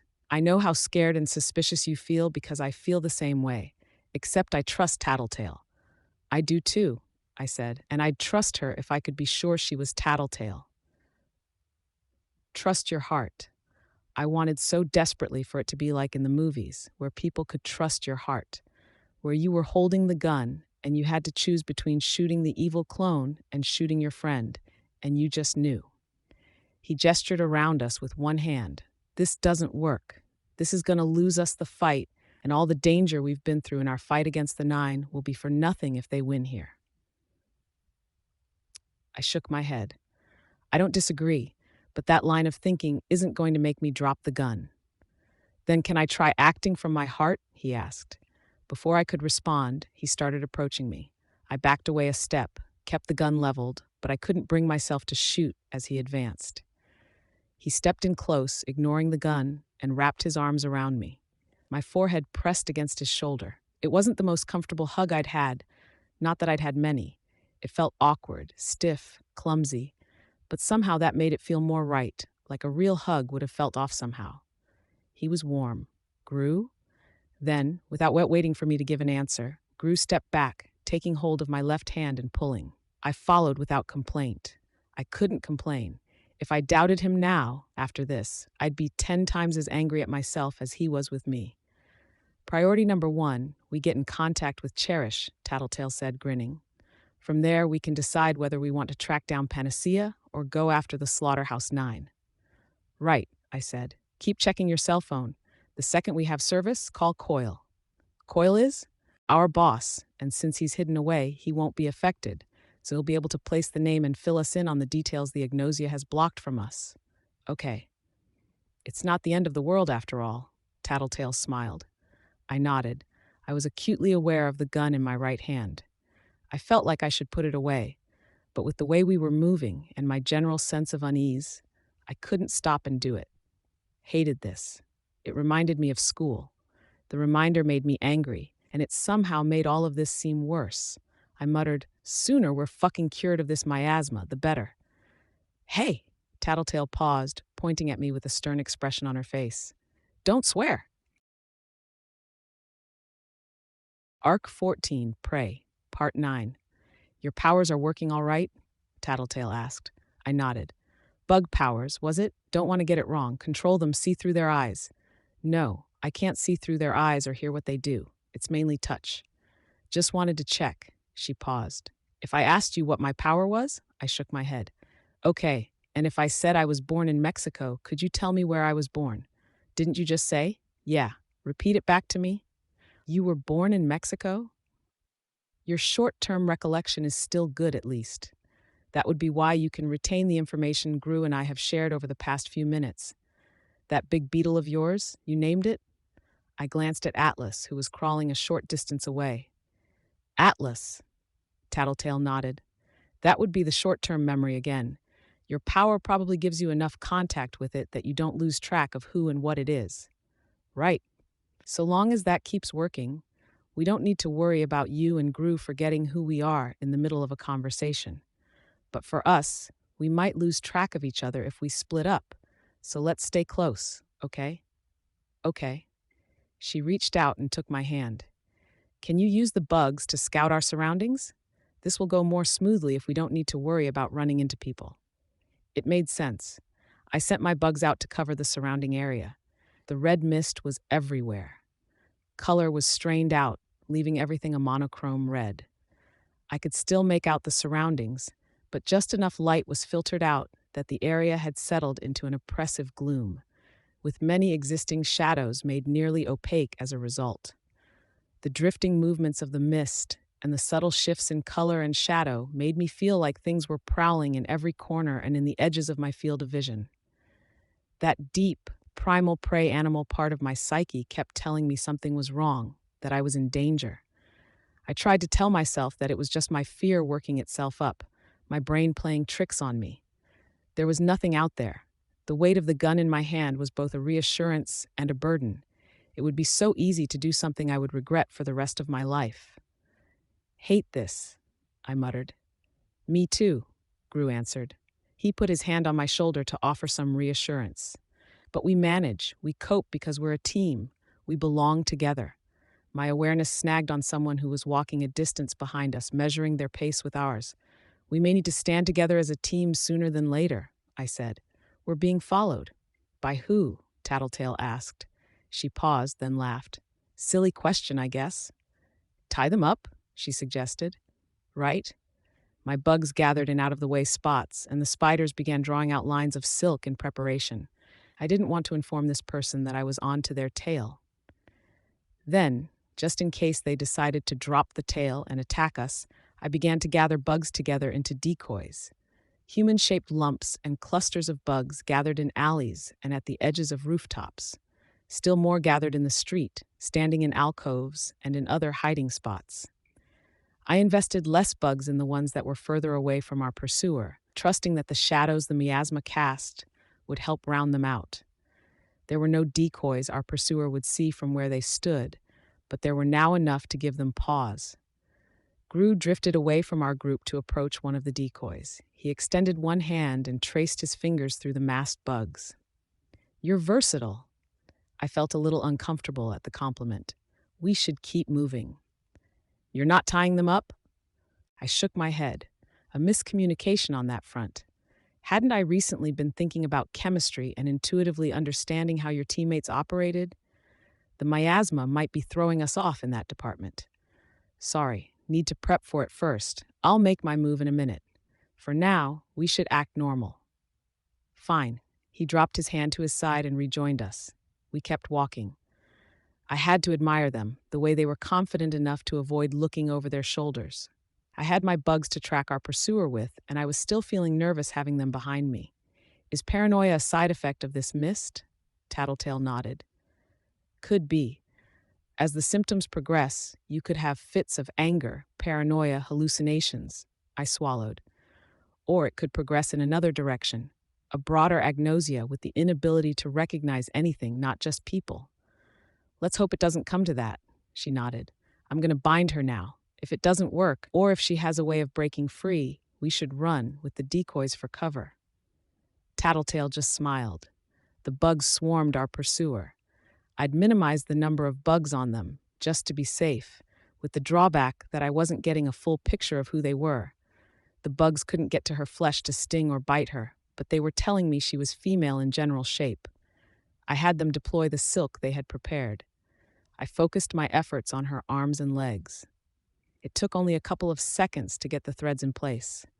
She tripped as the silk went taut mid-stride. Raising one hand to try to catch herself, she found silk threads hampering those movements as well. To avoid landing face first, she twisted herself in midair so she hit the ground with her shoulder instead. "Got her," I said. "Let's keep going. We can lose her." "We should investigate," Gru said. "Make sure she isn't a threat, and deal with her if she is. With this miasma affecting us, there's no way to be sure of exactly of just who we're dealing with," I pointed out. "We have Tattletale. She can tell us if this person's a member of the Slaughterhouse 9. Tattletale's not." I stopped. Where had that come from? "What?" Gru tilted his head as he looked over his shoulder at me. "I was going to say she's not always right, but I've still got that black hole in my memory of her, so I'm not sure where that's coming from." Gru rubbed his chin. "Something to keep in mind, but I still think we should check this person out." "I agree," Tattletale said, a slight smile on her face. She tugged on my hand. "Come on," we had to stick together. I reluctantly followed, knowing that separating from the group could mean losing them altogether. We stopped a few hundred feet away from the woman. The silk strands had formed a cord around her arms and legs, and the work of the spiders had tightened the binding as she allowed it to slack. She hadn't made it back to her feet after falling to the ground. Gru drew a knife. "Hey," I said. I grabbed his arm. "What are you doing?" "She's obviously a member of the Slaughterhouse 9, Tattletale said. "Fill me in, because I must have missed something. Doesn't seem that clear to me." "Think about it. Why is she wearing a mask like that, if not to filter out the miasma?" "She knew about it in advance." "Maybe," I said. I could make out something like a gas mask or filter, now that Tattletale had pointed it out. "Maybe there's another explanation. It could have something to do with her power?" "It doesn't," Tattletale said. "Thinking about killing someone was one thing. I'd always assumed I might have to do it out of necessity to save a teammate. I'd even come close to doing it when attacking the 9 not long ago. Couldn't recall who it had been, but I'd gone all out, used potentially lethal stings and bites. That had been at a distance. Now we were looking at killing someone face to face. The mask, there was another reason for it. The Tattletale interrupted my thoughts. "If you guys aren't going to do it, I can. She was following us. She was prepared for the miasma, and I'm positive she's a bad guy. My power, you know?" "We can't be certain," I said. "With my power, I'm 500% sure." "Trust me," she said, grinning. She started toward the heroine. "No," I said. "Skitter's right." Gru said, "She could be playing possum. Best to avoid being reckless. keep our distance, and finish her. That's not what I meant. Let's just leave, I said. I'll make that phone call to, Coil, Tattletale supplied. I nodded. We'll get the information we need, get ourselves cured, or track down the nine. Cherish could lie, Gru said. It took me a second to place Cherish's name. Names were slipping from my mind too easily. Maybe we'll use our own judgment to corroborate her facts. Tattletale scowled. Have you forgotten how aggressively we've been going after the Slaughterhouse Nine? The attacks, the harassment, capturing Cherish and Shatterbird, and now you want to leave one of them there? We don't have to get close to her to take her out. You have the gun. I stared down at the weapon in my hand. Trust me, she said. No. Both Tattletale and Gru turned to look at me. No? Gru asked. We're a team, Skitter. We're supposed to trust one another when the chips are down, have each other's backs. I didn't like the implications of that, like I was failing them, but I shook my head. No. Explain, he asked. He looked calm, but I could see the irritation in his posture. Was the mist getting to him? The miasma, if it makes us paranoid, it could be coloring our perceptions here, even Tattletale's. I would know if it was, she said. She seemed impatient. Maybe, but I'm not certain enough about that to take another life. You nearly took Siberians, she retorted. Yeah, sure, but that was different. I don't see how. I stared at the bound woman who was prone on the ground, half covered in my bugs. She was looking in my direction. It bugs me. This is too easy. If the nine were this easy to take out, we wouldn't be in this situation. Sounds like a pretty thin justification for backing out, Gru said. Yeah, Tattletale added. This kind of social pressure wasn't the sort of thing I was good at coping with. Just going by my recollection of how we'd planned many of our capers, I could usually trust some of the others to have my back when I was arguing a point. Or I'd had some other motive or reason to go along with them. Why are you pushing so hard for this? I asked. Did you forget what they did to me? Gru asked, his voice cold. Him specifically? I had forgotten, yes. But I could remember that scene, the emotions then, every feeling that I'd experienced afterward. Frustration, hate, pain, sympathy for the pain he must have experienced himself. I could remember the feeling of heartbreak because someone I cared about was gone, in a sense. No, I replied. Where's your anger, your outrage, or don't you care? I care. Then end this. I shook my head as if I could clear it.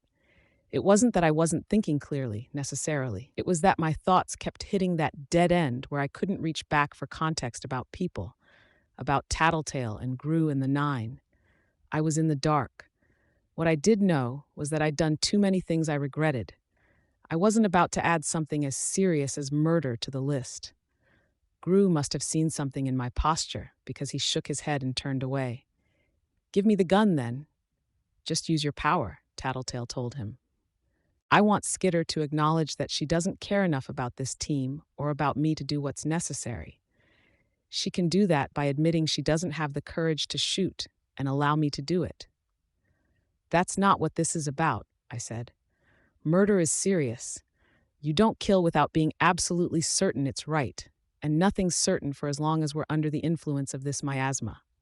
He scoffed. And you call yourself a supervillain?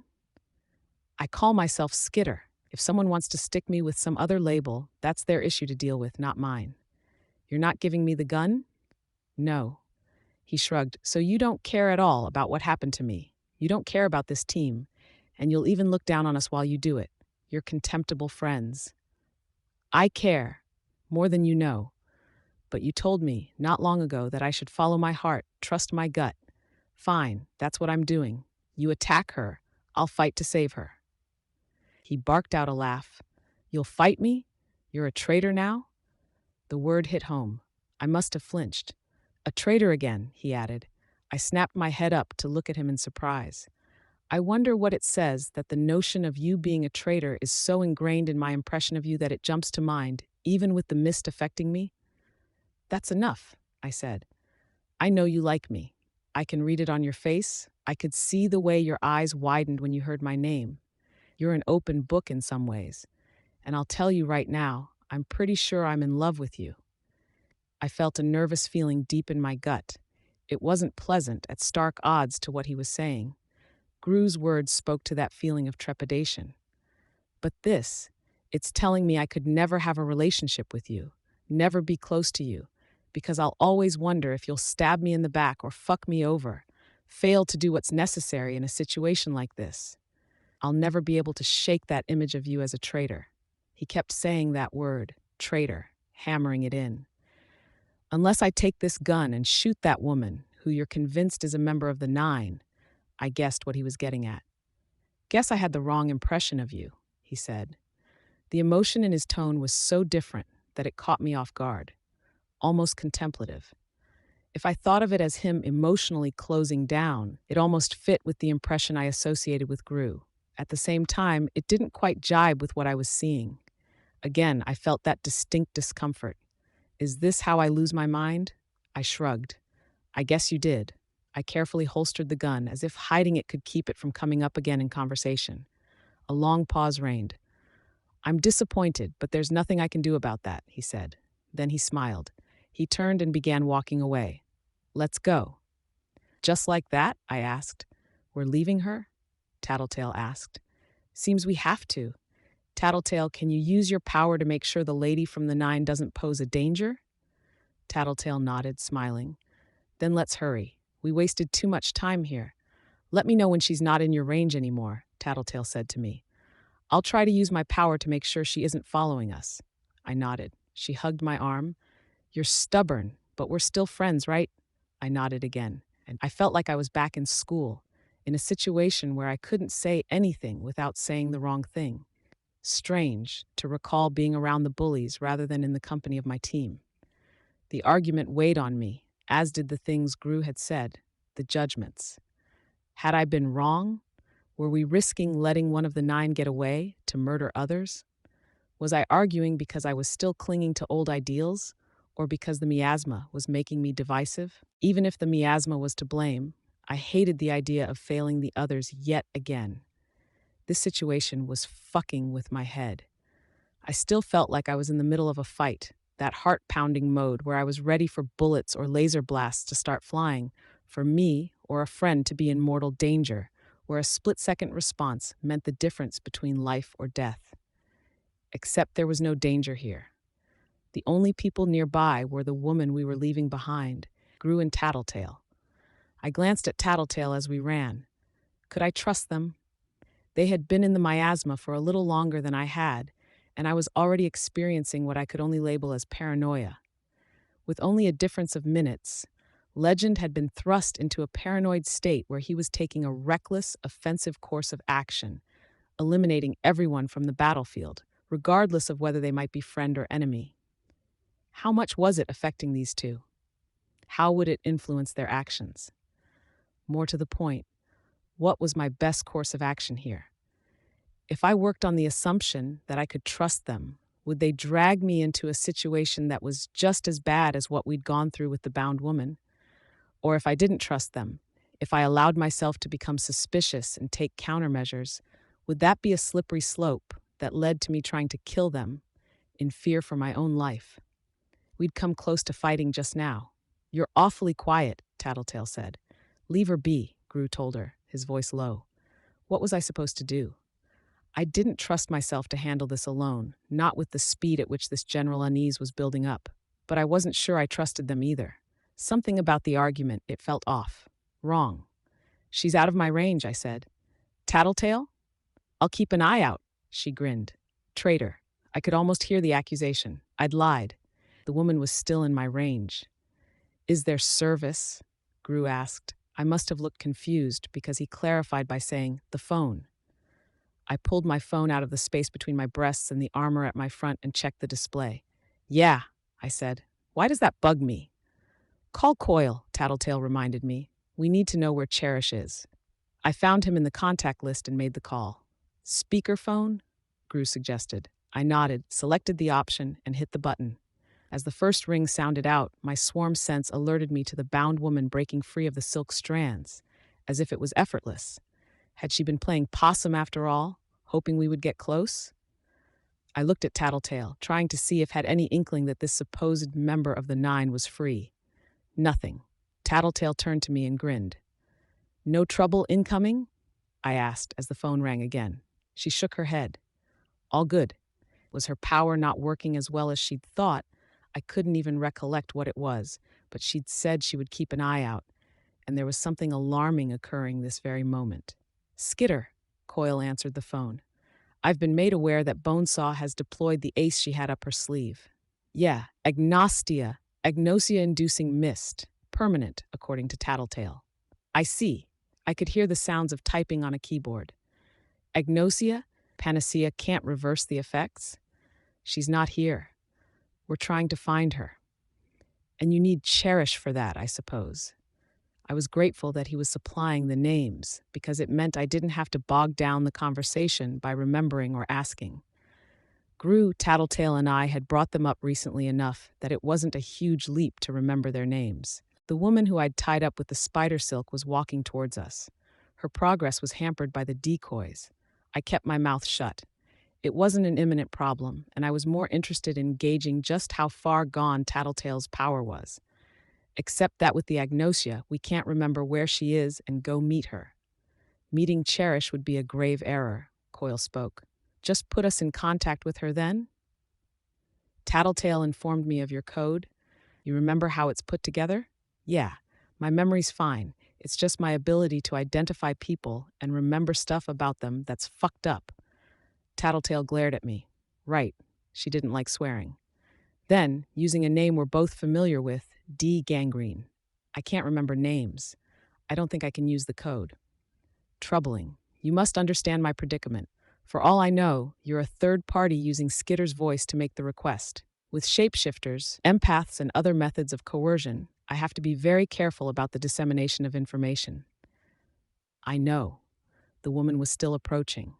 Tattletale and Gru weren't talking. Something was wrong. What if we kept you on the line? I suggested. That will suffice. There was a pause, then the sound of background noise. A ring sounded, different from the one before. It was interrupted as Cherish picked up. I have never been so sorry to miss out, Cherish said. She sounded a bit hoarse. We're requesting your help, Coyle spoke. Oh, you need my help in more ways than you're aware of. Not that I'm going to provide it. Skitter's on the line, I believe. She is. I'm here, I confirmed. And Tattletale and Gru, of course. She chuckled. How amusing. Seems like I'm in high demand. They're looking for Panacea, Coyle said. Identifying her for us would be one way to achieve revenge on the Slaughterhouse Nine for turning on you. Revenge? Not my interest in the slightest. I've learned my lesson and I've become the poster child for team loyalty. Coyle paused, then said, I'm prepared to offer you some enticements. I imagine your current quarters can't be too comfortable. Don't suppose these enticements will be hand-delivered? They will be provided by remote control, as your food has been. Some headphones and music would be nice, she said. The sound of the waves banging on the hull is driving me crazy. Such could be arranged. Nah, I'm totally fucking with you. Music, as if. There were too many things that seemed off. Cherish's tone among them. I glanced around. The woman was still following us, throwing herself after decoys, verifying they were false, then retracing her steps. She was slowly closing in. I positioned Atlas so he would be ready to distract her if it came down to it. You're stalling? Coyle asked.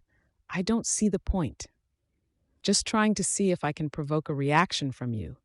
There's only so many times I can read the labels of the shipping containers before I lose my mind. Have to amuse myself somehow. What will it take for you to tell us where Panacea is? Coyle asked. Oh, I'm feeling generous and I want to see what happens. I'll tell you that as a freebie. They're at Arcadia, somewhere in the top floor. A freebie. Something was going on and I wasn't aware what. I had to piece it together, but I had so little information. And maybe I could offer you something in exchange for some goodwill. Maybe you'll even want to let me go free, no obligations. The feeling of dread that had been following me wasn't getting worse as the woman approached. It was staying steady, like someone had a gun pointed at me, and they'd had it aimed my way for some time now. I'm listening, Coyle said, but if this is frivolous or another waste of our time, nah, critically important, I'll trust that you'll take it for what it's worth and repay me in kind. What is it? I asked. Oh, it's simple. Going by what I've been able to observe around the city, there seems to be a major concern. Si Jack effugit civitatem mundus terminabitur. I'm not versed in Latin, Coyle spoke, sounding annoyed. For shame, Coyle, for shame, Cherish said. Her voice was too cheerful. You can't sell the cultured supervillain image without the ability to make quips in an ancient language. I had the benefit of my power. Languages are easier to learn when you can get a sense of what the other person's feeling. That was something about Jack? I asked. Repeat that in English? Doesn't matter anymore, she replied. The message was delivered. I'll leave you to think about it. If only I could have blamed the miasma for my idiocy. Everything clicked into place. I kept my voice level. I don't think you'll get much goodwill if we don't understand what the fuck you're talking about. Coyle, we're moving out now. Report back when you found the healer, Coyle told me. I hung up before Cherish could speak, then I glanced at the others. Let's go? Arcadia High? They nodded. My heart pounded with such force that my vision wavered. I turned to head toward Arcadia High, joined by the 2 members of the 9. Stay calm. Don't let on that you know. If I could direct the woman to us. The miasma's effects had almost made me lose track of her. She was fighting, grappling with mechanical spiders. She went from fighting like an ordinary individual to moving at high speeds and throwing crushing punches, then back again. I couldn't think of how to help her, and she was obviously unable to help me.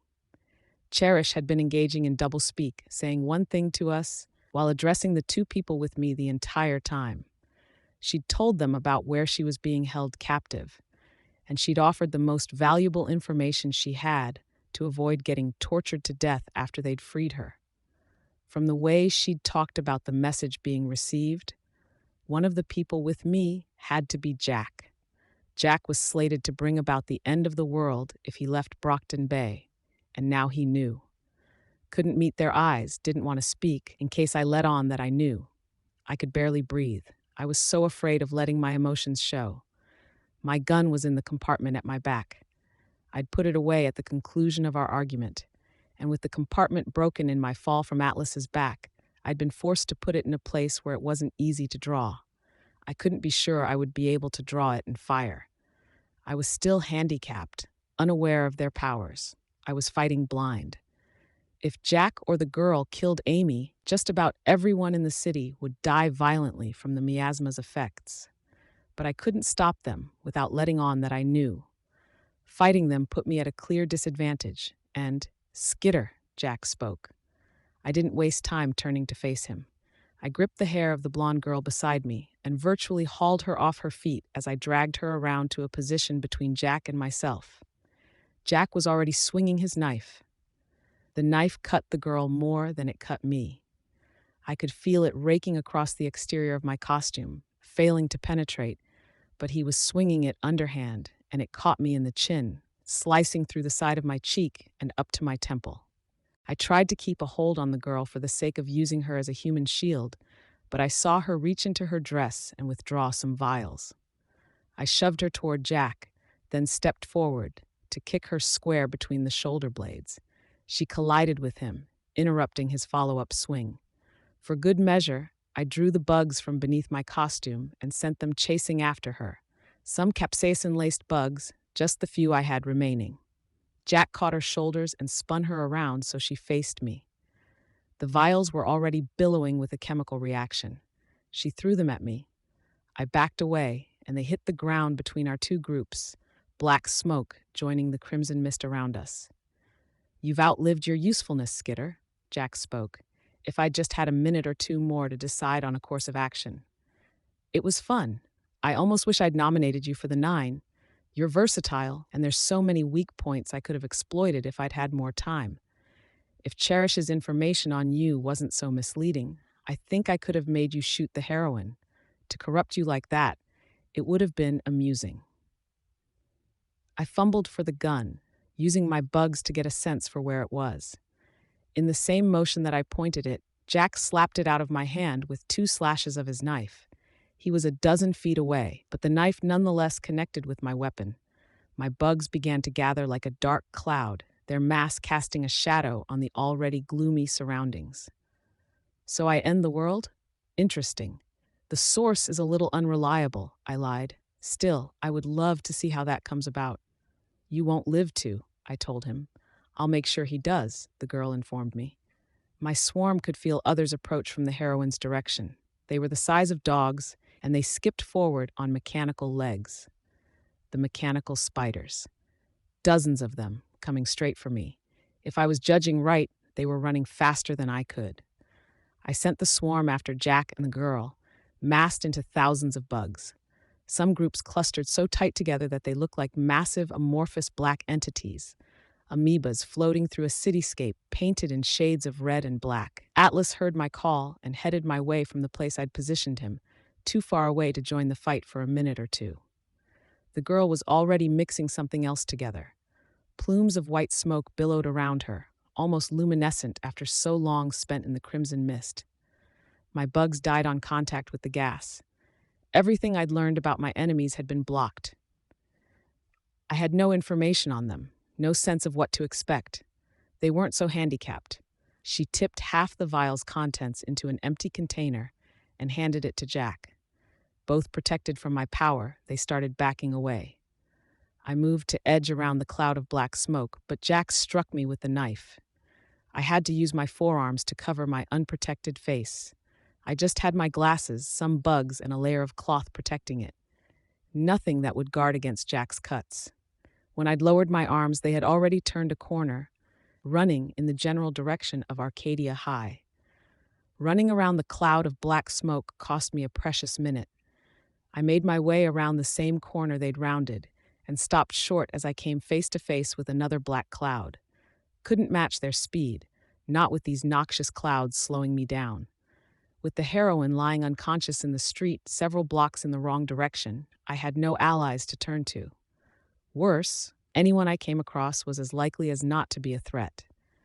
It was down to Atlas and me, and Atlas was especially vulnerable to both of my opponents. I couldn't even fly after them without risking being cut down in midair. I had minimal information on my opponents, while they knew enough about me to completely counter my powers. Topping it all off, the mechanical spiders were steadily, inexorably closing in on me. I'd lost my last fight with the things, and there were dozens more this time around. Couldn't fly without exposing myself to Jack's power, couldn't stay on the ground without getting swarmed. I swallowed hard and held out one hand to grab Atlas's horn as he landed. In a moment, we were in the air, giving chase. I wasn't thinking about winning anymore. I was thinking in terms of minimizing the damage when we lost. Arc 14, Prey. Part 10. Arcadia High was the school every kid in Brockton Bay wanted to attend. A big part of that was the fact that everyone knew that the wards attended Arcadia, and attending meant that any one of your classmates could be a superhero or superheroine. To anyone else, you could just as easily be one too. It wasn't a rich kid's school like Immaculata, but it was a good school. Every classmate treated other classmates with the utmost respect. Both the students and the school itself maintained a certain status and pride as a consequence. Now it was something else, and it inspired entirely different feelings. The front gate looked like it had aged 1,000 years. The sharp corners of the cut stone had rounded off. The ivy that once wound around it had withered. The windows of the building were all shattered, empty of glass, and the fields were a patchwork of overgrown grass and mud. With the faint tendrils of colored mist that surrounded the grounds, it looked like a prime location for a horror movie. I had little doubt I was in the right place. Panacea's the healer, top floor. Jack is the slasher, the blonde girl, the chemist tinker. Panacea's the healer on the top floor. Jack is the slasher, the blonde girl is the chemist. I recited the words as a refrain, as if I could hold the names and identities of the major players in my short-term memory by constantly reminding myself of who they were. The school was on a hill, meaning the water that was producing the miasma was far enough away that only traces of it reached this far. The little vapor that got to the school was held at bay by the stone wall that ringed the school. The design suggested it had been intended more for aesthetics than for utility, but it was serving a purpose nonetheless. Panacea's the healer, top floor. Jack is the slasher, the blonde girl, the chemist tinker. Panacea is the healer, top floor. Jack is the slasher, the blonde girl is the chemist tinker. It seemed like the mechanical spiders had lost track of me. They would probably give up the chase and return to their master, but it was one less thing to worry about for the time being. Jack and the tinker would have gone in through the ground floor. I decided to land on the roof. The second I was on terra firma, I reached for my phone to check. No signal. I needed to signal someone about what was going on. I was woefully under-equipped, and I doubted my ability to win this alone, especially when my opponents weren't as disadvantaged as I was. I could use something like a giant 9 crafted out of bugs floating over the school to signal that the pair was here. But there was no guarantee that someone would come. There was also the possibility that it would lead to the good guys dropping another bomb on us. That would get the healer, and maybe even me, killed. Panacea had to survive, or everyone in the city would die in the aftermath of Bonesaw's miasma. Panacea is the healer. She's on the top floor. Jack is the slasher. The blonde girl is the chemist tinker. I tenderly touched the cut on my face. Jack must have pulled back as I used the tinker as a shield, because the cut was fairly shallow. It was long, though, and my fingertips were wet with blood after I touched my hand to it. I couldn't distinguish the blood from the black fabric of my gloves, so I couldn't tell how much it actually was. I wasn't sure I wanted to know. There was a door on the rooftop, and I used my knife to pry the doorknob partially off, then gave it a firm kick to remove it. The lock was built into the handle, and it didn't take long to figure out how to open it when I could see the internal mechanisms. It wasn't exactly high security, more intended to keep kids from getting onto the roof than keeping people on the roof from getting in. Just past the door was a set of stairs that led down into the top floor of the building.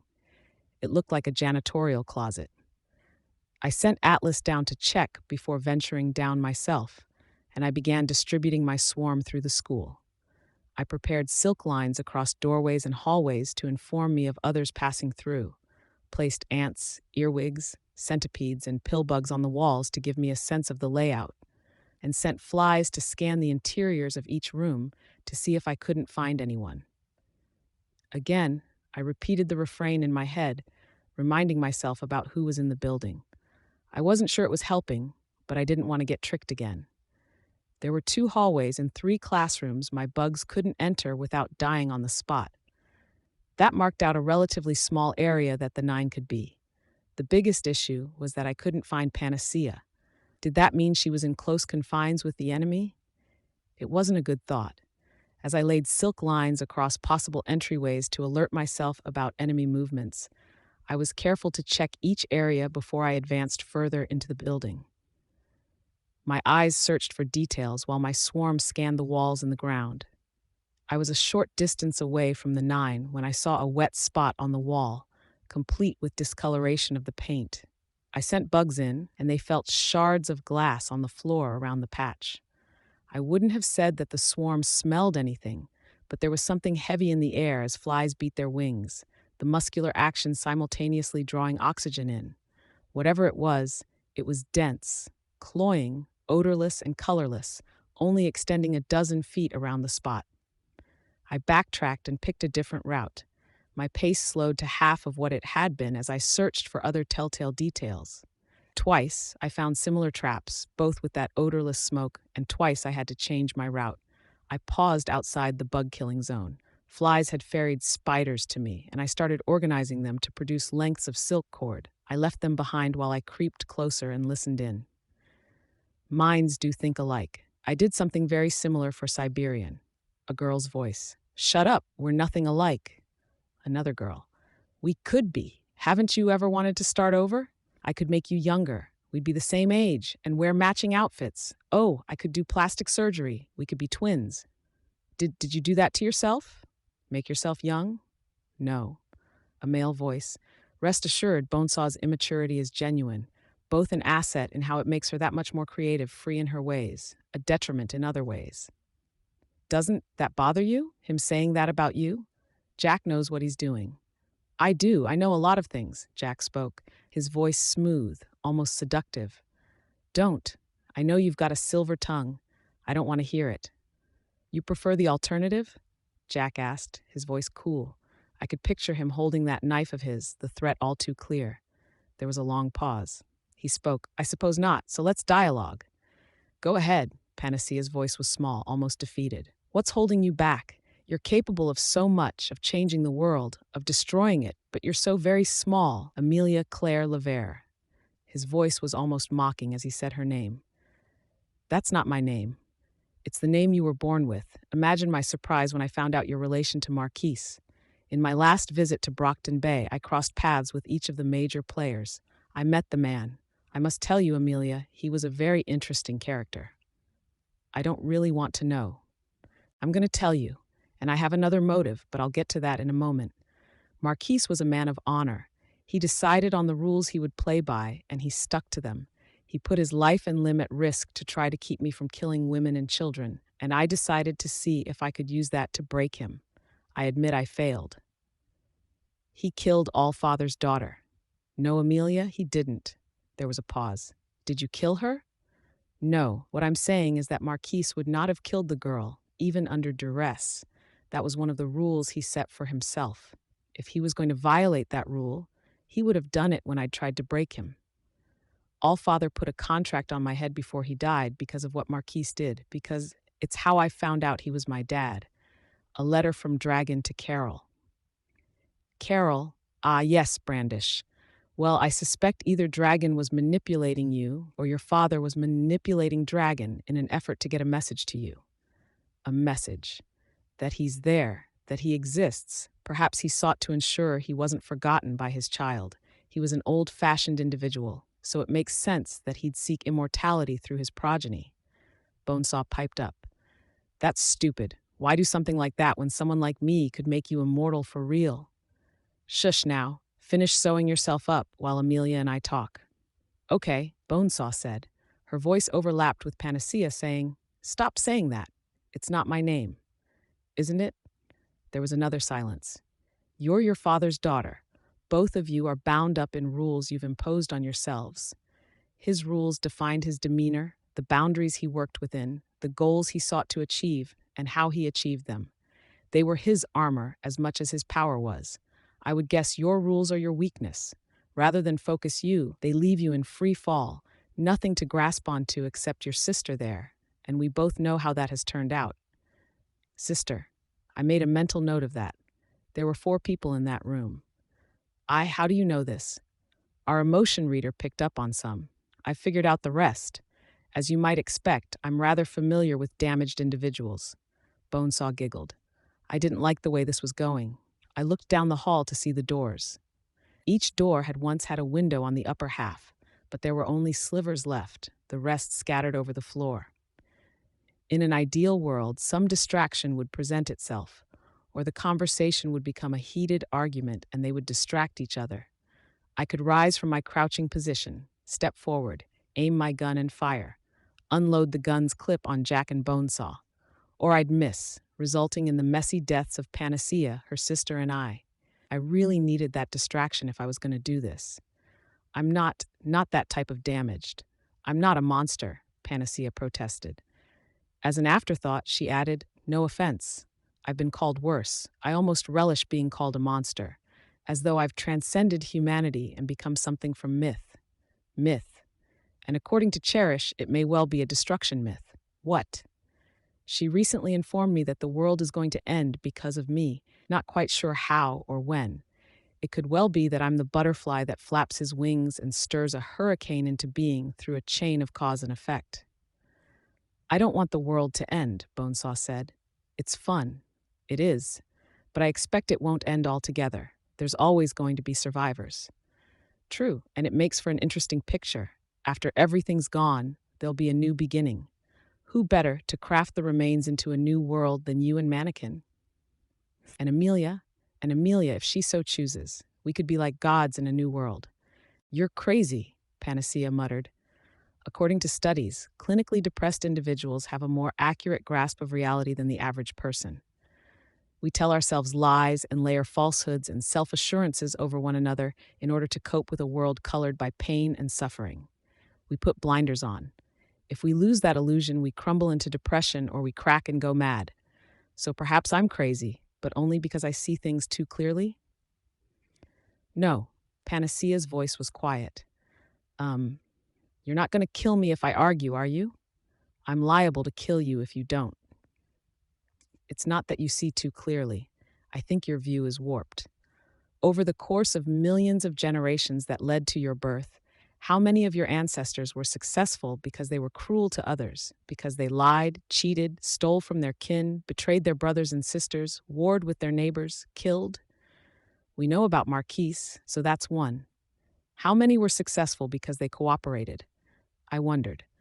Jack probably had a rebuttal to my question, but I wasn't about to speak up to hear it, and Panacea didn't ask. She fell silent. I was tensed, ready to move and shoot the second an opportunity arose. Anything would suffice. Anything would do. I visualized it, the steps I'd take to open fire, and I realized that the shards of glass on the ground between me and the door could provide them with a half-second of warning. Slowly, carefully, I began brushing the shards aside, keeping my ears peeled for some clue about a key distraction. Survival of the fittest. It sounds so tidy, but it's really hundreds of thousands of years of brutish, messy, violent incidents, billions of events that you'd want to avert your eyes from if you were to see them in person. And that's a large part of what's shaped us into what we are.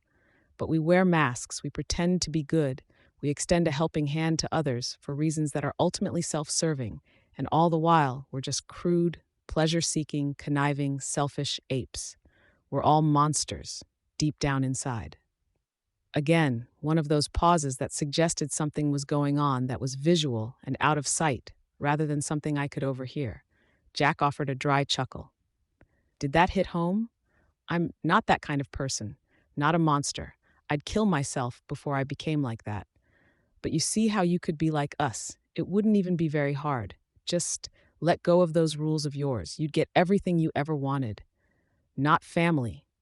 Yes, family. Bonesaw cut in. You guys kill each other. That's not family. You're derailing our conversation, Bonesaw, Jack chided the girl. Amelia, when I say you could have everything you ever wanted, I'm telling you that you could live free of guilt, of shame. You could have your sister by your side. No more doubts plaguing you. No more feeling down. Haven't you laid in bed at night, wondering, praying for a world where you could have something like that? I'm telling you that you can have those things, and I promise you that the transition from being who you are now to being who you could be would be much quicker than you suspect. No.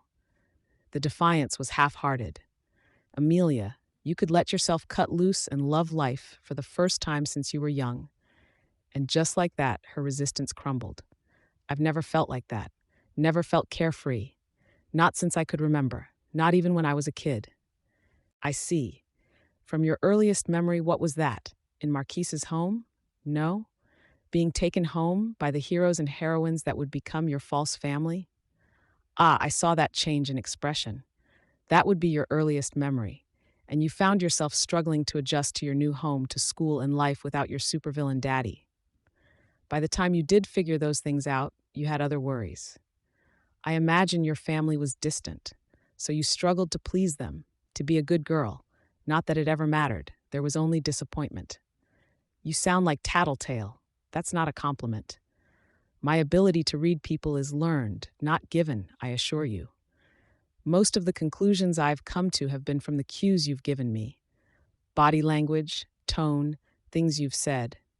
And I know these sorts of things and what to look for because I've met others like you. That's what I'm offering you. A chance to be with similar people for the first time in your life. A chance to be yourself, to have everything you want, and to be with me. I suspect you've never been around someone who actually paid attention to you. Tattletale did, and Skitter. I startled at that.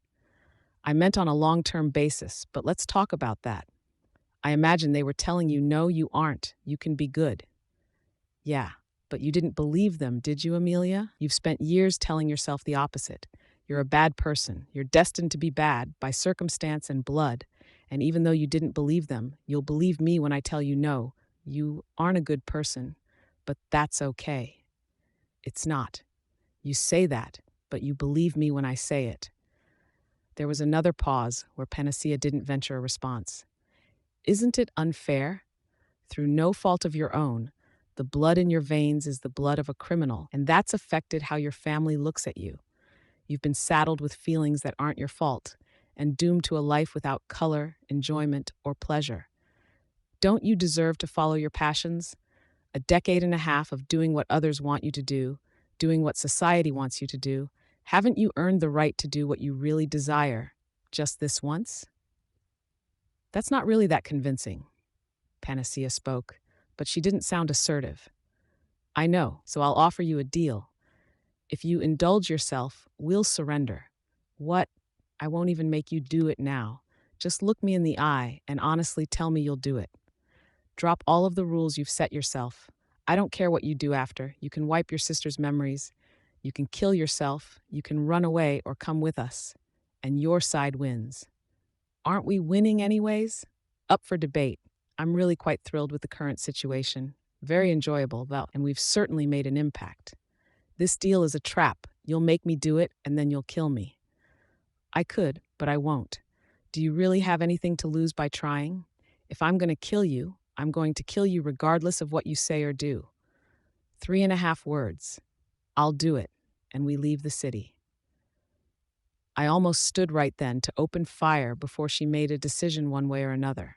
I had to convince myself to wait, that no matter what they were saying, they wouldn't leave right this instant. Then I heard the sound of glass crunching in time with someone's footsteps.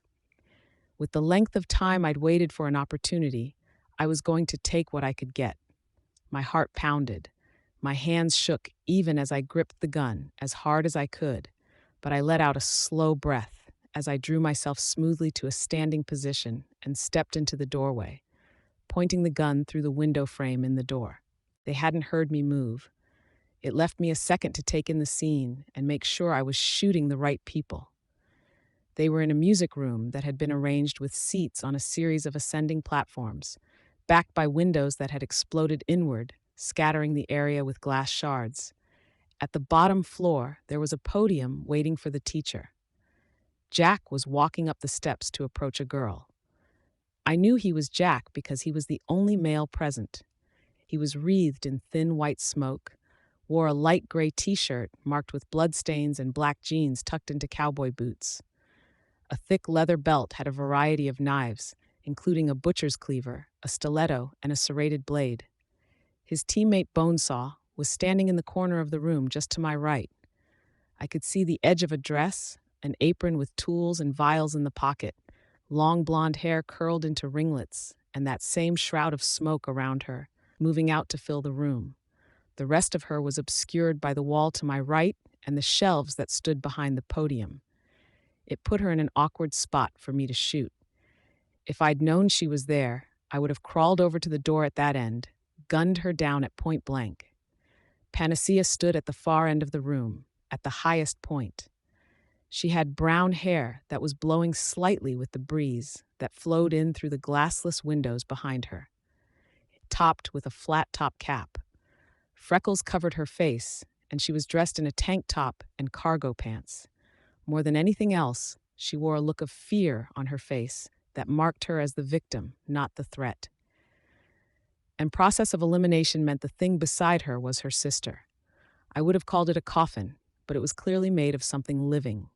It resembled a massive growth of flesh that had been shaped into a vague diamond shape, gnarled with horny, callous, and toenail-like growths that protected it and reinforced it at the edges. On the side closest to me, a girl's face was etched into an oversized growth of bone. It was unmoving, decorative, with locks of long, wavy hair that wrapped around the sides of the diamond. The sister floated a foot over the floor. It was so startling to see that I nearly forgot what I was doing. I drew in a short breath, then let slow breath out as I aimed the gun at Jack and squeezed the trigger. I'd mentally planned to unload the gun on Jack and Bonesaw, but I'd forgotten about the recoil. At the same time, Jack was struck down, my arm jerked up, and my mental instruction to fire nonetheless carried through. The second bullet hit the ceiling. I whipped the door open and turned to my right to fire on Bonesaw, but my arm was numb and her reflexes were sharp. She was already opening a door at the other corner of the classroom before I could shoot, making her way into the hallway. I had a split second to decide if I should chase her or go after Jack. I glanced at Panacea, saw her staring. As if the eye contact snapped her out of a daze, she lunged toward Jack, one hand outstretched. She stopped dead in her tracks as he lashed out blindly with the knife. Reversing direction, she went for her sister instead. Jack hadn't been incapacitated. Aside from the impact of the gunshot, he didn't even seem wounded. He was on his feet in a flash, spinning 180 degrees to face me, his knife in motion. I ducked back through the door, the knife delivering a glancing blow to my back. It failed to penetrate my costume. Oddly enough, moving into the hallway and putting my back to the wall made me feel like I'd committed to fighting Jack, even if I might have been in a better position to go after Bonesaw. "Wake," I heard Panacea speak. She said something else that I missed. I felt a jolt, but it wasn't physical.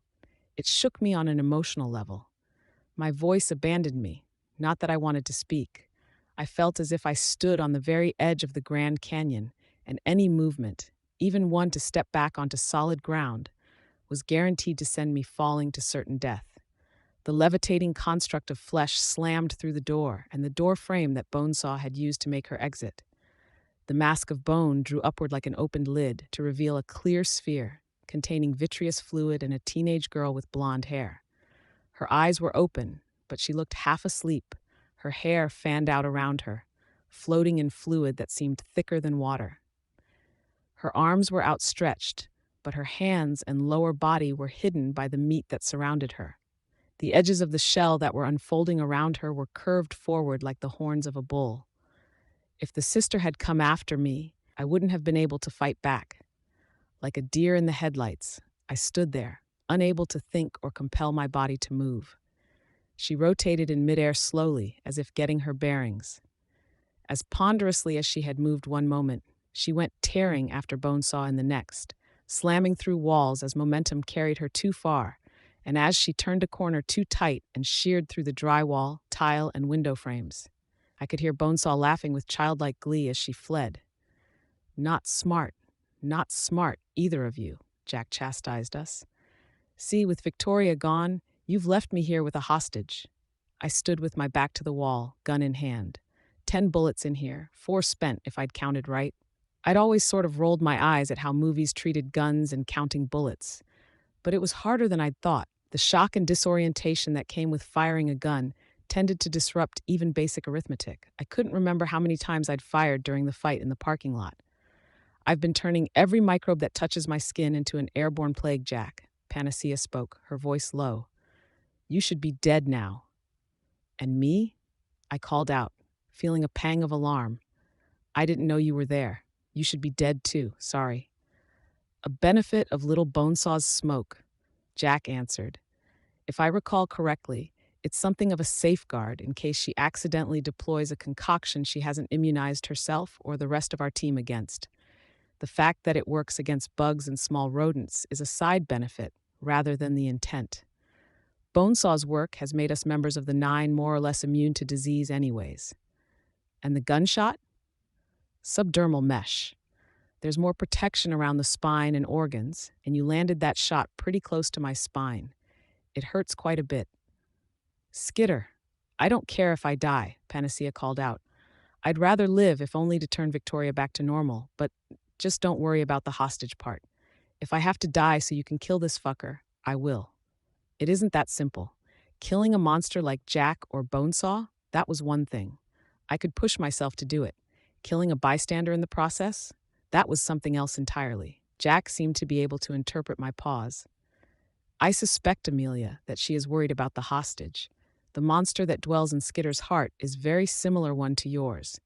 It's a lonely thing, desperate for a place to belong, and the only thing it wants to be brutish to is her." "Don't pretend you know me, Jack," I called out. "You already tried to fuck with my head. You guessed wrong. I had bad information. Cherish has her uses, but she was never going to be a long-term member of the group. The people who can are truly special. Bonesaw, Siberian, me. Perhaps Mannequin, but it's hard to say. He's not terribly social, but he's been with us for some time." I stayed silent. I could hear his voice changing in volume as he spoke. Was he moving? There were 2 doors leading into the classroom. Was he moving toward one, aiming to leap out and strike at me? I glanced down the length of the hall. Bathroom, janitorial closet, another bathroom, storage room. It made sense that there wouldn't be other classrooms adjacent to a music room with minimal soundproofing. You two have your differences, of course.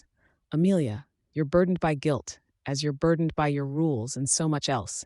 I'd like you to think again about how nice it would be to be free. No, Amelia's interruption was curt, almost defensive. Alas, well, while I'm interpreting you two, I'd say Skitter is driven by guilt. What makes you feel so guilty, Bug Girl? He's trying to distract me.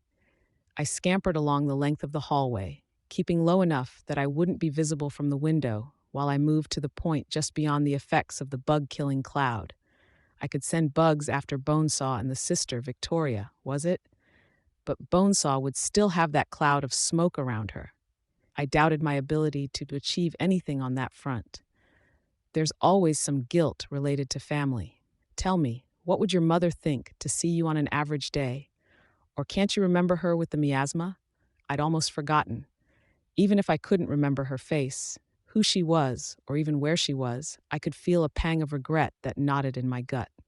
I grit my teeth to remind myself to keep from opening my mouth and grasp the cords that my bugs had threaded together.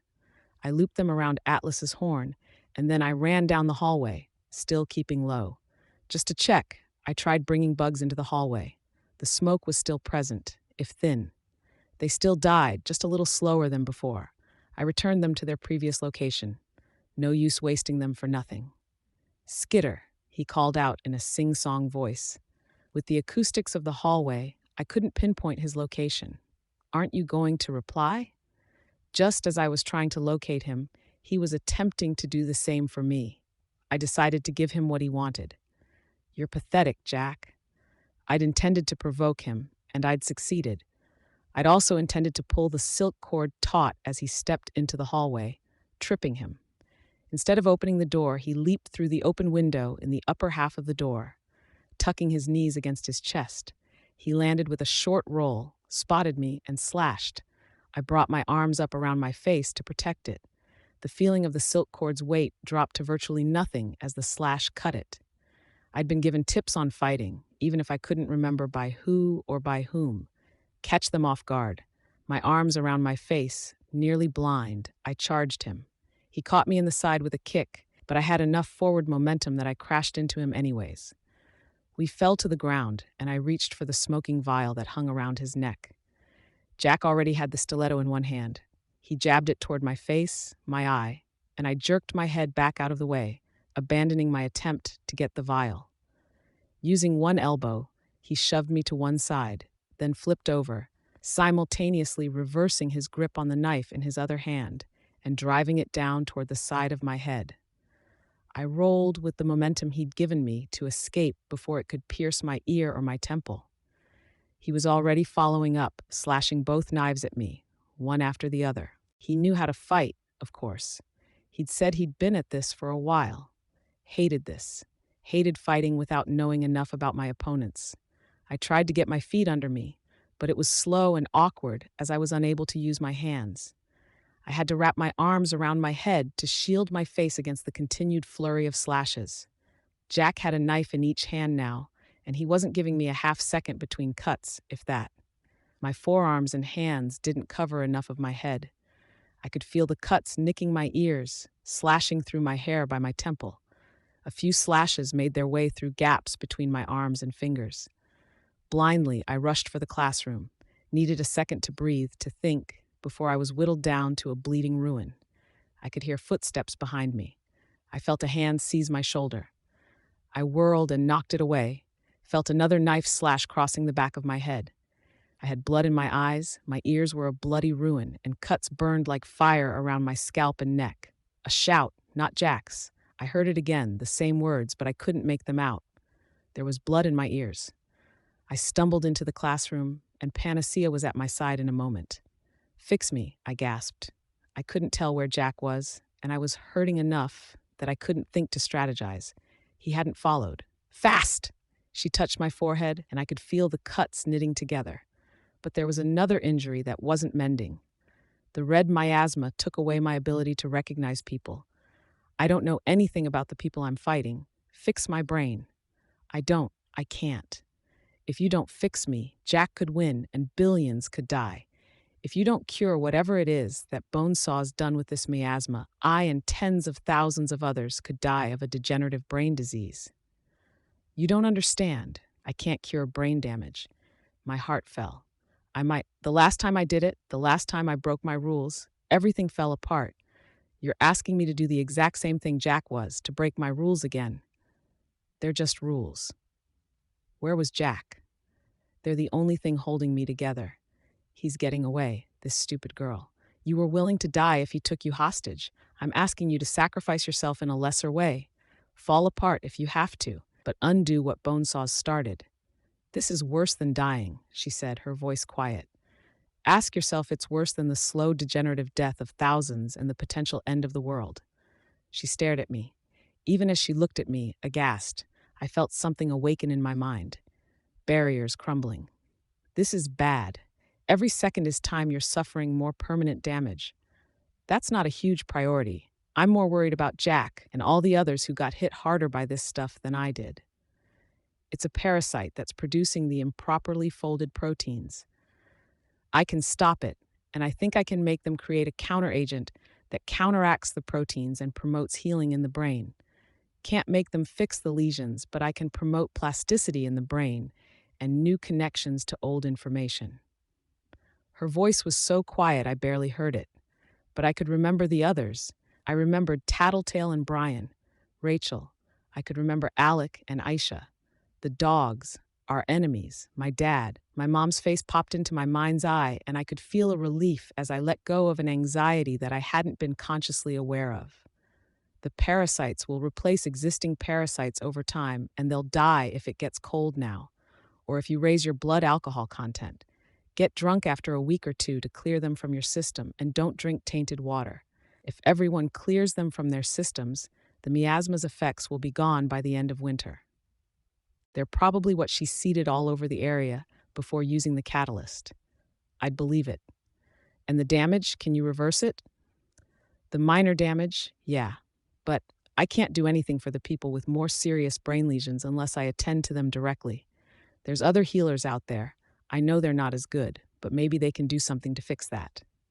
I nodded. Precious seconds passed. Let me know the second I can go, I said. Jack's going to attack or pull something, trying to engineer a large-scale solution to help as many people as soon as possible. The parasites will leave your body through your sweat, spit, and urine, and enter the local water supply to override the others, and anyone you cure will cure others in a sort of reverse epidemic. I have to make sure this is engineered right, or nobody's going to get cured. If I screw it up, it could be worse than what Bonesaw did. My leg bounced on the spot with anxiety and anticipation. Jack was up to something, and I was sitting there. I tried to distract myself with a change of subject. Where did you get the material for what you did for Glory Girl? That sarcophagus thing. You have to use living material, so they weren't human. That's not that reassuring. I used pheromones to lure stray cats, dogs, and rats to us. Then I knit them together. Victoria didn't have enough body fat to stay warm, and she was wearing out faster than I could get her nutrition. She's going to return to normal, though? Just a little more time. I have to ensure she's totally together inside the cocoon, then disconnect her from it and make sure she reaches a physical equilibrium afterward. Once I know she'll recover, she trailed off. Amy, go. You're done. Go after Jack. I hesitated. There was a look in her eyes, dark. She wasn't meeting my gaze. I turned and ran. Atlas was waiting on the rooftop as I ascended the stairs. Too much time lost. My body was a counter-agent for Bonesaw's prion generators, but I had to find Jack and Bonesaw. I could scout the area with my bugs, vaguely sense the areas they'd traveled by seeing what spots murdered my bugs on contact, but I still had to track their movements. Glory Girl was hovering over the school, searching for Bonesaw. The cocoon, as Amy had called it, was damaged much as the school gate had been, but Glory Girl was still intact inside. The fact that she was looking made it very possible that we were facing the worst-case scenario. The bug-killing smoke extended outside of the school gates. It was hard to verify if they'd gone that way and corked the flow of the smoke, or if it was traces from before. My only resource and means of detecting it was my bugs, but testing it meant killing them by the dozens, if not hundreds. If they stayed on the grounds and I left, it could mean something ugly for Amy and Glory Girl. Conversely, if they'd left and I stayed, it could mean disaster for everyone else. I left, flying Atlas in an ever-expanding circle, reaching out with my bugs to scan the surroundings. With a mixture of relief and fear, I realized that Bonesaw's extermination smoke was stronger a half-mile away. I'd been lucky enough to guess right. They'd split up, two trails, extending down different streets. My bugs felt around to see where the death zone was, a few dropping dead each time, their numbers whittling down. It was like a game of battleship, with constantly moving ships and limited ammunition. 3 trails. I stopped in midair. 3? I gave chase to the nearest one, abandoning Atlas to pursue the subject into an alley, through a hole in the wall and into a derelict building, past a pile of rubble. This wasn't right.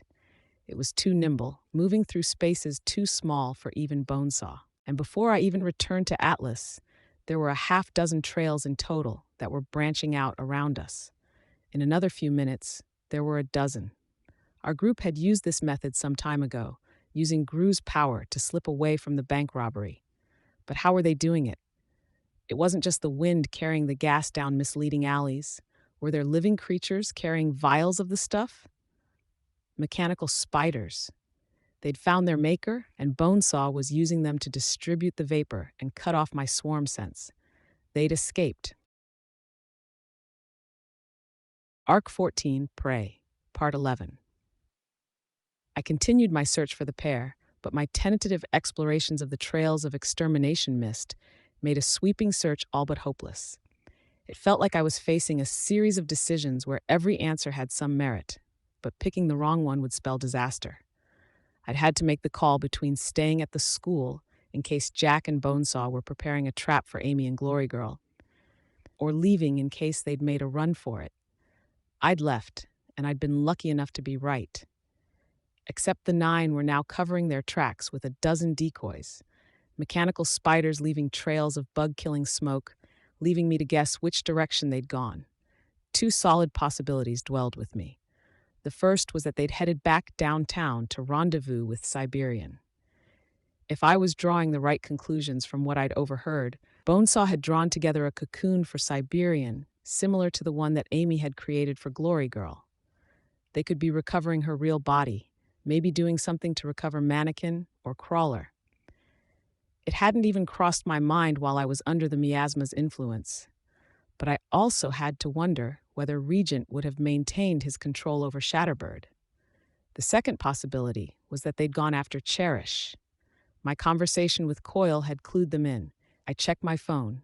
No service. Damn the director. Damn her for making this so hard and for complicating matters. We'd been playing by Jack's rules more or less, and she'd given him an excuse to pull out all the stops. He probably would have anyways, but she gave him an excuse. If I headed away from the downtown area toward the water, I could put myself in a position to track down Cherish, or to get to another point where the satellite phone would work and make a call to Coyle. If they were checking the harbor for Cherish, going by what she'd revealed on the phone, then I could get there first. Lay a trap or get in position to shoot them again. I figured out how to remove the magazine from the gun and check the number of rounds remaining. 6. The problem was that the whole reason I'd let Panacea keep using her power on me instead of giving chase to Jack was that I was supposed to cure the others. I could kill and replace the parasites that were carrying the prions. The sooner I did it, the less damage they'd do in the meantime. Some of the damage would be permanent, and the potential victims included Brian and Lisa. I wanted to head back downtown to help my teammates and friends, but I couldn't shake the nagging doubt in the back of my mind. The difference between Jack and Bonesaw going downtown and their going to the coastline was that the former was almost kind, taking care of a teammate. The latter case allowed them to inflict some terrible torture on an ex-teammate of theirs. It was the most inconvenient possibility, but my gut told me they'd go after Cherish. If I had to put numbers on it, I'd have said there was a 60% chance they'd go that route, a 35% chance they'd headed downtown, and there was always the possibility I was wrong, that they had something else in mind. So I was leaving room for that extra 5%. But if I was wrong, if I went to the harbor to try to get ahead of them, and Jack didn't go that way, then my friends would suffer for it. Brian had been through enough, and while Lisa had seemed to deal okay after she'd been scarred, I was willing to bet she valued her mind more than she valued her face. I headed downtown. No matter which way I chose to go, I'd have that awful feeling of regret in my chest. I tried to quiet it by telling myself that with Tattletale and the others, I'd actually be able to do something against the 9. A gun and knife didn't cut it, no matter how scattered or few in number they were. I couldn't quite manage to convince myself. As it didn't cost me anything significant in terms of forward momentum, I let Atlas carry me higher. I was getting more comfortable flying him, and there was little difference in being 150 feet above the ground and being 500 stories up. I wanted to assess the situation. Was my dad one of the people who was depending on this cure? The topography of the city had impacted where the miasma was spreading. As far as I could tell, it wasn't really advancing into the north end of the city. Bakuta's bombing campaign and the militarization of the ABB had predominantly focused on the docks. Leviathan had arrived in the docks, and his destruction of the city's water infrastructure and power had hit that part of the city hardest. I wondered if this would be the first real instance where the docks weren't hit as hard by the ongoing series of disasters and attacks in Brockton Bay. I descended back to a safer distance where falling wouldn't be terminal and tried to plan. Finding Tattletale was number 1. With her assistance, everything else would be easier. As much as I wanted to make Gru my second priority, I knew that there were other things that took precedence. Siberian was a big one. Finding a way to distribute the cure was another. Once I started, it would set up a chain reaction, but I had to decide how to start it off. Tattletale first. She could help me find Siberian and figure out how to distribute the antidote. I tracked the trails of extermination smoke as I flew. I was faster than they were, but they were elusive, staying out of sight and moving through awkward positions. I spotted one mechanical spider moving through a trash-littered alleyway and changed my route to close in on another trail. My second confirmation of a mechanical spider left me with the feeling that I'd made the wrong call, but it was too late to turn back. It would be faster to go help Tattletale and get her assistance than to turn around and fumble along on my own. They were traveling on foot, I hoped, and they still had to find Cherish. She was bound to be in a remote spot, and they didn't have many clues to work with. It would take time. Things hadn't exactly been quiet while I'd been gone. Calm down. If we all just stop fighting, then this doesn't end in tragedy. Why should I believe you? I'll tell you as soon as I can think of a convincing reason. Tattletale was on the street, alone, facing down Bitch, 2 dogs and 1 wolf on full-tilt mutation mode. They advanced with measured steps, keeping close to their master. I landed beside Tattletale, and the 2 of us made eye contact. Elle missed. A carnelian, she answered. You understand if I don't trust you implicitly here? I do. Listen, I've got a cure. Who the fuck are you? Rachel shouted. I shut my mouth and turned to face her. I was secretly glad the dogs hadn't turned on her, as that probably would have meant the death of a teammate. But I was getting a first-hand look at what our enemies had to deal with. The dogs were big and vicious enough that if they attacked, there wasn't a whole lot I could have done. Heck, Tattletale and I together couldn't have managed much of a defense against one of the creatures, let alone 3. We're teammates, I told her. I was just fighting the 9. I've got a cure for this thing. Or you're going to kill me the second I let my guard down. I'd been conned by the 9, tricked into letting them get access to certain information. Bitch wouldn't have fallen for that, but that came with the caveat that she was that much harder for us to reassure. I can put my weapons away, or give them to you. I'm not that stupid, she growled the words. Don't treat me like I'm retarded. I'm not. I know you have powers. That wasn't what I wanted to say, I said. I kept my voice low, my tone as calm as I could manage. I was just saying I'd disarm myself if it would reassure you. The only thing that's going to make me feel any better is getting the fuck away from here. but she wouldn't get out of my way. "If you leave," Tattletale told her, "you'll go straight to the train yard, to your other dogs, and you'll get worse.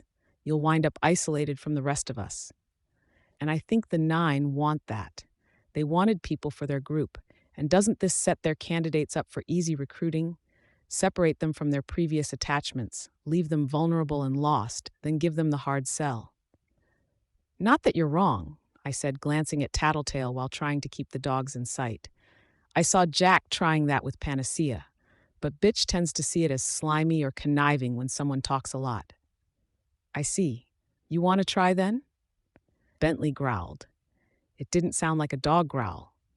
What worried me, though, was Bastard. He was untrained enough that he wouldn't necessarily listen to Bitch, and big enough to feel confident about attacking. Not that I was positive she would stop him if he attacked.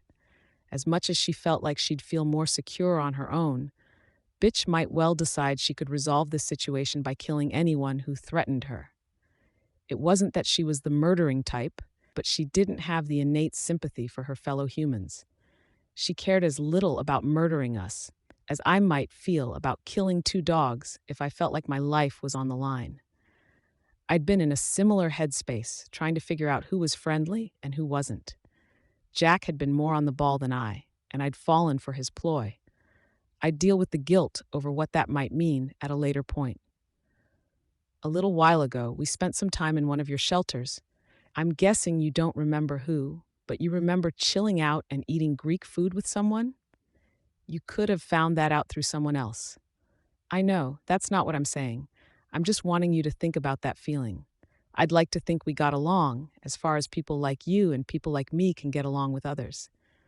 Doesn't mean anything to me now." "Okay." I let my arms drop to my sides. "That's it? That's your argument?" "I don't really have much better. I know that if I tried to convince you using logic and a well-worded argument, you'd feel like I was being manipulative. All I can say is that we had a good time then. We were friendly. I know we parted ways sometime after that, but I'd really like to get back to that point. So I'm appealing to that emotional attachment, I guess." "You think I'm attached to you?" This again. This situation seemed to be highlighting the worst parts of people and twisting others. Amy's paranoia, Legend's battle instincts, Bitch's antisocial tendencies, and my whatever it was that led to me trusting Jack. "Yeah, I'm making that assumption," I told her. "Fuck you." She advanced and I stayed put. Sirius growled. "I'm not your enemy," I said. "We'll attack you. If you do, maybe the cure will get transmitted to your dog and then to you. You're not that stupid." I shook my head. "Not really. But I don't think you'll attack me either." She advanced closer. Sirius growled again, and she held one hand out to stop him. So glad they still listened to her. This would be a disaster if the dogs were on a rampage. I suppose the miasma was slower to affect them given their mass, or the vectors it affected weren't present or as predominant in dogs. She stepped close until her nose was an inch from mine. She stared unflinching into my eyes. I met her gaze with that same unforgiving hardness. "No way I could like someone like you." The words were like the twist of a knife, hostility and aggression combined with pure, petty malice. "Just going by looks when you can't see half my face?" I asked. Without breaking eye contact, I reached up and pulled down the lower half of my mask. "You don't recognize me?" She didn't glance away from my eyes. "No. Now move. I will order them to attack." She would. She could. I leaned forward and planted a quick kiss on her lips.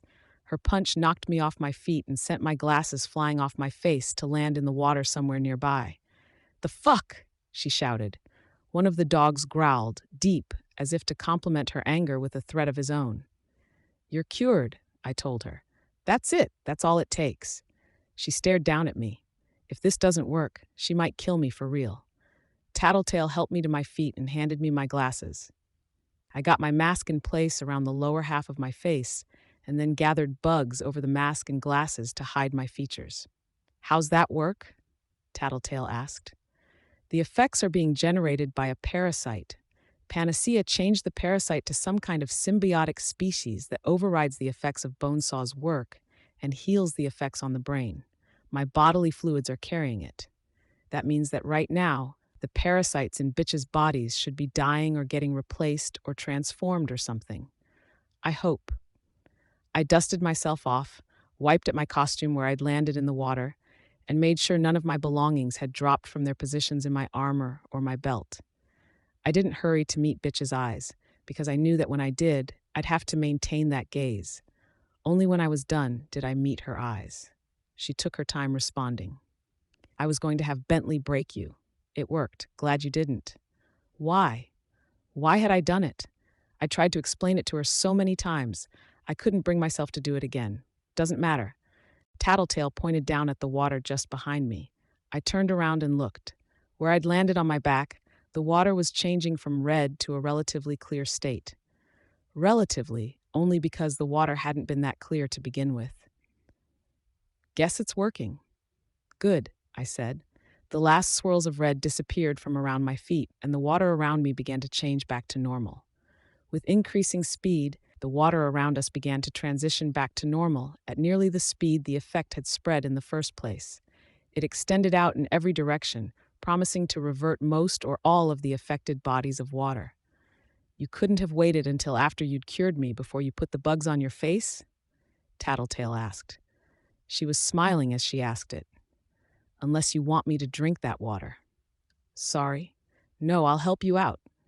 She gave me a stern look, pointed at me, and said, no tongue. I rolled my eyes, scattered the bugs, pulled my mask down, and leaned over to give her a quick peck on the lips. Now fill me in. I'll fill in the blanks as you explain, and hopefully it'll work fast enough that I can catch up. Jack and Bonesaw tricked me and Coil to figure out where both Cherish and Amy were. I gave chase, and Jack left before he accomplished anything more than head games. State she's in. Head games are pretty serious. Maybe, but at least she didn't cave on his demands. Sure. The bad thing is, Jack knows about Dinah's prophecy. Tattletale looked as though I'd slapped her. Shit. I mean, her numbers weren't that good as far as our mortality rate going up against the 9, so maybe she's wrong about. I stopped as Tattletale shook her head. Depends how you interpret it, she said. The kid sounded pretty certain. Anyways, keep going. Siberians somewhere downtown, her real body in some kind of case, maybe. I think we might have run into her, Tattletale said. I wasn't paying a lot of attention to details, mostly just trying to avoid trouble. But I'm pretty sure she was hauling around something big. Fuck, I think she might have had a friend. A friend wolf. I nodded slowly. Where was she headed? North. Where did Coil stick Cherish? Tattletale made a face. North. If there had been a wall in reach, I would have punched it. Wonderful. Explain? Bitch asked. They're heading over to Cherish's location, I'm almost 100% positive, Tattletale explained. If Siberian's heading there to rendezvous with them, then any further encounters with them are going to be ugly. Doubly so if they have new blood on their team. Hookwolf's under the influence of Bonesaw's miasma, I added. Don't know what his reasons were for staying here, but the miasma seems to have eliminated that. He's with the 9. Maybe permanently. Bonesaw will keep it from killing him, I guess. So they got their candidate? And, I addressed Bitch as I spoke, they might be looking for more candidates to round out their group. If they left Siberian behind to try to recruit Hookwolf and they tried a pretty aggressive strategy against Panacea, then they might make another stab at recruiting you. Or Regent. Or Noel, Tattletale added. Why did that give me such a bad feeling? I sighed. Let's hope it doesn't come to that. I think we should give chase. Head to where Cherish is. I nodded. It hasn't been too long, so they won't have much time to prepare any counterattack. It does still leave the problem of finding the others and curing them before something bad happens. If the cure is contagious, bitch, you think you could work on finding and curing the others? How? I spoke up. Cure your dogs, spit in their mouths, whatever. Then see about tracking down the others, ambushing them, and having the dogs lick their faces? She scowled. I haven't trained them to do that. You've got 10 minutes to teach them? Tattletale grinned. Whatever. You'll see about curing the others? Yeah, Bitch pointed, but it won't work with my dogs. They kill any parasites while my power's working. Right. I could remember curing Sirius of heartworm. I shrugged. Another way? Maybe if you dose some fresh water with the new parasites, spit in it, then splash people, people are going to start getting better fast with the water changing. But let's make sure our side is okay. Bitch nodded once, curt. And can you loan me Bentley? Tattletale asked. I'm starting to wonder why I'm on this team, Bitch grumbled. You have to ask. Tattletale grinned as she approached Bentley. I know it's just words, I told Bitch, but I'm glad you're back. She stared at me like I was speaking Klingon. Let's go, Tattletale said as she climbed onto Bentley. He growled, but she didn't seem to mind. Maybe his bark was worse than his bite, and she knew it. Either way, I decided to trust her and took off. I'd done my part, and I'd have to trust Bitch to complete the task. I was making more forward progress than Tattletale, though I could feel Atlas fatiguing. It wasn't the same as the fatigue I experienced, but he was slowing down fractionally in his wing beats per second. It stood to reason. He was big, and he hadn't eaten since he was created. That was compounded by the fact that he'd been going full bore with minimal chance to rest. Still, we had the advantage of being able to fly over obstacles, which was something I was gaining a greater appreciation of since I'd gotten the hang of flying him. With Atlas being tired, not wanting to lose track of Tattletale, I kept our flight close to the ground. Where is she? I called out as I met her pace. Boat graveyard. Beach ship, she's in the hold. Coyle told you this? No, but he'll forgive me for figuring it out, given circumstances. If you're sure. It wasn't a short trip. Our destination was north of the market, and the market was a distance from my house. We were making our way from downtown to the boat graveyard. When the local industry had collapsed, the boat graveyard had been something of a staging ground for the irate dock workers. Shipping companies based in Brockton Bay saw the signs of what was coming and trapped other boats in the harbor as a form of protest to ensure they weren't walking away empty-handed. Police had made arrests, but actually moving the ships out of the way required sailors, and the move had mobilized enough of them that clearing the upper areas of the docks of the ships became all but impossible. Things capped off with fights, gunfire, and a deliberate sinking of a container ship by one of the protesters. Opinions varied on whether the incident had been a symptom or a cause of the collapse. Either way, the result was the boat graveyard, an entire section of the coastline where boats had sat for so long that they'd rusted or taken on water. We paused at the top of a hill overlooking the scene. 40 or 50 derelict ships, some bigger in sheer mass than the skyscrapers downtown. Leviathan's waves had slammed them all into the coastline, smashing them against one another and turning more than a few into something unrecognizable. Even with Tattletale's hint, I wasn't sure I could have found where Cherish was lurking. How do we find her before she finds us? I asked. We don't. She knows where we are. I scanned the wreckage with my eyes.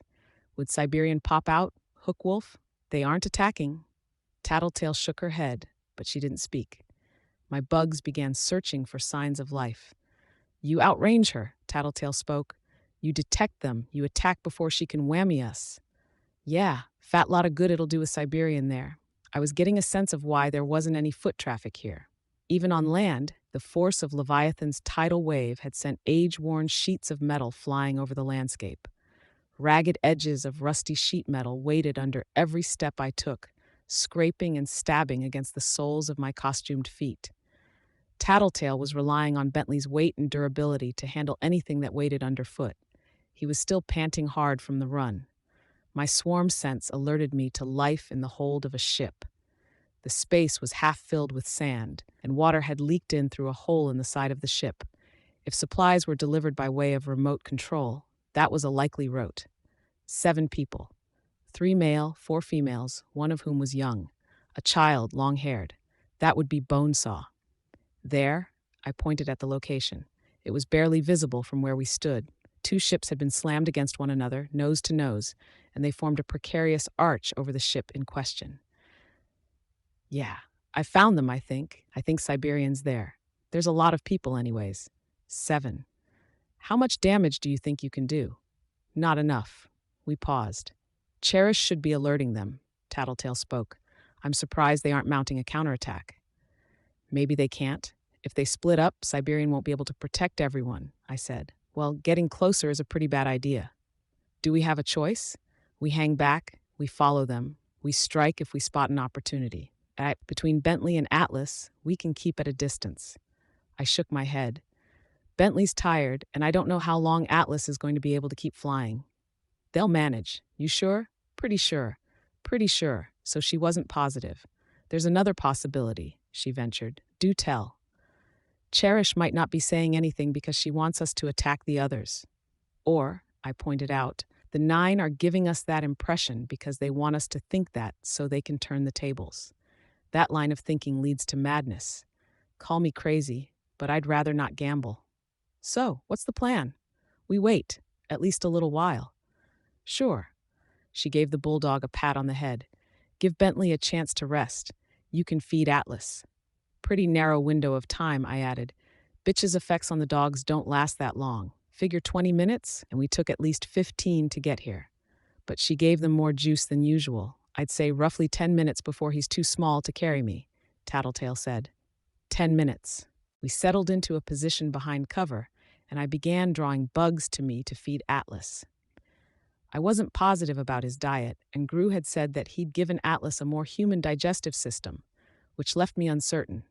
That said, Atlas was made of bugs. I figured he required the nutrients they provided on a sheer logical level, like how humans would generally get most of the nutrients they needed by eating other humans, if they had to. That, and I'd pointed out to the rest of the group how bugs were something we could eat as humans, so his digestive tract could probably manage them. It was also the easiest thing to provide. You have eyes on them? Minimal. My interpretation via the swarm's eyes and ears is still garbage, as always, and I didn't want to have so many around them that they get suspicious. Can't make out what they're saying? I shook my head. Still, I could tell that they were talking. 7 of them. One of the men was garbed in smooth body armor that covered everything. Mannequin. There was another man who could have been Siberian's real self or Hookwolf, long-haired, shirtless. My bugs traced the edges of knives at one man's belt. He was the quietest and was pacing without cease, sitting down then pacing again. Jack. 3 women, none of whom were Siberian if I accounted for the presence of clothing and the texture of their skin. Rounding out the group was a little girl with long hair. One of the women was doing most of the talking. Would that be Shatterbird or Cherish? Who was the third? Had the 9 gotten their hands on Noelle? It unsettled me that Jack wasn't taking more of a lead in the conversation. Maybe Cherish was just dishing out the dirt? The dynamic seems wrong, I said. Something's off. Not sure if Siberian's present or not, Bonesaw's quiet, and Jack is mute. Maybe Cherish took control? Tattletale ventured. It was a scary thought. The 9 were strong, and one of the only reasons they weren't a bigger problem was that they were their own worst enemies. Most of our victories to date had been because we exploited their character weaknesses. Under a leader, no, Bonesaw took measures. Maybe Cherish found a way around it? I didn't have a response for that. Minutes passed, and the 9 lapsed into silence. Some were resting, or pretending to rest. They're napping or something, I said. Could be baiting you. That's what I was thinking. And Bentley's getting too small to help me make an exit. Atlas can manage with just me, I told her. Going alone? No, Gru would kill me. It's senseless. I can call Coil so we can get a squad of soldiers in place to try and take someone out. Or maybe we get the director to bomb the area. Because that's worked so well this far. Tattletale smiled a little. What would you rather do? Going in is suicide. You'd be opening yourself up to Cherish's power. She's resting, you think. Not sure which person she is, but her breathing is really regular, has been for a while. And she could be faking it, 100% aware that you're thinking what you're thinking. Yeah, I admitted. Why are you so fixated on this, on going in? I want to end this. That's not your real reason. And I feel like something's wrong. The details don't jibe. That's a less than stellar reason to put yourself at that kind of risk. There's a chance Siberian isn't here, or isn't in a state to defend her allies. But I can't bring myself to attack. This is a shitty time to have an attack of conscience. You sound like Jack. He tried to push me to kill while I thought he was Gru. You'll have to explain how all that happened at a later date. Jack's good at fucking with people's heads. It could still be a trap. It could. But I've got this feeling in my gut like I had when I was around Jack and Bonesaw, and I wish I'd trusted it then. I don't want to doubt it now. A gut feeling? I nodded once. She sighed. What can I do? Get out of here. I don't want to hurt you if I fall under Cherish's control, which is supposed to be pretty short lived, in case she plans to make it more long term. Maybe call the PRT director and arrange a firebomb if I don't report back. Tattletale made a face. This is dumb. I've done dumb things. I somehow don't feel like this is one of them. Go then. Call me as soon as it's safe. I nodded. She headed out of the graveyard with Bentley. I waited a few minutes until she was out of my power's range. Atlas and I crossed the gap to the ship. I waited for the hit of Cherish's power, but it didn't come. My bugs sensed more of Bonesaw's traps, areas heavy with fog, or where vials had been thrown, placed, or dropped. I was glad there wasn't any of the extermination smoke. I set foot on the tilted deck and began slowly making my way into the ship. My soft-soled, costumed feet were quiet, barely audible to myself. I drew my gun, readying myself to fire the second I was in range. If Cherish was setting up the 9 for me, I was pretty sure I could hit one and get away before trouble arose. It was a feeble thought. Even Jack, one of their most vulnerable members, hadn't fallen to gunfire. Still, it was reassuring. More traps forced me to make slower progress through the labyrinthine ship's interior. It was a while before I could stop at the outside of the door at the lowest point of the ship. I heard sobbing. I stepped through the doorway and took in the room's interior. The floor sloped one way. Half of the room was metal flooring covered in sand. The lowest half was submerged. 3 men, 3 women, and a girl. The man with knives in his belt stood, then began the ritual pacing once again. His feet were raw where the rusted metal deck had cut at them. The others sat and stood in various points around the hull. I withdrew my phone and called Tattletale. That was fast. It's not the 9, decoys. I stared at them. The disguises had been rushed but thorough. Jack and Bonesaw had clearly changed clothes with the people in question, and Bonesaw had whipped up something approximating mannequin's armor for one of the men. Call Coyle. Get medics here. It's Bonesaw's work, so he might need to call on some expert surgeons to undo whatever she did. I'll use my bugs to mark out the traps that Bonesaw set up inside. On it. She hung up. Paralysis, compulsive movements, puppets, decoys. Had this been Jack's attempt to make me betray my morals? Setting up decoys with the idea that I'd attack first and check later? If I'd gone with my first impulse and tried to kill them, I'd have 7 civilian deaths on my hands. Help is on the way, guys. I'm sorry about this. Thank you, the 20-something woman I'd guessed to be Cherish spoke. The others were mute. I saw drag marks in the sand, leading to the water. Who had that been? The knife was the last thing I spotted. It had been slammed into the metal hull of the boat. I stepped over the chain and collar that had probably been attached to Cherish. I pulled the knife free of the wall and used my bugs to catch the note before it fluttered to the floor. We concede our loss to you, Brockton Bay. As per my agreement with Miss Amelia, we'll be leaving your fascinating city. It was fun. Don't worry about Cherish. She's sleeping somewhere at the bottom of the bay. Bonesaw was kind enough to crank up her receptive range toward negative emotions and remove her filters.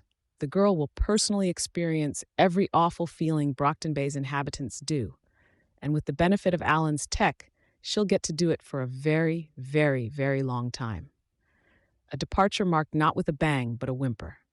I'm sure you understand. Yours truly, Jack.